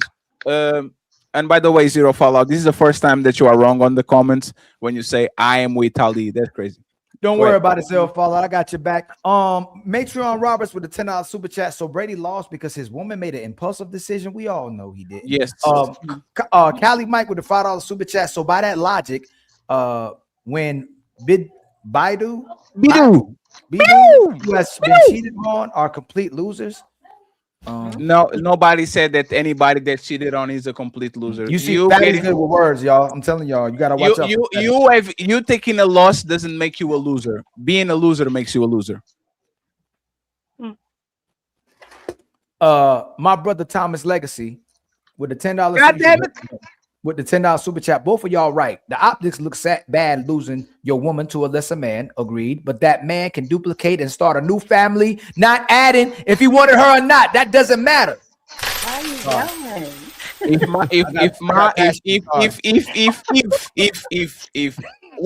one is reality, another one is an hypothetical. We live in reality, motherfucker laws. Thank you. Some people just don't know how to take an L, do they? Tabitha with a $2 super chat. Poll. Hey, Fatty cheated on his side. Talking about Fatty. I'm going to be honest. I didn't do a poll today because Ali has more people watching on his side. Next week, I'll do a poll. I'm not losing. That's cheating. Because I'm not the loser. See how my brother do. Sky High with a $10 super chat. Thank you so much, my brother. Chef Chopino. Oh, damn, that's crazy. Chef Chopino with a $20 piece to Fatty Ali to pound entire chat. Fact check. Giselle actually always had a higher net worth than Tom Brady. That's the same even now. I mean, she's an extremely rich woman. Yes, but he's going to leap her because he has Just remember, y'all. when red pill stuff. Now, a woman's money matter. So remember that after this conversation, But it a is. woman money don't matter. A woman degree don't matter. But If Ali, she ain't but we listening being to a honest. man, y'all remember that now. But Ali, but we've been on it on the money matters because now she has nothing to lose. Remember, we giving shout out to Daylor. Says, oh, we were clowning Daylor about dating woman with more money. But now that we see this going on, that's the best case scenario for a man. You get the woman that has way more money than you. If she decides to bail, now she's on the hook. So makes sense. Yes. Yeah. All right, man. I'm gonna let you slide with that one. My brother Twisted Pup gifted up with 5. The untouchable empire, baby. We're almost there, friends. Then my brother Matreon Roberts with a $10 super chat. She was being controlling. Make time quit football. Wink, wink. Was being controlling. Then got bust down by a bust down. Twisted Pup with the 5 gifted memberships because Jazz, you know you would not leave Tom Brady for no karate martial arts instructor. The untouchable empire, baby. Yeah, come on now. John Harry with a $10 super chat. Jazz, you'll become a wife and pregnant when a man shares the same sense of value in you that you have for yourself because you get who you qualify for. We don't decide anything. Mutuality does. Then Shadow Dragon hit us with 1 gifted membership. Thank you so much, my untouchable brother. empire, baby. And then my brother 077 Smooth with 5 gifted memberships. Much The love to you, untouchable my empire, brother. baby. And then Boogie Reacts loves the ladies with the $5 super chat. Jazz just proved why divorce rates are high. Women leave as soon as something doesn't go their way in year 10. Hopefully men are listening. Much love to you, my brother. My brother John Henry with the $5 super chat. Bloviate to speak or write at length in a pompous, windy, and wordy manner, often saying very little of substance. This is Opulent 62A. Man, y'all. Then my 77 Smooth with a $50 cash out. Much love to you, my brother. Another great show, man. Much love to you, my brother.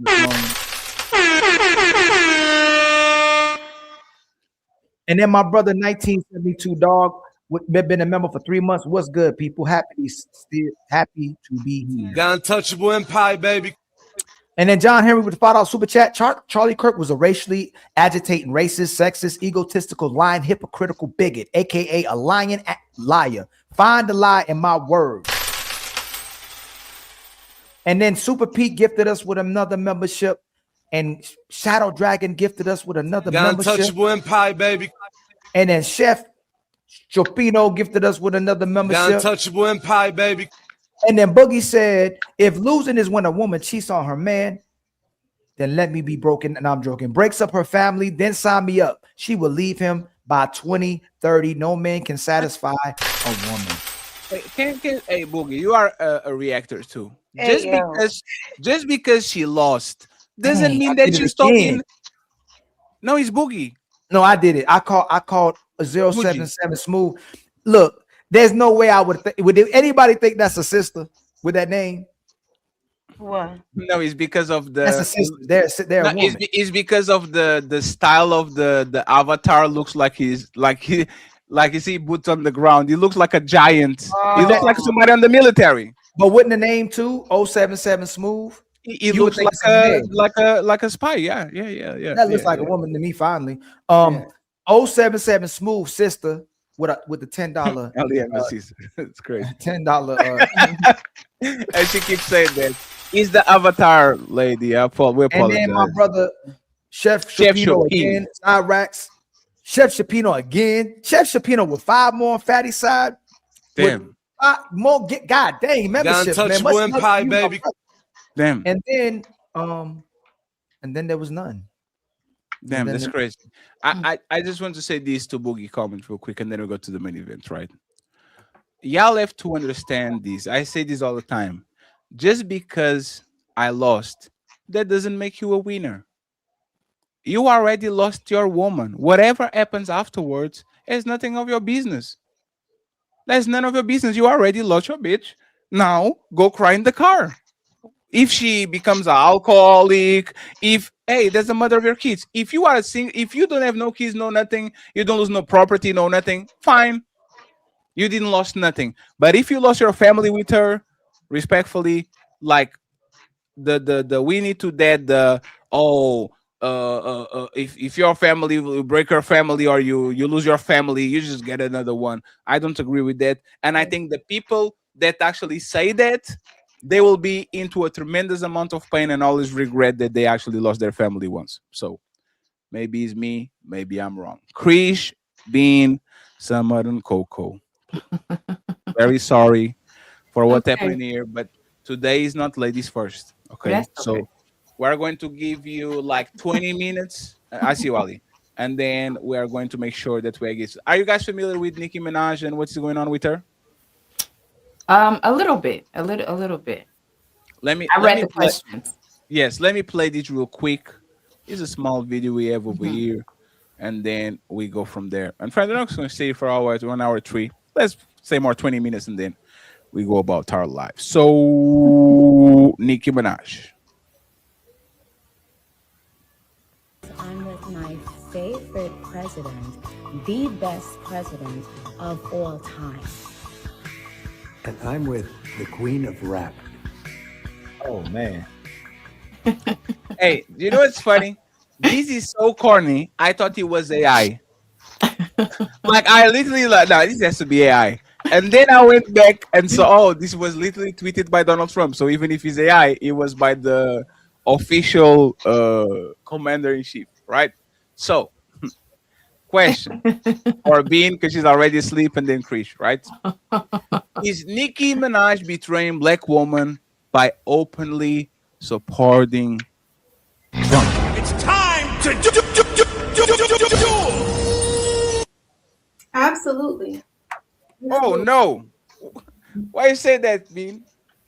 I mean, you have to stand for something. When you're aligning yourself with somebody who consistently puts out rhetoric that undermines, I'm not even going to say just black women, black people in general, um, what are you doing? I understand that your husband needs a green card or whatever it might be, but you have to look at the overall like impact and what it does for us. Like anything that bolsters this man puts us down.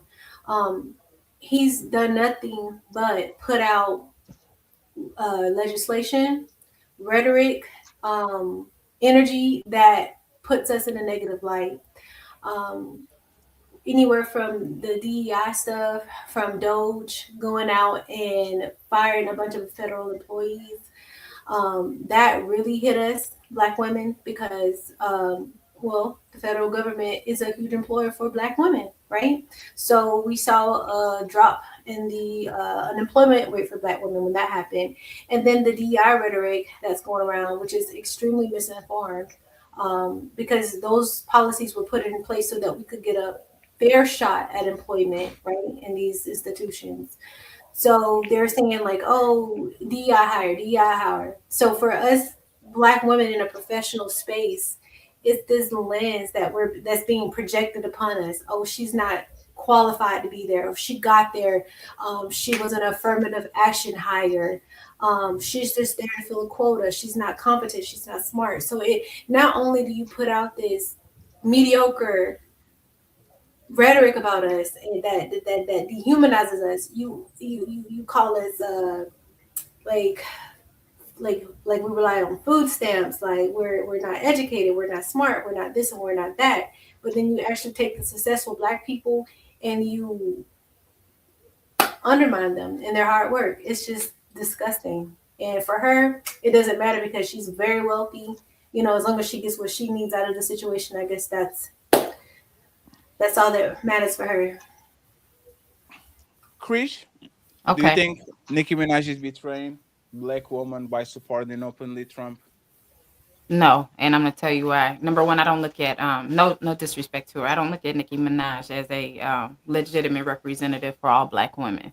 So her individual actions do not represent the viewpoints of every Black woman or nor a majority at that point. So no, I don't think that she has betrayed us. If she represented us legitimately, if she was a representative for us legitimately, then I could say that. But because she does not, no, I do not think she betrayed us. No.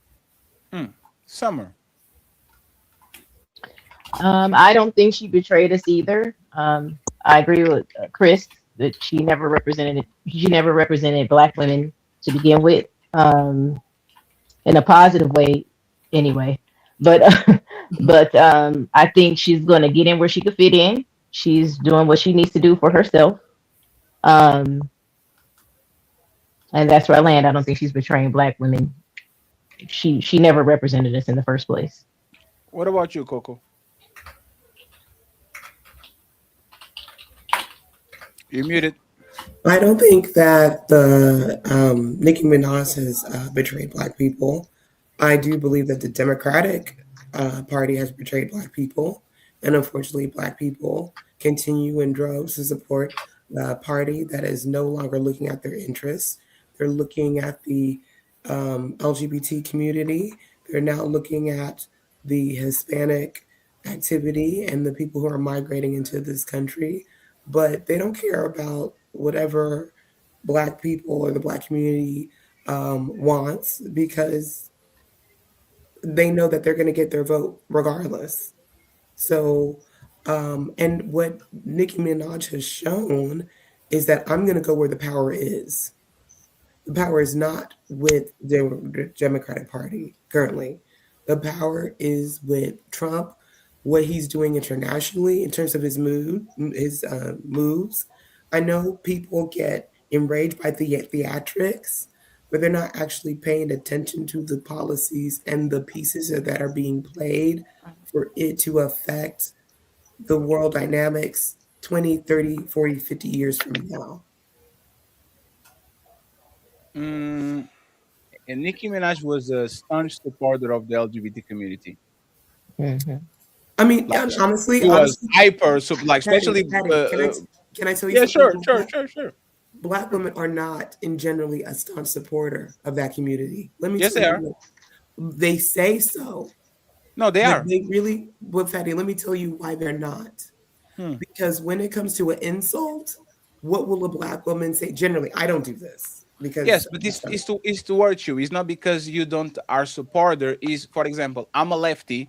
I don't have a problem with gay marriage. I don't have a problem with two men doing whatever they do in their personal life. But if I know you are, for example, an homophobic man, I will make jokes about you putting things in your mouth because it's going to hurt your feelings. So if I No, want but to hurt you, I will say that. That's what women do. Is I support my gay friends and I support my lesbians and my gays, and I go to the parades and I have a rainbow flag.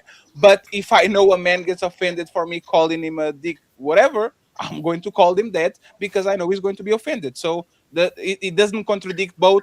It's just people saying well, who it's think an they're going to hurt it insult. the most. It's an insult because you also believe it's an insult as well, not just Absolutely. because you think that person takes it as an insult. You're saying it because you believe that's an insult. I'm not going to insult you with something that I think you think is insult. No, I'm going to insult you with what I believe is an insult. But not only that, I think that we always know that there's a social pecking order. And I believe a lot of Black women like to have those communities around them because they believe that they places them at a higher social class than that group. It's not a genuine love. Because if it was a genuine love, it's really based on superficiality and alliance to prop me up, to make me feel good about myself. It's not a genuine. It's not a genuine. But back to Nicki Minaj, the reason why I say there's people don't know personally how these people feel. If they know that there is a group that supports them, they're going to ride that wave until it's no longer makes sense to ride that wave. So it's And fake. right now, in the position that Nicki is at, it makes no sense. Why am I letting these people really don't have no power, is what she's realizing for what she wants and what she's trying to So do. it's fake, Coco. So she basically aligned herself with Black woman, the LGBT community, and everybody that push her. And now that she gets what she wants, she's leaving the people with no power, which is their supporters, to get into a train with powerful people, so she can go and get more. Like this is Yes. literally is what we call a sellout. Is But I will rock with you, and I say, yeah, y'all are awesome LGBT, especially the queer community. And then Don Lemon says something. I says, you maggot. Oh. Oh, and now you're denouncing these people. And now you're saying that these people don't rock with you. And if they don't rock with you, they can be gone. This is a lot of times what we call a sellout. You use people as stepping stone. You rock their flags. You rock their principles. All you do is rock sexuality. And now you are turning around and shamed on Lemon for the sexuality that you literally put in front of everybody's face, and you made millions of dollars. Actually, she came on the scene calling herself bisexual, and then she changed it. No, I was not bisexual. I was just over exaggerated. She's a sellout. And there's the thing. Right. Let me just say this, right? Is hilarious that y'all criticized Meg the Stallion for dancing on one event, and this woman is walking end to end with Donald Trump and making speeches and all that, and all of a sudden the same people that y'all was saying, oh, you don't have no business, you are an entertainer, you shouldn't be doing that, all of a sudden is all fine and dandy. We respect Nicki Minaj when she's supporting something that, once again, for whatever reason, like a few months ago, a black woman shouldn't do because Kamala Harris is not worthy. I just want people to be consistent. I don't see no consistency at all when it comes to the entertainer becoming a advocate for politicians. I don't see the consistency, but I might be wrong about it. Yeah, I think she's just getting it where she can fit in by any means necessary. She's gonna flow wherever the wind blows. She's gonna blow. I think the same thing for Donald Trump. Honestly, I don't think he's a true Republican. I just think whoever's pandering to him, whoever's loyal to him, he's gonna back them. And he's gonna go wherever the most loyal people are for him. So if the Republicans was having his back, guess what? I'm gonna do what the Republicans are saying. I don't think he has a stance either way. I think he wants the power. I think he wants to be known as the king. But I really too don't think he's a true Republican or a Democrat. He's going to go wherever the wind blows, whoever's kissing his behind. That's who he's going to be loyal to. And by the way, before y'all can intervene, because it's an open panel now. Thank you, John, for pulling up, right? Coco, what are the things that Donald Trump is doing exactly that's going to benefit the United States in 30, 40, 50 years? Exactly. Oh, Greenland. I believe that Donald Trump, like she said, Donald Trump is for Donald Trump. If somebody supports him on some side, is going to say, oh, this is my African American, this is my gay friend, this is my, like, this is what Donald Trump been doing. He was a Democrat, then he was a Republican, then he hanged out with the rappers, then with the country singers, then with the Epstein file, and then the Magic Island. Like, Donald Trump goes who likes him and who cares about him. So looking at the pattern, he flipped on Democrats when they started flipping on him. When he got embarrassed in that press dinner when Obama or whoever was making jokes at Donald Trump, that's when he flipped. Sure. But he's not a conservative either. But he's not a conservative either. It's not that he was a Democrat, a liberal, and then become a conservative. Nothing about Donald Trump is conservative at all. Like, he doesn't have no conservative values. He doesn't know Bible verses. He cheated on his wife with a porn star. Like, nothing that he does is anywhere close to conservative. He's somebody that, if actually you did know nothing about the political party he aligns, you would look at him as a degenerate lefty. Him and Destiny will be seated next to each other, right? So I want to understand, like, what, and it's okay because next week we're going to go back. The My White channel is going to be on politics in the morning, and the Breaking Ground show Thursday 5 p.m. Weekly. Okay, we're going to start talking about politics on that side. But what is he doing exactly for 40 or 50 years ago, other than making Baron Trump and his kids billionaires by the time they are 30 or 40? So Greenland is a very strategic. So I think what he's doing is the U.S. is not going to take over Greenland, but he's making it where these allies have to do more than what they've been doing. And most American governments and presidents know that America has been bearing the weight of NATO in terms of the resources, in terms of the manpower that they put out for years. Why? I don't know why. Because there's imperialism. There's how the United States controls access to these worlds. They send a bunch of bases around the world. They have nuclear missiles in every country. And as soon as something happens, it says, you better watch your mouth because we have these things in Japan, on the European Union. We have this base in the Middle East. We have this and this and this. This is all for geopolitical power. Matter of fact, the only... No. But that's the thing. And they corrected. They didn't correct it because Donald Trump threatened them. They corrected because there was a deal that we were going to defend Ukraine no matter what happens. If Russia attacks, the United States bail out on the deal. So the European Union said, you know what? Remember those quotas that y'all wanted us to get? 1% for Portugal, 1% for Spain, 1% for France. We are going to meet them for the first time because the United States don't look like they are allies anymore. Now that they are paying it, like now that they are paying their quotas on NATO, like what is the problem exactly? No, but that is my point. I'm saying some of his tactics are to kind of scare and kind of troll a bit to get other countries to do what they haven't been doing, what they pledged to do for years. That's part of it. Now with Greenland, again, the US, I don't believe the US is going to take over Greenland, but the US wants to be able to install, like you said, because the US has very military outposts throughout the world to see what routes they are, to have a bigger eye on China, to have a bigger eye on Russia, because of all the powers. Those are the two main ones that have influence and can have influence in other countries that have not had an alliance to the U.S. That's why you see a lot of China and, well, maybe not so much Russia, but I know in Africa particularly, you're seeing a lot more Chinese influence. Before that, there was a lot of Indian influence in China as well, which has also supported some of the Islamic terror groups that have been going through, particularly when it comes to Nigeria. But I'm not going to get into that. I'm not going to geek out or nerd out people about that. But my whole point is that Trump is all American presidents are imperialists. They're neo-imperialists. I don't care regardless if it's Democrat or Republican. They have for American people or American companies.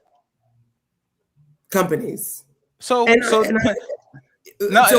let you land on that. I'm just saying I would understand imperialism for your own people. So you go ahead and you invade, pillage, do whatever to get your own people. When you go to Venezuela to steal oil, and the oil is to actually go for ExxonMobil and all these companies, you are being an imperialist not because you actually care about your people. You are trying to fill the pockets of the same people that went to Iraq. Your people died. Nobody got rich. The American public literally lost money, lost trillions of dollars, and certain billionaires became whatever billionaires are because they are using imperialism not to actually better the American public. They're becoming imperialistic because they want certain companies to have certain money. Like, how is that justified? But Fatty, on the flip side, it does benefit American people because Americans are the richest people in the world. But their cost of living is the higher in the world too. Yes, but what I will say is, Fatty, I don't know your background. I don't know if you're from immigrant. Totally fine. Let's have an open conversation. It's fine. Yeah, but from a daughter of immigrants who came from Nigeria in the 70s, because like you said, the oil boom, and so Americans allowed a lot of Nigerians and West Africans to come into this country. But even from then till now, most people outside of Western countries, and even some in Western countries, still want to come to America. Why? Because of the American dream and the because they are poor. That's the first reason, because they are poor and they want to go to a rich country. Yes. Sure. But my point in saying that is that I think it's lost, and you can even maybe speak to it on Americans on how privileged they are, because Americans are privileged. Americans do not have the same living conditions as 75% of the world. Even to drive a car is a privilege. Most of the world does not have that. So I can be objective and say the grievances of America, and saying that what American government has done, they're the biggest, they're the head boss, the chief boss of any nation that we've seen so far. But it does come with benefits, and I'm not going to be lost on that. but there's the thing, right? You have privileges compared with poor people, with poor countries, compare with first world countries. For example, I had an implant today, right? On the United States, I twisted my ankle in Boston. The X-ray was $700 and something. You know how much money I pay for an X-ray today? $15. Right? Y'all have way more money than us. Why do we have universal health care and y'all don't? Why are our kids, when we go to have kids, we go to have a kid and it's for free, and you are being charged by your socks, by the cheats, by whatever? Why do you have to save your money since the day that the kid is born, so you have hundreds of thousands of dollars so the kid goes to college, and my kid can go to college affording that on a McDonald's part-time job? You see what I'm saying? Like, being number one a lot of times is who? Are you number one by the number of billionaire companies and trillionaire companies that you have, or you are number one because the average citizen can afford healthcare, can afford rent, can afford art attack, and not go fully bankrupt? And Donald Trump is not doing. Donald Trump and the other countries, the presidents too, they are not doing nothing for the average American. Especially, and let me say this, and then you all got it right. Greenland is an ally because he's a part of Denmark. Denmark is a part of the European Union that has 600 million people. Is one of the biggest blocks on the planet and is the biggest ally of the United States. Every time the United States get into trouble, here we goes the British, here we go the French, here we go the Spanish. Like, this is what happens, right? What do you get by antagonizing your biggest supporters, telling that Canada is going to be your 51st state? Yesterday he made a post with the penguin walking on Greenland, even though Greenland doesn't have penguins, but he did a post. Donald Trump did a post about it. Like, what do you gain by antagonizing the people that literally are your biggest allies on the planet? Respectfully, you gain nothing. You gain cool points on the internet, a couple of memes, and all that. And every time the United States go to these summits with foreign countries, everybody look at them funny. Now it's not just their enemies. Now it's their friends looking at Donald Trump funny because if for whatever reason he antagonizes the people that should be his friends, but when it comes to these people that should be his enemies, he is very warm and very kind and brags about them. So I'll say this so you understand exactly where I land. If the United States were pillaging, killing, and robbing to make the United States people a better country, having better infrastructure, better hospitals, affordable college, affordable healthcare, and all these things, I understand the purpose. It's totally fair. It's the law of the winners win, losers lose. Is the only the strong survive. But the amount of destruction that the United States caused on the last 60 years in every country, try to destabilize them, flip them, invade them, Vietnam, Iraq number 2, all these, Afghanistan, and these places are literally the same. And the American people lost economic power. They lost the ability to afford even a rent. They can afford groceries. They can afford gas. I don't understand why they're so pain and suffering for 3, 4, 7, 10 companies and a couple of billionaires to be the wealthiest they ever were, like Elon Musk, for example, that literally is almost reaching $500 billion. $500 billion. Half of the American population has a network of 0. If you have $10 and you have no debt on your bank account or no debt, you owe more than 50% of Americans. If you have $10, this man has $1 trillion, and he was working inside of the government. Only got out of there, became even stronger. Call Trump a PDF file, and then went back, and now they're buddies again, and nothing happens again. If this is the strongest and the most powerful country in the world, I will ask y'all, who are these powerful entities working for? For you, or for a billionaire on the dark room that wants to start a war because they see some gold, whatever, on the other side of the planet, so they're going to take it? Like, who are these? Where are these resources going? To individuals. It's not going to the American people. I agree with you. I think it's a money grab. Um, I don't feel that it has anything to do with the American people. It's a money grab. It is. You could, yeah. It is, and then it's the stupid grab on some of it because it's like whoever like talks about him crazy, they're like, oh, you can't talk about me. I'm Donald Trump, so I'm gonna go. So it's a money grab and it's the ego. It's the ego trip. So It's always been about the money. Oh, I'm sorry. Good evening, everybody. How you doing, John? My bad. What's going on, Fatty? Ladies. So let me address where we are right now, picking up on what Summer is saying. So it is a money grab, nothing but that's what it's always been. Because if you look at it from the standpoint, the whole aspect of Donald Trump becoming president goes back to 2011 after Obama at the, I guess at the dinner they normally have with comedians come in and have their way with whoever's in office. He got upset because after spending damn near what? 2, 3, 4 years antagonizing Obama about birthers, about birth certificates, everything else. Obama clapped back one time and he got upset. One time is all it took, and therefore that's when he made up his mind. And someone even said that he was going to run for president at that point because someone held him accountable for the words that were coming out of his mouth. He never had anything to say when George Bush was president, the first one. He had nothing to say when W was president. He had nothing to say across that until Obama became president, and then all of a sudden he's active.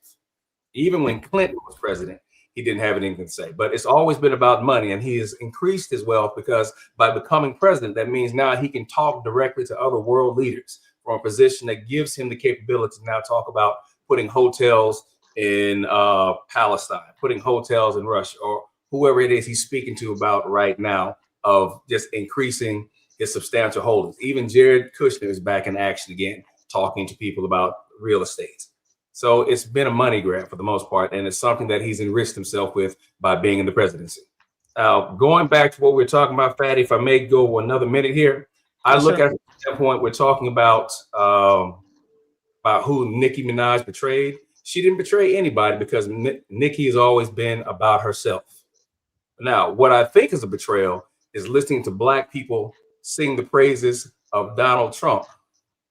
Someone who is actively saying that someone who is actively stating that our history as African Americans is racial, stating that or racist, saying that our history is divisive, watching them tear down every bit of equality, anything that we've gone through and we struggled, people who come before us, we're watching that erode right in front of us, but that we have Blacks singing the praises and standing on side of him. That's what I find to be a betrayal of us not unifying. I'm not being in a place to recognize that our history is one that has been tampered with. When I listen to Blacks speak like this, I think of nothing more than Black conservative comfort on the plantation, Django dancing Stephenites, or AKA blackface is what we're hearing. Manifest destiny in blackface, white man's burden in blackface. That's exactly what I think of if we're going to talk about the word betrayal. I'll land my plane there. Yeah, you said. Go ahead, Derek, and please be careful with the TOS. TOS, I got you. So first off, he said you lied. Well, I don't know if it's a lie because you just don't know. You said that Donald Trump only became active after Obama insulted him. Donald Trump was against the Iraq war and did not like the Bush family at all. So you're wrong about that. Donald Trump has been saying things for years about specific politicians. And if you're trying to reference what insult to Obama are you talking about? Like, what are you saying? You said Obama insulted him one time and he wanted to run for president. What are you speaking about?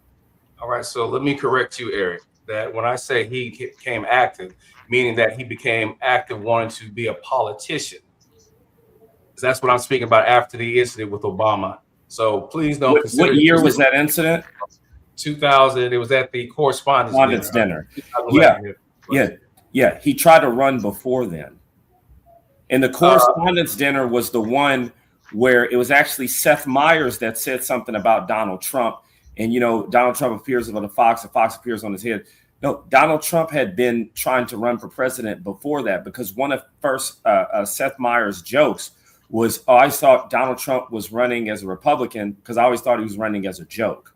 And that was like one of his first jokes. Trump was trying to run before then. Yes. which is what prompted the joke. So it wasn't just Obama insulting him. I think that you're wrong about that. You said a lot of things that are wrong, but that's the first one that I want to tell you is Donald Trump has said things about politicians for years and has even talked about running for president. I believe it was on Oprah or something like that in the late 90s. So I don't know if Donald Trump has always kind of spoken aloud. But in terms of, I want to go to Fatty about some of his. Hold up for a second, Eric. Time out since you cut in here. Let me go ahead and correct you. So I'll say it again. Donald Trump may have talked about running. He may have attempted to run, but he was not active as he was until after the correspondence dinner. So let me correct you. You're wrong. Okay, I don't mind you saying I'm wrong because that's perspective you have. You can keep. No, it. I can prove it. Eric, again, I'll say one more time. You can prove and state however you want from the perspective how you feel that I'm wrong. I will say again, Donald Trump did not get active. When I say active, I mean the involvement that he had after the correspondence dinner by making a run for the White House wholeheartedly. He was half-hearted before. So he was not ran for president in the year 2000, dude. Again, it's a simple Google search. Everybody can see, did Donald Trump run for president in the year 2000? Okay, so he ran. Eric, was he active? Did he stay on the road? Did he stay on the hustle? Just because he ran doesn't mean he's saying that's being active. When you run for president, that's being active. No, that is not. That is him participating. Yeah, Active is it's all right. Yeah, walk that back because that was a bad claim. I will walk forward. Make sure you hold on to the rope because I'm going to drag you with me, Eric. Oh shit! Now the next thing here, we're talking about. I could make plenty of rope jumps. It's time. Obama brought up his birth certificate, and if you recall here, he brought up the what was that? At the Lion King, I believe the Lion King, where he held it up and said, "Hey, here's my birth certificate. Here's the information. Here's my lineage." That was him poking fun at Donald Trump about all of the birthing lies that he told, for the most part. And if you recall, even Michelle Obama said at the end of the presidency, "I will never forgive Donald Trump for all the things that he said about my family." But he did though. But he still shook his. Can we just not? Because these politicians, they do this. They're like WWE for government. A quick question I do want to ask, since you're offending Obama, what has Obama done for Black people? What policy has he legislated or led? Only 1 second. Universal health care, literally. That's not for You took it from me, Patty. There was it. No. 1 second, please. Let me finish, please. Go ahead. Okay. We know that it was Mitt Romney that came up with that, but he couldn't implement it. Barack Obama picked up Mitt Romney idea and he said we are going to do Obamacare. And because it was called Obamacare and it was going to give big political points to Obama, the same Republicans that was in favor when Mitt Romney was pushing that flipped and they said we don't want it no more and tried to actually defund it and try to eliminate it. If you are a Black American and you are universal health care, which means now your health expenses are going to be literally drop because you are not going to have to spend money on insurance. You're not going to have to pay premiums. Your visits to the hospital, nobody's going to charge you for your socks and all that. Only that one, in my opinion, and just that one would be literally beneficial to all the 40 million Americans in the United States. They didn't want to pass it because they didn't want to. So I gave you one policy. I gave you one policy that will clearly benefit Black Americans. Like, is there anyone who disagrees with that? Point, Fatty? Doesn't that go against your point earlier about America not doing anything for its people, though? No. So Barack Obama is still a corporate Democrat.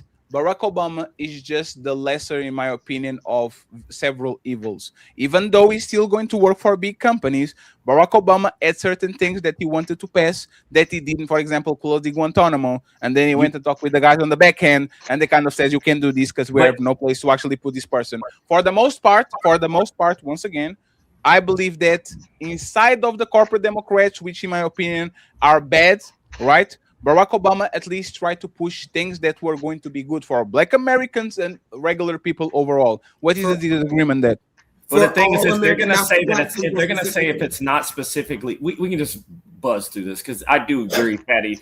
this argument is very boring. They're going to say if it wasn't specifically earmarked for black people, that it's not for black people. That's what they're going to do. So when you say, even though that black people are a part of the American population and they benefit from these things, they're going to say if it's not specific, we already know these are like 21 arguments. So they're going to say it wasn't specifically for black people. And then they're going to have a problem with it. They're going to say he didn't do anything and all that. So that's I'm not saying Obama didn't do anything, but what I'm saying is that black people specifically act like Obama is their president. No, he was the president for all American people. No, he was the president for the LGBTQ. So why did but even if you but even just one second, Coco. But even if he was it, right? Even if he was it, like what is the point exactly? Like you wanted him to come into office and do, for example, oh no, we're going to do like let me give you an example, right? If Barack Obama pulled up and he said, you know what, we're going to make affirmative action a norm. If you're black, you just go in front of the line and you get it. Coco, would you be happy with that? No. What about you, Fantastic? What about you, Fantastic? Yeah, that's what he did for gay people. Okay, what about you? Fantastic being consistent. What about you, Eric? I would respect it, but you wouldn't be happy with it, right? Maybe. I mean, I don't know. I would respect him a lot if he did it, but why would he do that? Because white people. But that's the thing, because Eric. But that's what you said. Because he's the president of 350 Americans. Yeah, he's not the president just of the Democrats and the people that like him. The LGBT rights are literally a nothing burger. I thought we were going to get into some geopolitics. No, we're going to get into geopolitics. I'm saying like the LGBT being able to marry and to adopt is a nothing burger. Because I'm going to explain why. Because it doesn't affect nobody. If you actually think about it, please think about it once again. The two men be able to marry has no influence whatsoever in Mr. Fantastic life whatsoever, has no relevancy whatsoever. Let me just land this plane.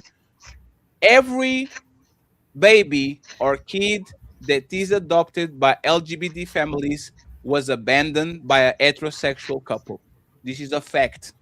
Every single baby that was abandoned by that was adopted by an LGBT family was abandoned by a heterosexual family. I'd rather have that kid in a stable household when he can be raised by two lesbians that are going to fight each other because whatever, then let them on foster care and you know the atrocities that those kids go through. But you know lesbian households aren't stable. Sorry, I hope I didn't violate your TOS. No, it's fine. Don't worry about it. They're less likely to be stable. You know what I mean? Yeah, but they are still more stable than a foster care when people How touch do you know that? Well, they're going to touch them. You don't know that they're not.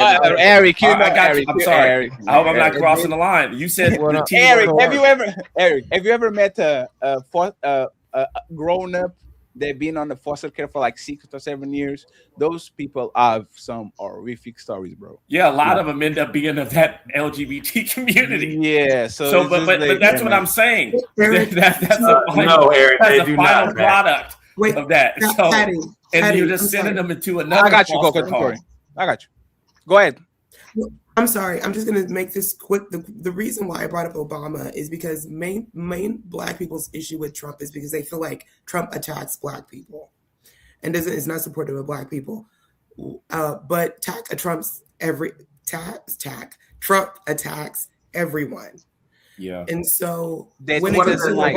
Wait, let me just finish. No, Coco, Eddie. It attacks everyone. It doesn't like. It's not about right or wrong. It's about if I like him or not. But go ahead. That's right.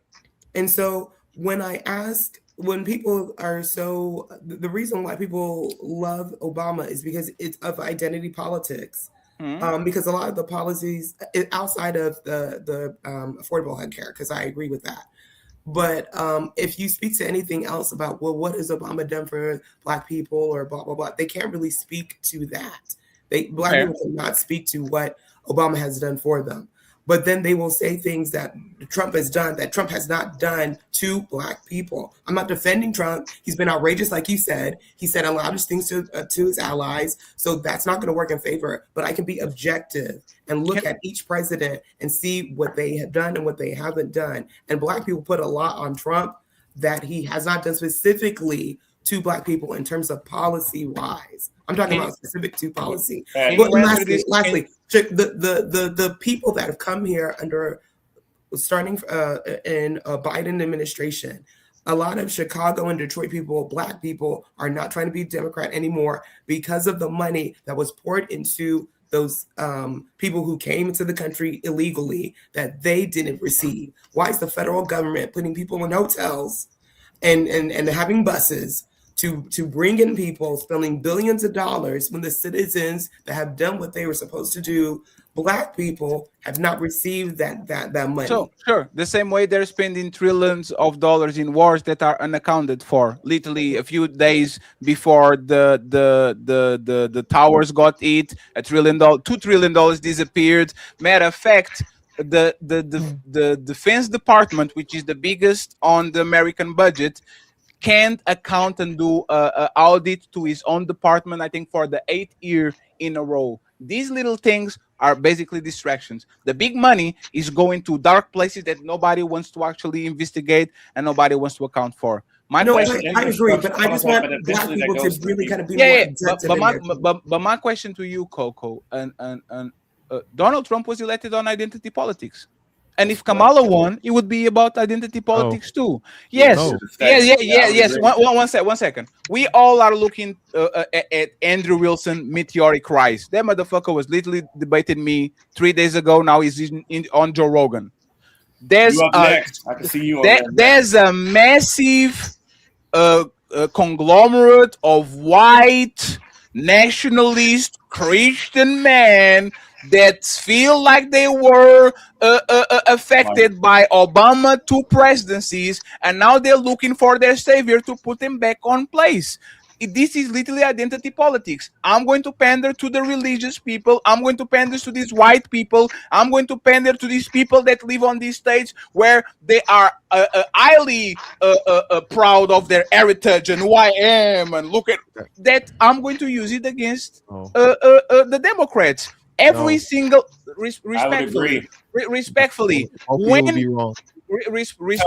respectfully, when Donald Trump pulls up with, I don't know, whatever the singer is, and they're like, Latinos for Trump, Latinos for Trump. That shit is identity politics. They literally are picking up a group and saying, vote on us, Latinos, because those Democrats over there don't fuck with y'all. And they're like, oh, damn, y'all don't fuck with Latinos? I'm going to that side. That's because of their values, not because of their skin color. Because of their values. You know why it's not because of their, you know why it's not because of their values? Because once again, if you are conservative, Donald Trump is the last thing that you can is the last thing you can consider conservative. That man doesn't know Bible verses. That man cheated on his pregnant wife with the porn star. That man barely pays taxes on the last 15 years. That man literally has so many losses that he barely pays taxes. It's not about law and order, which is another concept of the conservative party. Like everything you kind of can put on the conservative and say this is how conservatives usually move. Donald Trump literally goes to the opposite. He's pushing their policy. You're trying to use That's what you're forgetting. He's pushing their policy. You're trying to use rules. The thing is this, right? If you understand politics, you understand that law is to be manipulated based upon the person in power. Sure. Right? So you're using principles and rules. And morals. These rules don't matter in times of crises, right? This is politics. People bend rules. Usually people who lose, right? You're doing the classic fatty thing. You think by calling somebody a hypocrite that does something. Right? Donald Trump understands how politics work, and he's playing the game very well.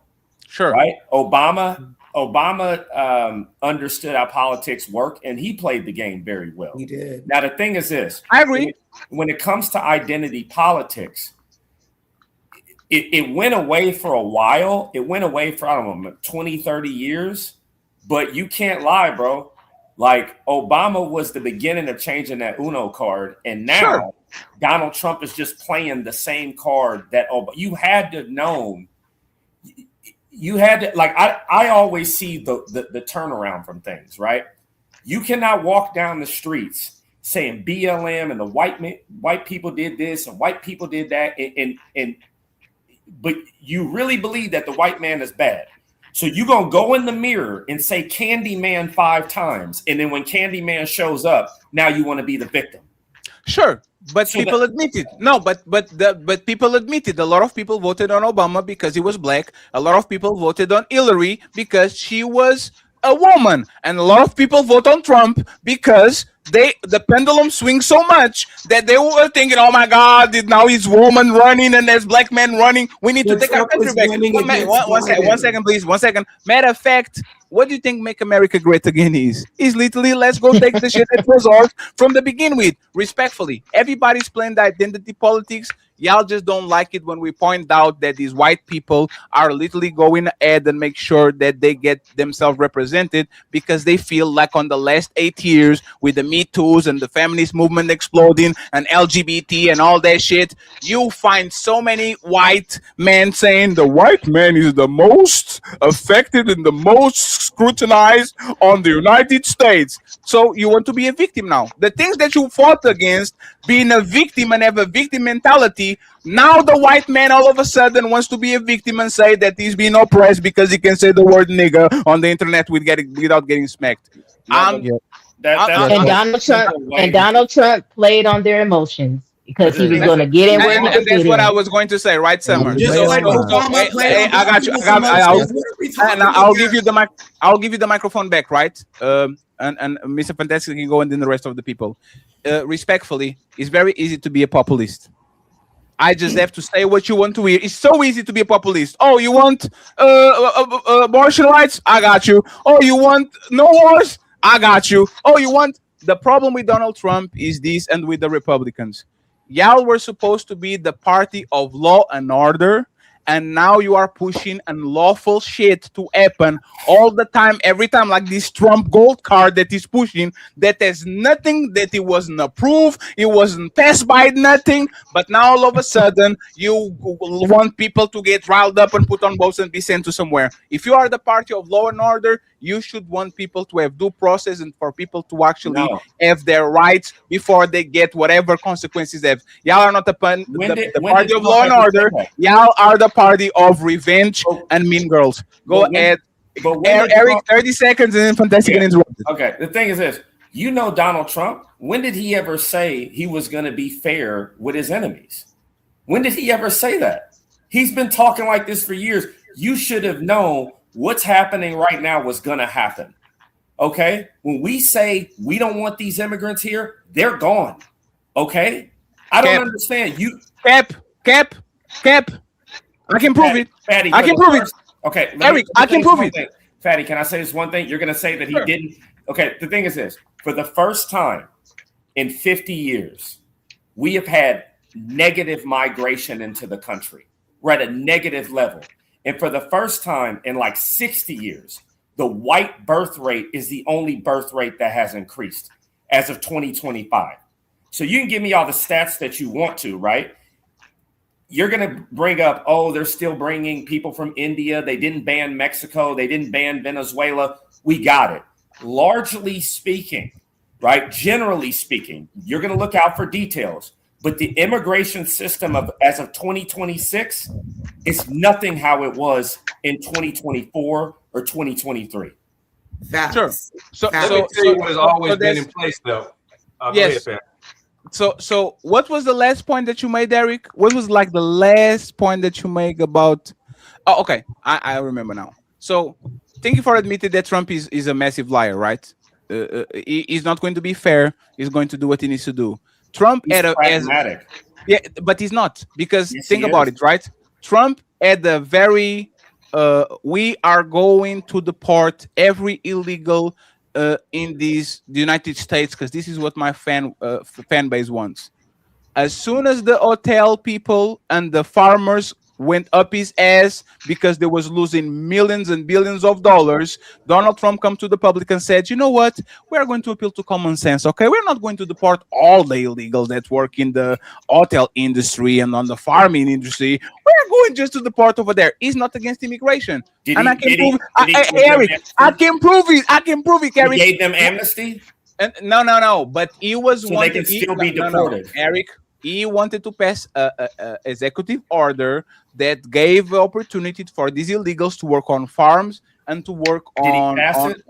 He didn't pass it, but like Obama wanted to pass universal health care, but he couldn't do it. Is what you want is a lot of times not to pass. Let me just say this is 3 seconds. If Obama was against immigration, he wouldn't try to get these white South Africans to come along and to be American citizens. These motherfucker literally closed the borders to 80 brown and black countries while he opened the borders and give VIP passes to white South Africans because they look just like him. So you are not 1 second. You are not against immigration. You are against brown and black people coming from other countries and making it a little bit browner. Yes, absolutely. Fantastic and interrupted, please. Yeah, hey, shout out to everybody, man. First and foremost. And by the way, why so serious? He said, "Can you let Americans talk?" You can go first. I ain't American.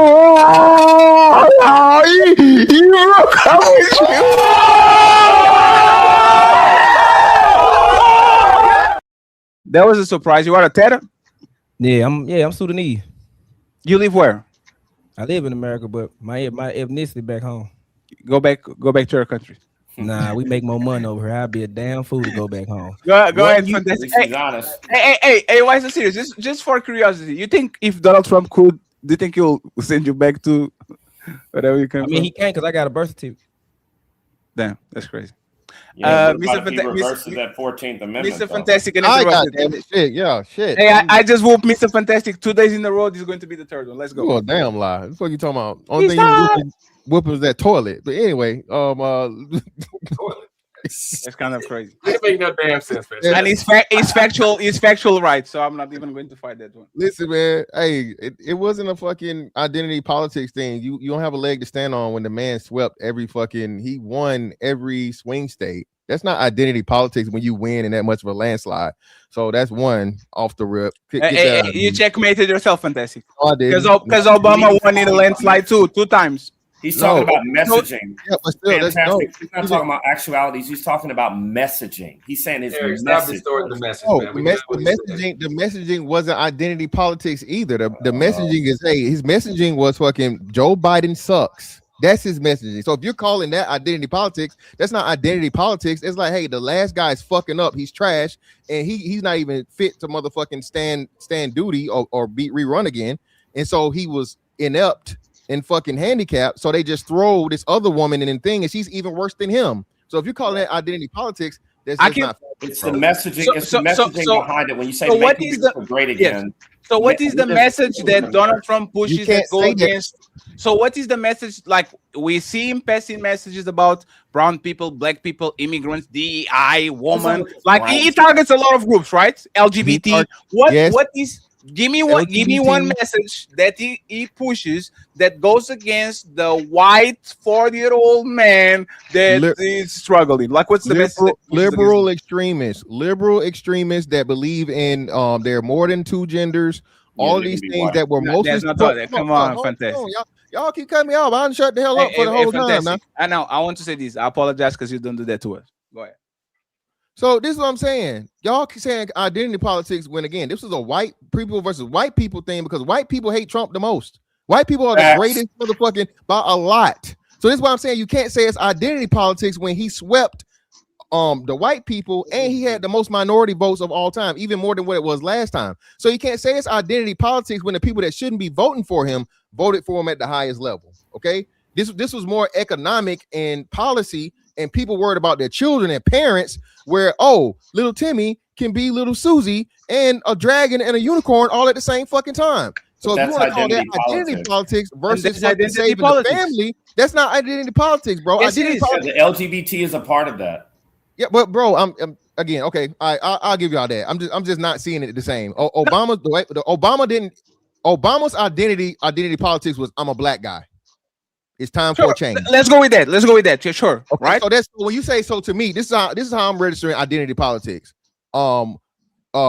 Us, them, different, yes, whatever, right? So on and so forth. Sure. He wasn't just running off that. Obama didn't have any fucking financial policy or anything at all. He was coming into a shit show. No, flip it. And then even go ahead.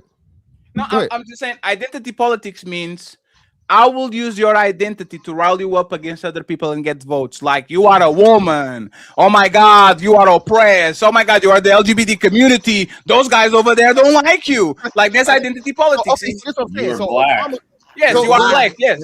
Even if that's what I'm saying. So that's what I'm saying. But it was mostly racial and this, that, and other, and change. It wasn't, hey, the guy before me is fucking up, and this shit is so fucked up, no more, so much better than the other guy. It's like, hey, it's time for a change. It's time for things to do this. Obama started it. He's extremely charismatic. He was a good speaker. The dude didn't have. He had one of the shortest fucking political careers. That's right. 4 years. A very short fucking run to up, and he wasn't even supposed to beat Hillary. So again, when you say identity politics, I'm looking from the optics and just like his messaging or his campaign. Obama's campaign was change. Well, what are you gonna do in foreign policy? Change. What's he gonna do about the economy? Change. He didn't throw you shit. That's what I'm saying. Trump actually had actual foreign policy, economic policy, and things within that. Well, okay. May I say something real quick? No. One second. Let him land. I'll just say this. Fantastic. Most importantly, by our metric, Barack Obama, in my opinion, that actually won by a landslide because of identity politics, because he was a black man and it was nice to see the first black man win. No, he actually, I think, was the president that got the most white votes of all time. Not just like I agree. I concede that. I think a lot of people obviously he's the only one. Fatty, goddamn. But it's everyone. But that's everyone. If Kamala won, she would have the most populous white people. If Hillary won, it was most white people that voted on her, and both of them clearly run on identity politics. Oh, we are the oppressed group. The white man is bad. Let's go ahead and let's form a megazord against them. I think Donald Trump did the same thing. Do you see all these groups that are rallying up against us? Look at Hillary and Obama and Biden rallying the LGBT community and the Latinos and the blacks and all these. We are literally disappearing. Our birth rate is low. We are going to be overpowered if we continue this. So we are going to make sure that we take our country back again, make America great again. There's an identity politics that's catering to the white nationalist Christian man that thinks he's getting his shit washed away. It's identity politics. It's just a reverse. And again, it's not enough of those for you to substantiate that. There's not enough white nationalists for that to even matter. That's less than fucking. Well, okay, most Americans are nationalists. No. Hold on. I'm sorry, my bad. Go ahead, bro. So no. If we're talking about nationalists in the actual meaning of the word, we're all nationalists, or we should be. The way that the media has couched nationalists and turned into this negative connotation is the bullshit that everybody keeps mentioning. So when you say nationalists, most people, a lot of Americans don't like America. Ultra nationalist, that's better term, because nationalist is just nationalist is you being patriotic. Ultra nationalist is a different term. So this is what happened. This was a finesse. When the Charlottesville shit happened, everybody started talking about white nationalists. Being that people slow as shit and dumb, and they don't even do civics anymore. They synonymize fucking white nationalists and nationalism when they're it's whatever. Very fair. My biggest point is on the Affordable Care Act. The worst thing to happen in healthcare of all fucking time is did nothing but get more expensive and more expensive and more expensive. That's why Trump wanted to kill the shit. It made it worse. It made it mandatory. It fined people. It fined American fucking citizens if you don't have motherfucking health insurance. Okay? You took away the choice. Hold on. You took away the person's right to say, well, hey, shit, I don't ever get sick or whatever. So I don't really need this shit. I really can't afford it. So what I'm gonna do is I'll just get on a different plan, which a lot of private plans are way cheaper and much cheaper. This is a fact. Don't take my word for it. Look it up. Okay. And now you fucking deprivatize the motherfucking the same motherfucking system, and you put the motherfucking money and control in all of the motherfucking health companies. Bro, These people laughing to the bank. It ain't did nothing but increase and make the stronghold even worse. That big pharma and in tandem, because they're one and the same. Insurance companies and big pharma are the same fucking entity. They just had a meeting on Congress the other day where you had these people that were pharmaceuticals. They ran hospitals and owned hospitals, and they had fucking insurance companies, bro. So Obama ushered in the motherfucking oligarchy of healthcare, made it absolutely worse than it possibly be. Okay. So I will tell you this right about Obamacare. That was all yes, Obamacare was never the original plan. Universal health care was the original plan, and they had to negotiate with Republicans. So they thought, we are going to get this program from Mitt Romney that everybody will agree so we can move along. And instead of agreeing, they keep chopping at it and chopping at it and chopping at it. The Obamacare that you got covered, I think, more 40 million Americans that ever were covered before. There was 40 million people that was uncovered, and they actually got coverage. The problem is, every time a Republican comes in, they start to chop at the program and they stop to chop, and like big chunks of the problem fall to the point where now everything is just stupid because you either are going to be eaten by that program or eaten by the private insurance. What y'all needed to do, and everybody knows that, is take big pharma out of the system. Big pharma can have their private companies and their private hospitals and all that, but the American system is going to run itself. There's going to be public hospitals where Mr. Fantastic can go if he breaks his neck, and if he wants to go and goes to a private hospital, he can clearly do it if he wants to pay it on the side. We already have public hospitals. Yeah, you got free clinics and shit. But but just real quick, let me say this, Fatty. And guess who's doing it? Guess who's in the middle of fucking a wrecking ball, a human juggernaut, and tearing all this shit apart? Motherfucking the appointed motherfucking RFK Jr. that's going fucking ham left and right, fucking up the CDC, fucking up the FDA. And all Look at Coco laughing. Coco laughing. She knows about it. They laugh it off. He's literally tearing down all of this bullshit and breaking up this motherfucking conglomerate as we speak, bro. He's the first person. And he's not doing it for the better. Don't fall for the bull. Hey, Fantastic. If me and you are like some of what he's doing, I do like some of what he's doing. Particularly when it comes to measles back, making measles better, making measles great again. Yeah, let's go finish real quick, and then Johnny can reply. No, just real quick. Universal health care is not the answer to America's problem when it comes to chronic. What is the answer is all Americans moving more and eating better. Having more hospitals does not keep people away from hospitals. Having more people have access to hospitals does not make them less sick.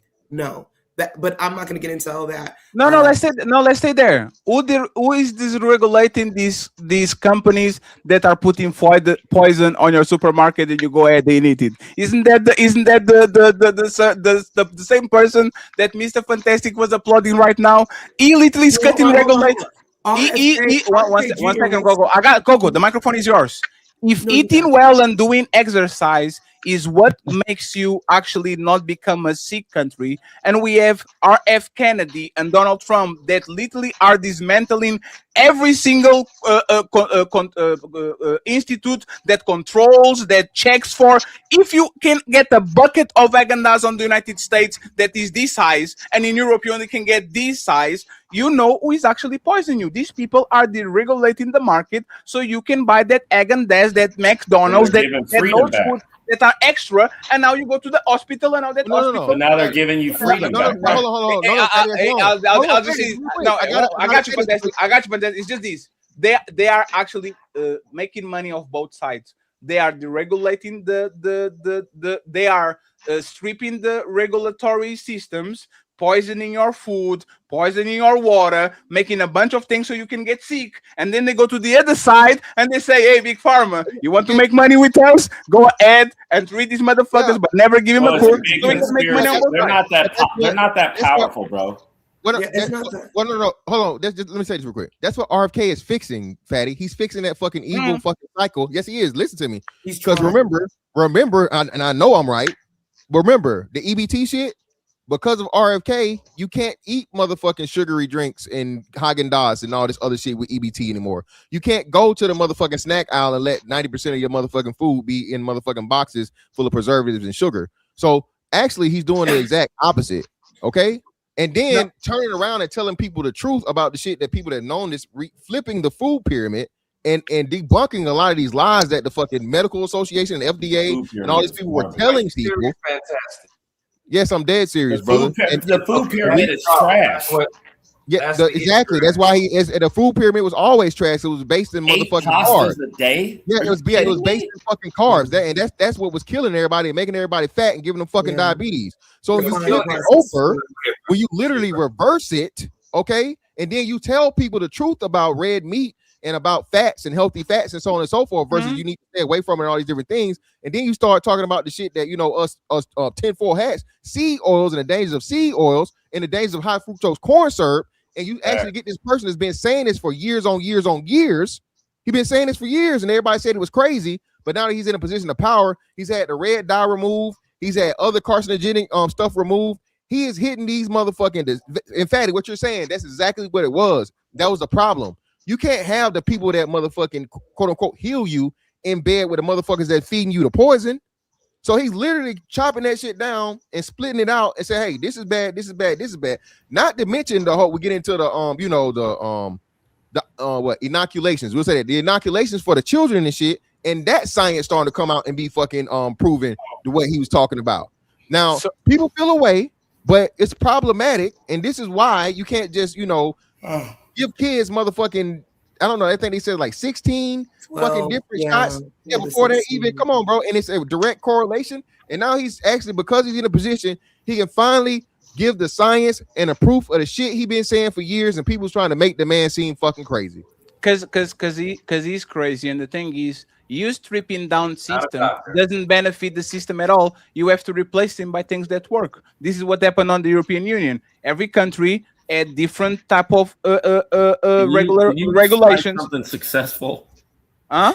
Can you please cite something successful? Not the European Union. We want to see a model of success. But that's the thing, right?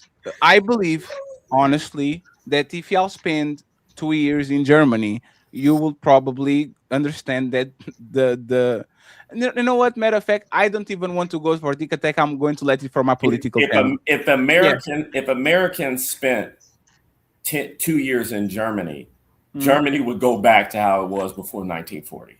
We would absolutely take that place. We would absolutely take that place over. Of course, Europe is failing, dude. But that's the thing.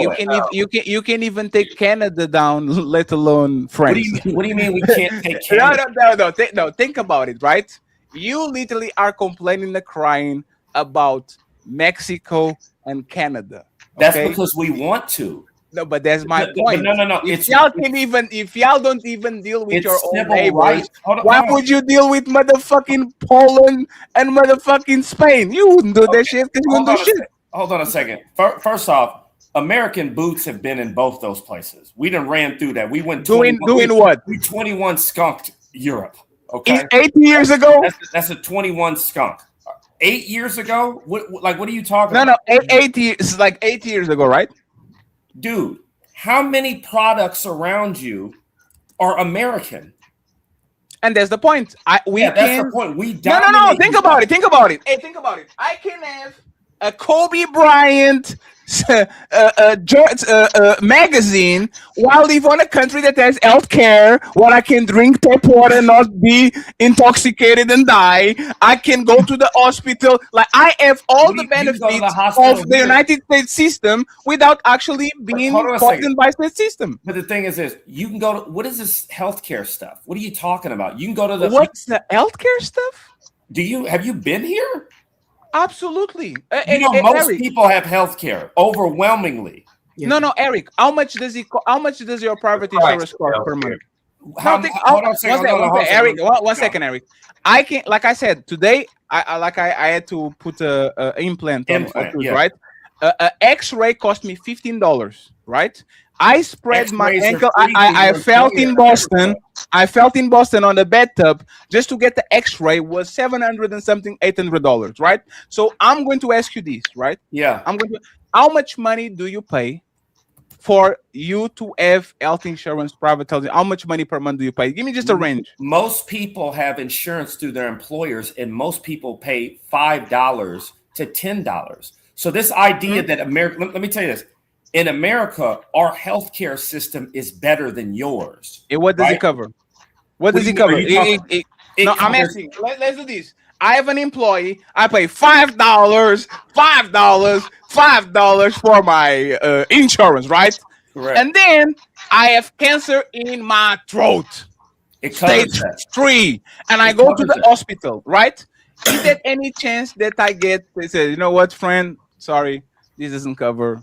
You have to either. No. No, From a PPO or HMO, no, bro. Let me just say this. First off, let me say this. If you had that stage of cancer in Europe, you're cooked because all the specialists are here. No, they don't. Are you kidding me? Who has better? Germany has one of the biggest medical infrastructures in the planet. What you talking about? For cancer? Sir. Like for the most complex, complex diseases. We'll get to you later, Forehead. The most complex. Hey. That's all right, blackface. We can do this. Your face is definitely black. Hey, Eric. Hey, Eric. One second. Hey, Eric. You the kettle and the pot. Let me ask you something, Eric, real quick. With what you're talking about. Hey, Eric, what is the country that you think has more deaths due to cancer per capita in the Western world? That wasn't my argument. No, but can you guess since y'all have the best system and all that? You're gonna say we have the most. Can you and do you think it's close? I don't.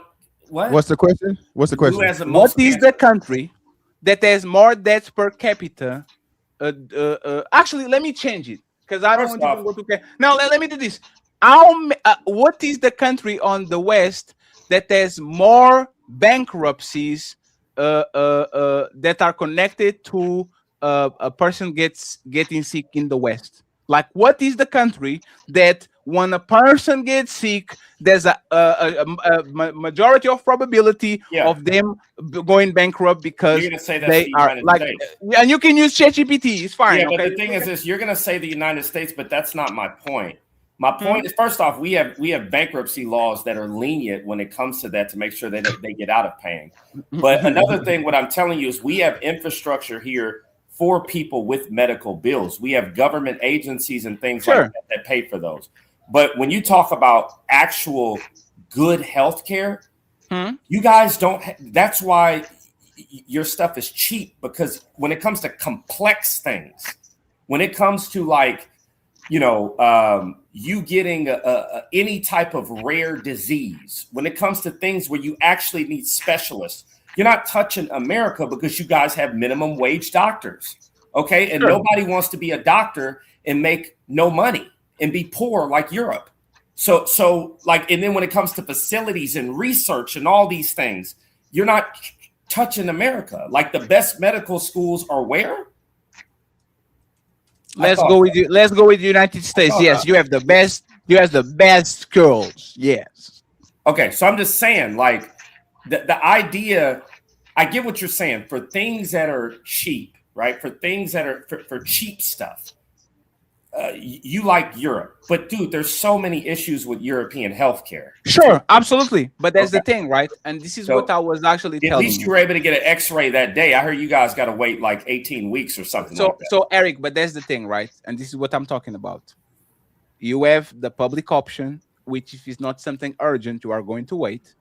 But you have the private option, and I pay $60 per month on private insurance. Matter of fact, let me actually tell you something, right? My brother literally fucked up his knee. He's recovering from an ACL surgery. Yeah. Right? He went to the state, to the hospital of the state. Mm-hmm. The hospital told him he was going to be at the surgery in 3 months because he could walk. He wasn't in a lot of pain and all that.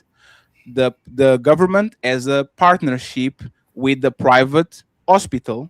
So instead of waiting the 3 months, It was reincarnated to. It was sent to the private hospital. It was operated by private doctors. Public and private. Yes, and now he's doing rehab in both private and public. Costs $20 a session, and he can deduct that shit afterwards and say to the government, "I pay this, so give me the money back." This ACL surgery will cost him basically nothing, and he's actually being attended by private doctors because they have a partnership between the public and the private. The American people are That's being an robbed. exception. No, that's regular. No, Eric, it's been an let me just issue with Eric, you. please, let me just say this, right?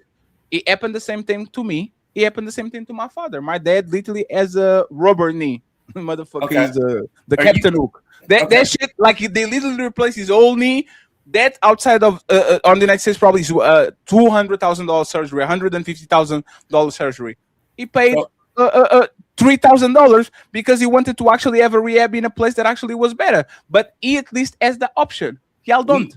First off, if you work, you have better options than you have, right? So the issue with the SNS, right? And there's plenty of issues. Okay. Oh, this person right here. He's got his mammy in the picture. Can you get Ghetto and the fat woman down? Hey, Eric, you can't do that. Well, the thing is he's typing. I mean, he's Twitter fingers but over here. he's typing. But this is what I'm saying, Eric. Oh, that's your friend. Sorry about that. You started the personal. Well, it's pretty personal. He wanted to jump in for. No. It's very fair for somebody to tell you. Don't talk about people. I can do what I want to do. Don't want to be on camera. First off, I can do what I want to do, and I can do it, and I can tell you to stop, right? Okay, yeah, you're free to do that. But let's go back to the conversation. No, I'm not free to do. I said you can do what you want to do. I said don't do that. Okay, I got you. So the thing is this: when it comes to the SNS, there have been complaints, though, right? All the time. Okay, it's a fraud system. Yes. Okay. So also, from what I understand, like I said, when nurses and doctors want to get paid, right? Sure. So, from what I understand, what are one of the complaints about the SNS with their nurses and their doctors about pay? They think they are underpaid, like the WNBA. Okay. Do they ever leave the country? Yes, absolutely. Okay. So you have an issue with retaining these doctors and these nurses who are leaving the country, right? Yes, but they go to France, they go to Germany, they go to the United Kingdom, and those countries now are competing with the United States. So you can talk about that with Portugal, because Portugal has a low cost of living but low wages. These people are running for other first world countries that have the same systems because they get better pay, but the system is the same. And the United Kingdom has universal healthcare. It's not the same, right? It's not the same. No, it's literally the same. How is it the same? Because they have universal healthcare. They are not leaving the public system in Portugal to go to the private system in other countries. They are leaving the Portugal public system to go work in the French public system that has universal healthcare. These are healthcare. different countries. With the SNS is going to be different. No, it's literally the same system. First off, let me just say this, right? So first off, what is the UK's health system called? NHS. Okay, NHS. Yes. It's completely different from Portugal. No, it's not. What do you mean it's not? It's funded by the taxpayers, so it means that it comes from your taxes. No, in terms of distribution, it is. How? But, okay, hold on a second. Just because you have a government agency, it doesn't mean that all government agencies are the same. So I get what you're saying in practice. It is quote unquote universal health care. But it does not mean that the way that they're ran are the same. And we know that the way that they're ran are the same, which is why doctors and nurses are leaving your places to go there. No, that's not what it is, Eric. Mean? Eric, please, Eric. You know the minimum wage in Portugal? €5 and a donut? $900. You know the minimum wage in the United Kingdom? What? $1,600. Like still more money. But that's the point. But they are not leaving the public system and the public schools and the public everything to go outside and to go to the private sector. They are leaving the public sector in Portugal to go to the public sector in the United Kingdom or in France. And when I'm telling you that they're different. Yeah, but so elaborate on that. What is different? So the inner workings of each one is different, right? So you guys have, from what I understand, all European healthcare sucks with waiting, right? But from what I That's understand one of about the big. That's one of the biggest complaints. but Yes. no, but I hear yours is faster than the UK's is. I hear the UK is a little bit more bogged down with their bureaucracy in terms of waiting and delays than Portugal is. So that's the first thing, right? But there's the same system. It's just more Also- bureaucratic. It's Oh, just no, if you got to wait, listen, longer waits. All right. That's what changes things, right? Mhm. So if I'm having an issue and I get somewhere, and we're talking medicine here, 1 week and 3 weeks, that's a world of difference. Also, the UK is facing more shortages of medical staff than you are, right? So that's another reason. why? But why? Well, because people don't, I mean, there's several reasons. The first reason is this, right? It's called Brexit. That's the reason.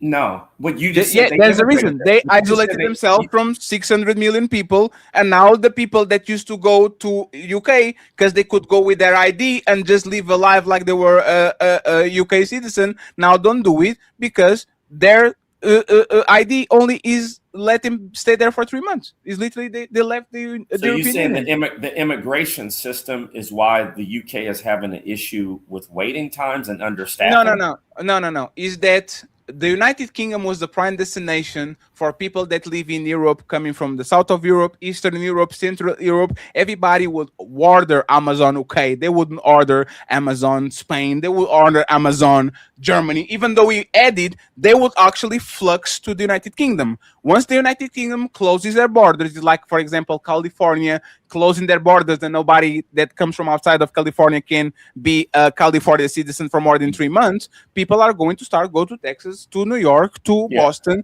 to whatever big city, because they can practice there more than 3 months because they are literally a foreign kind of entity. If they left the European Union, they lost all the free rights to free work, free transport, and all these things. Like it's just they closed each other. They close their borders to the planet when it comes to finances, when it comes to immigration, when it comes to all these things. Like is very understandable.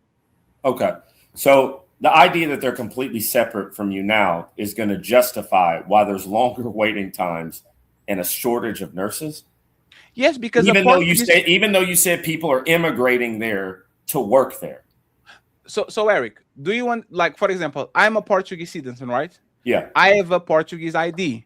Correct. I can work in any country of the European Union, 20-something countries, stay there indeterminate. I'm going to be treated just like if I go to Spain, I'm going to be treated just like a Spanish person. Spanish person, yeah. Right? So this is the power of the European Union. Once the United Kingdom leaves the European Union, now there's a bunch of bureaucracy for me to go there. So if I want to establish a country, a company, if I want to be a nurse, if I want to be an entrepreneur, I'd rather go to a country that is friendly to my ID, which is Germany, France, whatever country that is inside of the European Union, then go to the United Kingdom and have to go to all the bureaucracy, try to become a citizen, try to do all these things. So shortages are going to happen, absolutely. Okay, so you're saying the reason why there's shortages is because they can't immigrate there.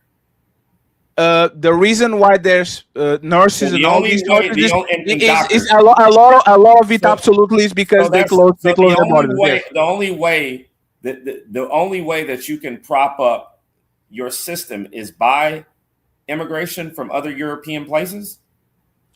The United Kingdom, absolutely. United Kingdom is a melting pot, especially London and the big metropolitan areas. Like they were hyper dependent of people coming from outside, from Bangladesh, Portugal, France, and all that to actually do their shit. Absolutely. Well, hold on a second. I gotta go because I gotta mute up real quick. I gotta go get some. I'm picking up some food. No. Go ahead and do your thing. And Eric, political take, Eric. Hold on a second. I'm getting some food right now. I'm going to say this friends. Next week, I'm going to start again the politics channel.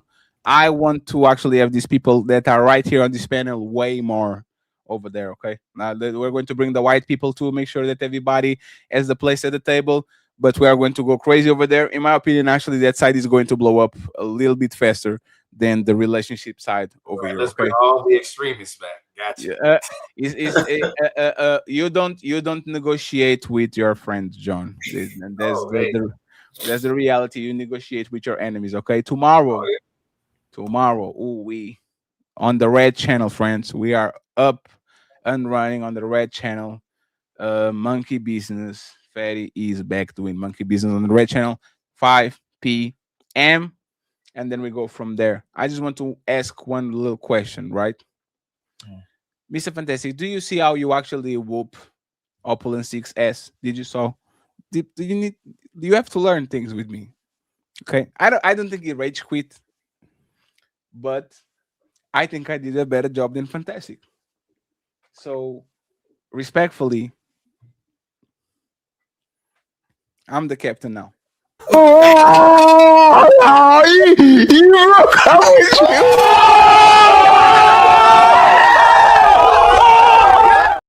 And by the way, every time you do the smoke shows, send me a link. I'm going to make an example out of you. I bet it's every Thursday though, bro. So it's whatever. Yeah, Sir, that's Thursday. I'm going to make an example out of you, sir. We ain't ducking no smoke, man. We ain't ducking no wreck around here, bro. You crazy. Friends, any final thoughts before I read the super chats and we go? And this show was a mess. But hey, man, sometimes it's like that, man. Hey. I'm not even going to let player one go and go look for the show because it's just a mess. You're going to leave it. Shout out to my brother Ali. He was just on a bad day today. I cook him so bad it's not even funny. And shout out to Valerie. Thank you very much, Valerie, for sending $10. I appreciate you. Rose, she sent $15, I think, to get Eric up and running on the panel. So I appreciate you too. We had Aaron paying $36 saying today for Eric to come up. The ducted, I appreciate it. And we have Eric Timber sending $14. Thank you so much. I appreciate you, sir. And I think we have one more. I saw one more. Maybe it didn't. Friends, if I'm missing your super chats, I apologize, but I appreciate y'all, okay? Thank you very much for supporting the show. I think we got all the goals today. Mr. John Henry, Coco, Mr. Fantastic, final thoughts so we can read the super chats. And I can send anybody to anywhere since Nino is not going to go. Are you going to go live today, John? No, not today. Probably over the weekend. I'll let you know ahead of time. I've got my doctoral work I got to catch up on. This man John is the worst catch in all oops. That's crazy. I say every time I have an all oop for John says, "Now playing defense right now. It's next week." I'm trying to get that long permanent money. Hey, it's going to one day we're going to connect, John. And shout out to my boy JM for the $10 too. I appreciate you, sir. Thank you so much for always being generous to us. Coco, I actually like your politics talk. Well, thank you. I mean, I just want Black people in particular, but everyone in general, to just think outside of what you have been told and what we have been conditioned, especially in America, to be Democrat, whatever. Even if you're more independent, I mean, 80s Democrat is not today's Democrat. Like, it changes and it shifts in terms of what the values are depending on the cultural landscape. I just want, because and let me take a quick point about DEI. And by the way, John is looking at me like I'm an alien because I'm bald again. No, I'm looking at Coco for what's coming out of her mouth. Let me be strict about that. Well, it's fine, John. I still love you, even if I don't know where. Okay, exactly you can love me, but again, it's misinformation. But go ahead. Well, we can get into that. But DEI. Hey, next week I get you on a panel together. Oh, thank you. But DEI mainly benefited not Black people. Black people only benefited about 5%. It was mainly white women and other groups that DEI benefited the most. That's a fact. But this is what happens. Black people go and they do the work, and guess who reaps the benefits? The other groups. They jump on the back. It will be the white women. It'll be the alphabet community. It'll be disabled. It'll be everything will benefit on what the movements and the policies that Black people pushed and enacted. And I'm not saying that's a bad thing. I just want us not to be misconstrued and think that a group is for us when they're really not for us. And then Black people have to think about, what do they want? What is it the policies they want? Is it just specific to Black people, or is it really specific to social class? Because I think really that's what's going on. There is a clash of classes, not necessarily race at this moment. I don't think racism is the biggest issue that is plaguing Black people. I think economic upward mobility is the main issue that is plaguing Black folks. But again, Fatty, when you do have your show, I'll go and speak my piece on that. It is Coco, the health coach.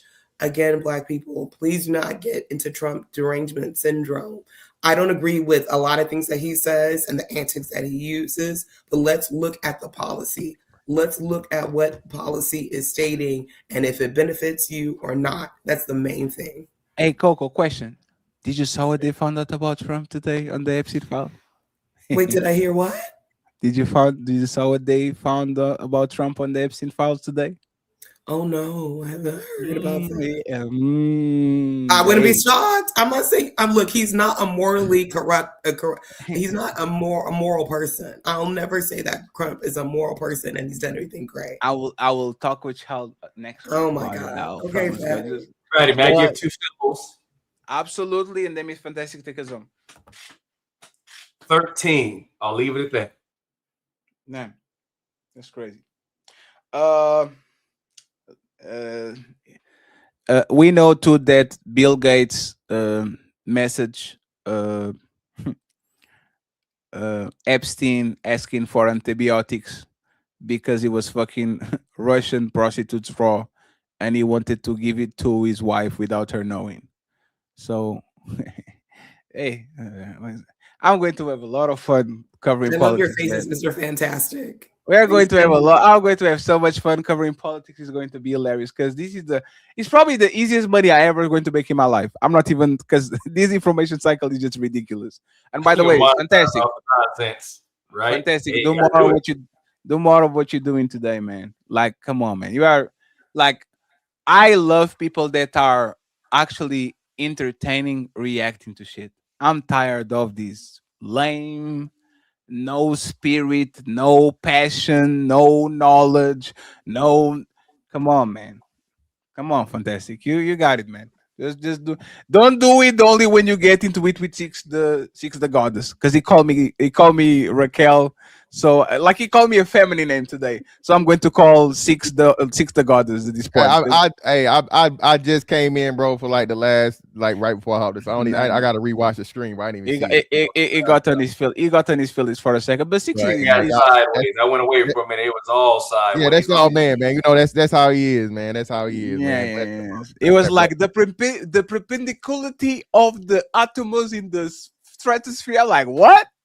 That's kind of the living color, the RZA of the schism, because the fism, because the lism of the schism. Well, no, man, let me say this, bro. Hey, man, shout out Fatty, man. Shout out to you, Ali. Everybody doing their thing, man. Shout out to y'all, bro. But yeah, shout out what Coco said. Listen, man, my biggest thing, bro. You can not like Trump all you want. You can hate Trump, but bro, you as a grown adult, especially you our age, bro, you 35, 40 plus, and you so mad with Trump, you're not taking advantage of the shit that's clearly happening, and he's changing, especially from a financial standpoint, bro. This shit is serious. Okay. Gold and silver you just lost like $11 trillion in like less than like a 6-hour span, bro. 90% of y'all not even aware of that shit. Okay. The world is changing. Go back and listen to his speech at Davos at the WEF and shit, bro. World Economic Forum. For y'all that don't know, learn some shit. Okay. A lot of y'all rage baiting in the comments and, you know, saying all kind of stupid shit and whatever. You know where you're going to be a couple years from now in 2030? Po as fuck. All right. Damn. Po. I want to be rich too. Technically I don't even know if I want to be rich anymore. I want like a BBL, like Brazilian booty. Like I'm out, man. Fatty always do this to me on purpose, man. No, I'm telling you, like I just want to just pa and then ta and then go to YouTube back again. Like I don't know what I want. Oh, Fatty. Hey, Fred. You're not gonna be poor. I know that for yeah, sure. but if we are poor, but they have some like juicy, like Hey, as long as there's food on the table. Oh, I have such a nice meal. I'm not ordering pizza today. I went outside. I went to the dentist. I said, I'm going to the supermarket. I got some. Damn, I don't know what I got. I got food. Like I got real food. I'm so anxious to go to that fridge. So, friends, Coco, I'm going on my fitness journey. This is the last time you see me fat. Okay. In Can I 12 be your hours. coach? I'm serious. 12 hours. I'm going to be doing I'm going to do the what is the program of that guy? Alpha something. It was a guy that was skinny and now he's the buff dude. Yeah. He has a boyfriend. He's married. He's a black dude. I don't know. But you have a good frame, Fatty. After this, I'll message you. I'll support you in your goals. I don't need a personal trainer. I'm going to get the BBL. I'm going to be on Ozempic. I'm going to be on growth hormone. I'm going to do it all. You're still gonna lift weights? Nope. I'm going to eat pizza. Okay. I'm going to go artificial. I give up. I'm get a membership at Planet Fitness from the sounds of it. I'm going to have I have 2 gym memberships, John. Shut up. I have the Porsche person membership, $20, and I have the $70 membership. So play with me, John. But I will promise, friends, 2026 is the last year you see me fat. After that, we're going to go crazy, okay? If I fat at the end of the year, I'm going to take my trip and my ass to Turkey, and they are going to put me to sleep, and I'm going to wake up a new person. Okay, so not Drizzy abs, please. I'm going to go to the RoboCop protocol. Put me to sleep. So what do you want to be? 6'9"? No. I'm going to take my love handles. I'm going to have some 3D abs. I'm going to put silicone on the shoulder, so I have like the shoulder pads, shoulders. Oh, it's going to be so fun, friends. Appreciate y'all. Once again, you can find Coco and John Henry links in the description at the end of the show. It's been a long time, John. I'm glad to see you and glad to have you back, Coco. Always a pleasure. Maybe I'll see you Sunday. Yeah. Now, get the L out of my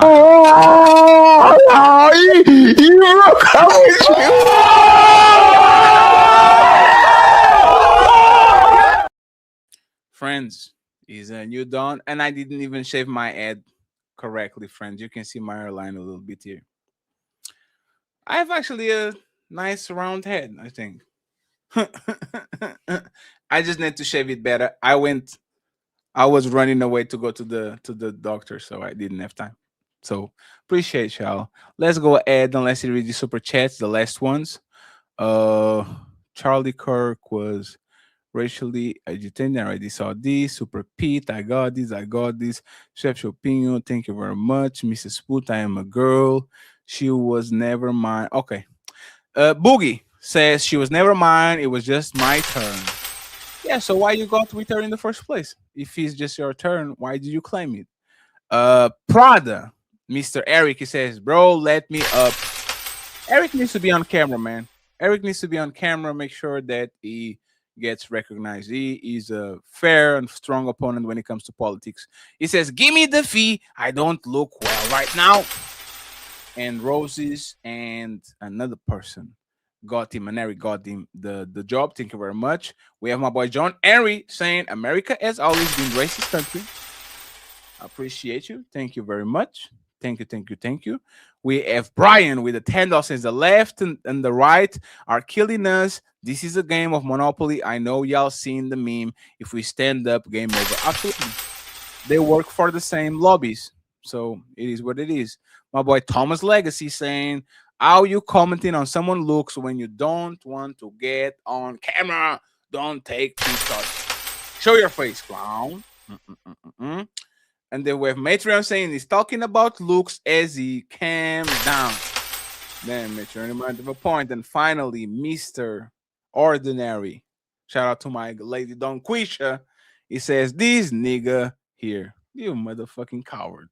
Tomorrow, Fed is going to be on the Monkey Business, Monkey app.